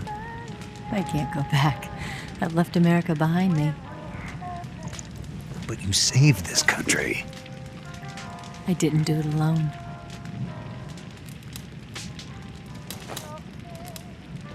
And I still owe you a dinner.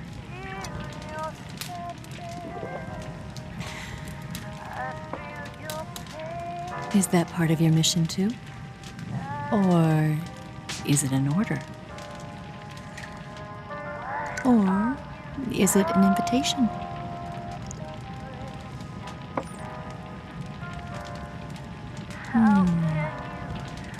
Or a proposal? I don't take orders from anyone now.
Scholars tell us that the first spy in history was the snake in the book of Genesis. In that story, it was Eve who was tempted by the snake in the Garden of Eden. But this time around, it was I who tempted the snake and got away with the forbidden fruit of knowledge. Forgive me, snake.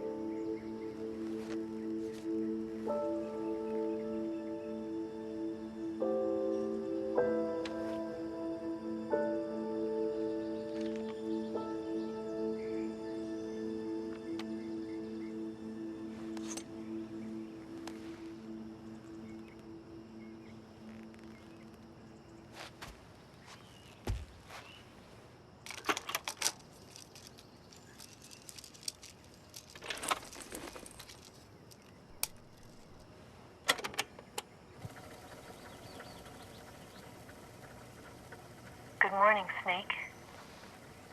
I hope you slept well.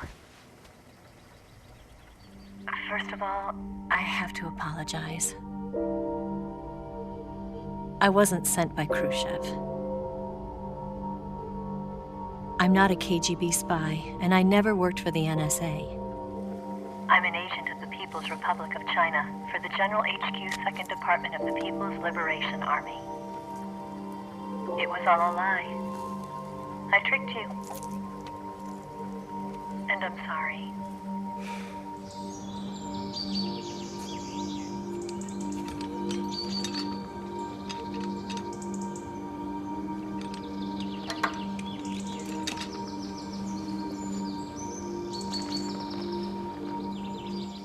The philosophers still exist in China, too.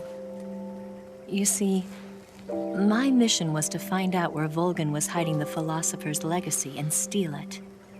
So I infiltrated his base as a KGB spy. The 2 NSA codebreakers who defected in 1960 were actually both men. The real Adam never showed up at the meeting place, saving me the trouble of having to eliminate him. I sneaked in by pretending I was Eva. And you and Sokolov and Volgin, you all believed me. The philosopher's legacy was originally held in common between the US, Soviet Union, and China. We couldn't let the Russians and the Americans take it all for themselves. The Chinese government had its eye on the legacy, too. I got the film containing the legacy, and also the nuclear missile launch data from the Shagohod. 5 years ago, the Soviet Union stopped supplying us with nuclear weapons technology. Since then, China's Liaodong easing, hydrogen bomb, and space rocket projects have fallen behind. But with this data, our country will be able to develop its own nukes. We'll create a deterrent force to rival those of the US and Soviet Union. Everything has gone according to plan, thanks to your help. I, too, am one of the philosophers. I'm an agent of the philosophers, a graduate of one of their charm schools. I was raised in a joint US-Soviet-Chinese facility to become a sleeper agent. This was before the war. Back then, they were collecting children from all over the world. As a result, I'm indistinguishable from a native-born American. So it didn't surprise me when you and Volgin couldn't tell the difference. But she knew right from the beginning. She knew because before the war, she was at one of the philosopher's schools too, as an instructor. The boss was the only one I couldn't fool. She was the only one who knew I was a fake. She told me everything. Why did she open her heart to me like that? At the time, I couldn't understand it. But now, I think I do. Snake. She wanted you to know the truth. She chose me to tell you. That's why she saved my life. I've lied to you so many times, but not this time. My orders from the government were to obtain the legacy and to eliminate everyone who knew the truth about what happened. In other words, I'm supposed to kill you.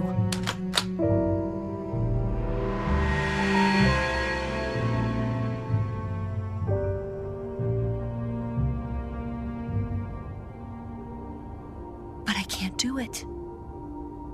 Not because we loved each other. And not because you saved my life. But because I made a promise to the boss. And I intend to keep it. I just wanted you to know. And you have to live.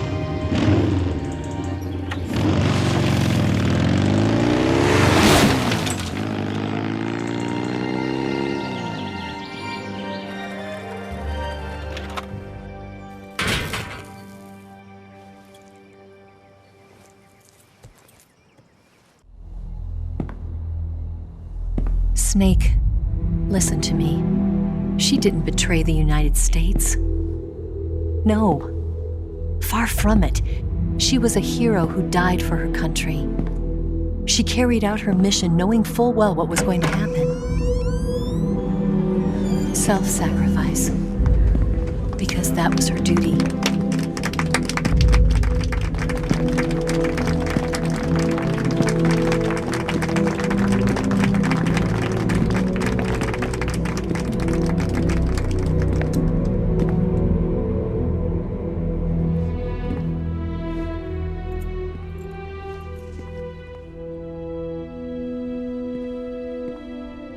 You are above even the boss.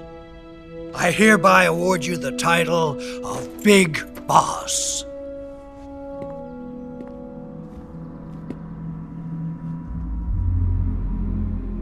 You are a true patriot.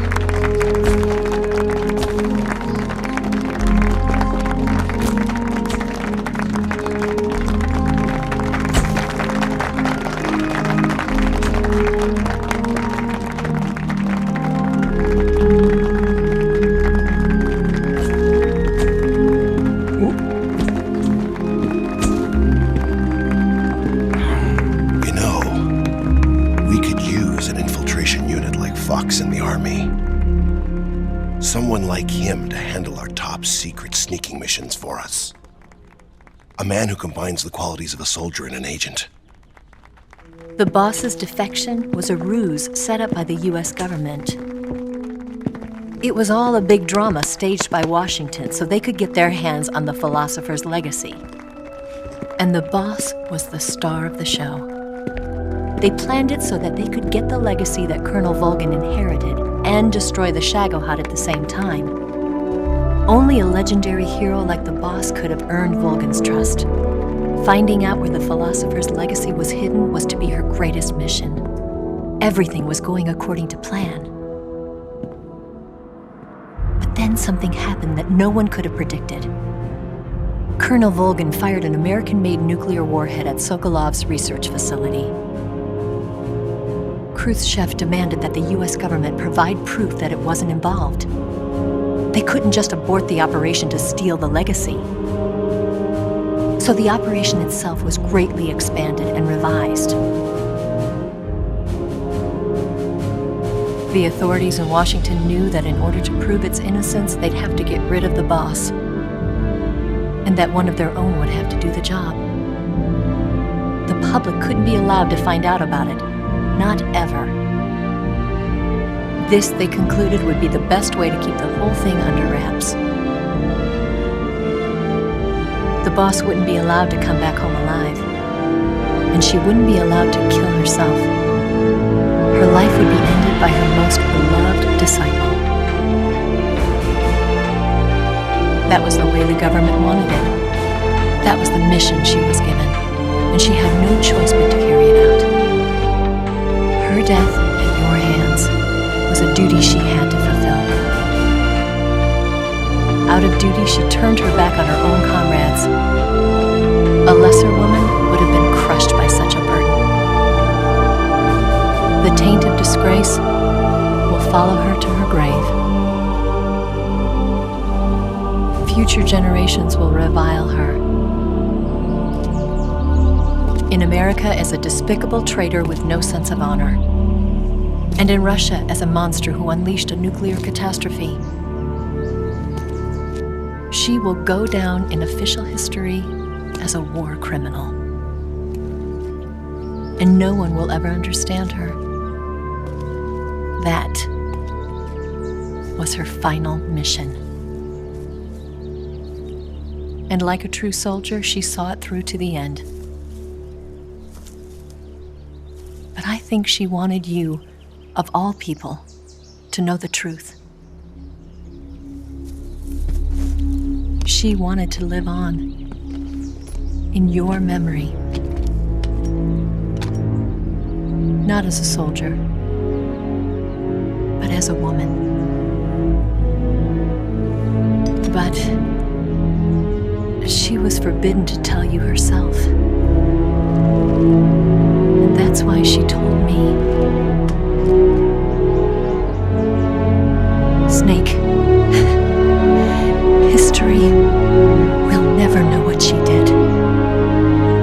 No one will ever learn the truth. Her story, her her debriefing will endure only in your heart.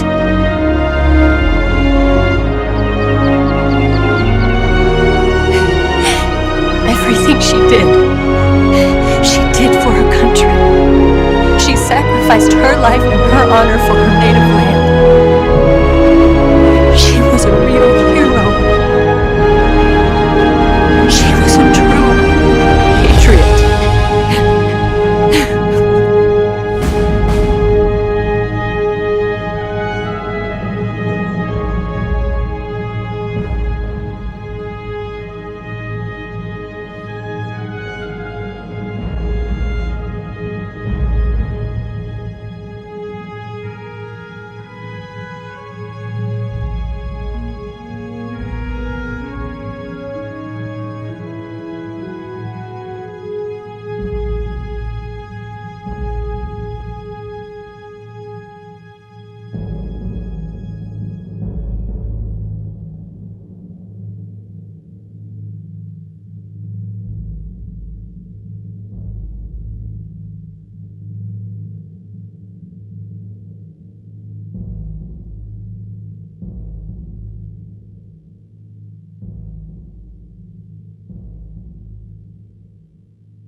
Yes, Grozny Grad and the Granin Research Facility have both been wiped out without a trace. I understand, sir, but they were necessary sacrifices. Yes, the CIA has taken care of the boss themselves. I believe the White House will be satisfied. Khrushchev is finished. Your time has finally arrived. Yes, the American president is relying on us to keep a lid on the whole affair. We've got him by the balls. It should make a valuable trump card in future negotiations. Yes, Chief Director, of course. I'll keep the KGB informed. Yes, it's me. The boss has accomplished her mission. The philosopher's legacy is now safely with us, in America's hands. With this money, yes, the philosophers can finally be revived. The film we handed the Chinese was a fake. Peking must be in an uproar right about now. I'm afraid so. Only half the money has made it back to the United States. The KGB must still have part of the legacy. Yes, the weapon has been reduced to ashes. That's right. Grozny Grad has been obliterated by the Davy Crockett we brought in as well. Yes, that was the boss's work too. Speaking of which, I've obtained something from Granin that you might find interesting. It's a revolutionary new nuclear attack system. Perhaps it might just come in handy someday. Yes, we have Snake to thank for that. Khrushchev believed it as well. Yes, they bought our story. I don't think they'll be making a fuss. The secondary alert has been lifted as well. And the Soviets still haven't discovered my true identity. They have no idea that I've been triple-crossing them. I will continue my activities as a contact for the new government.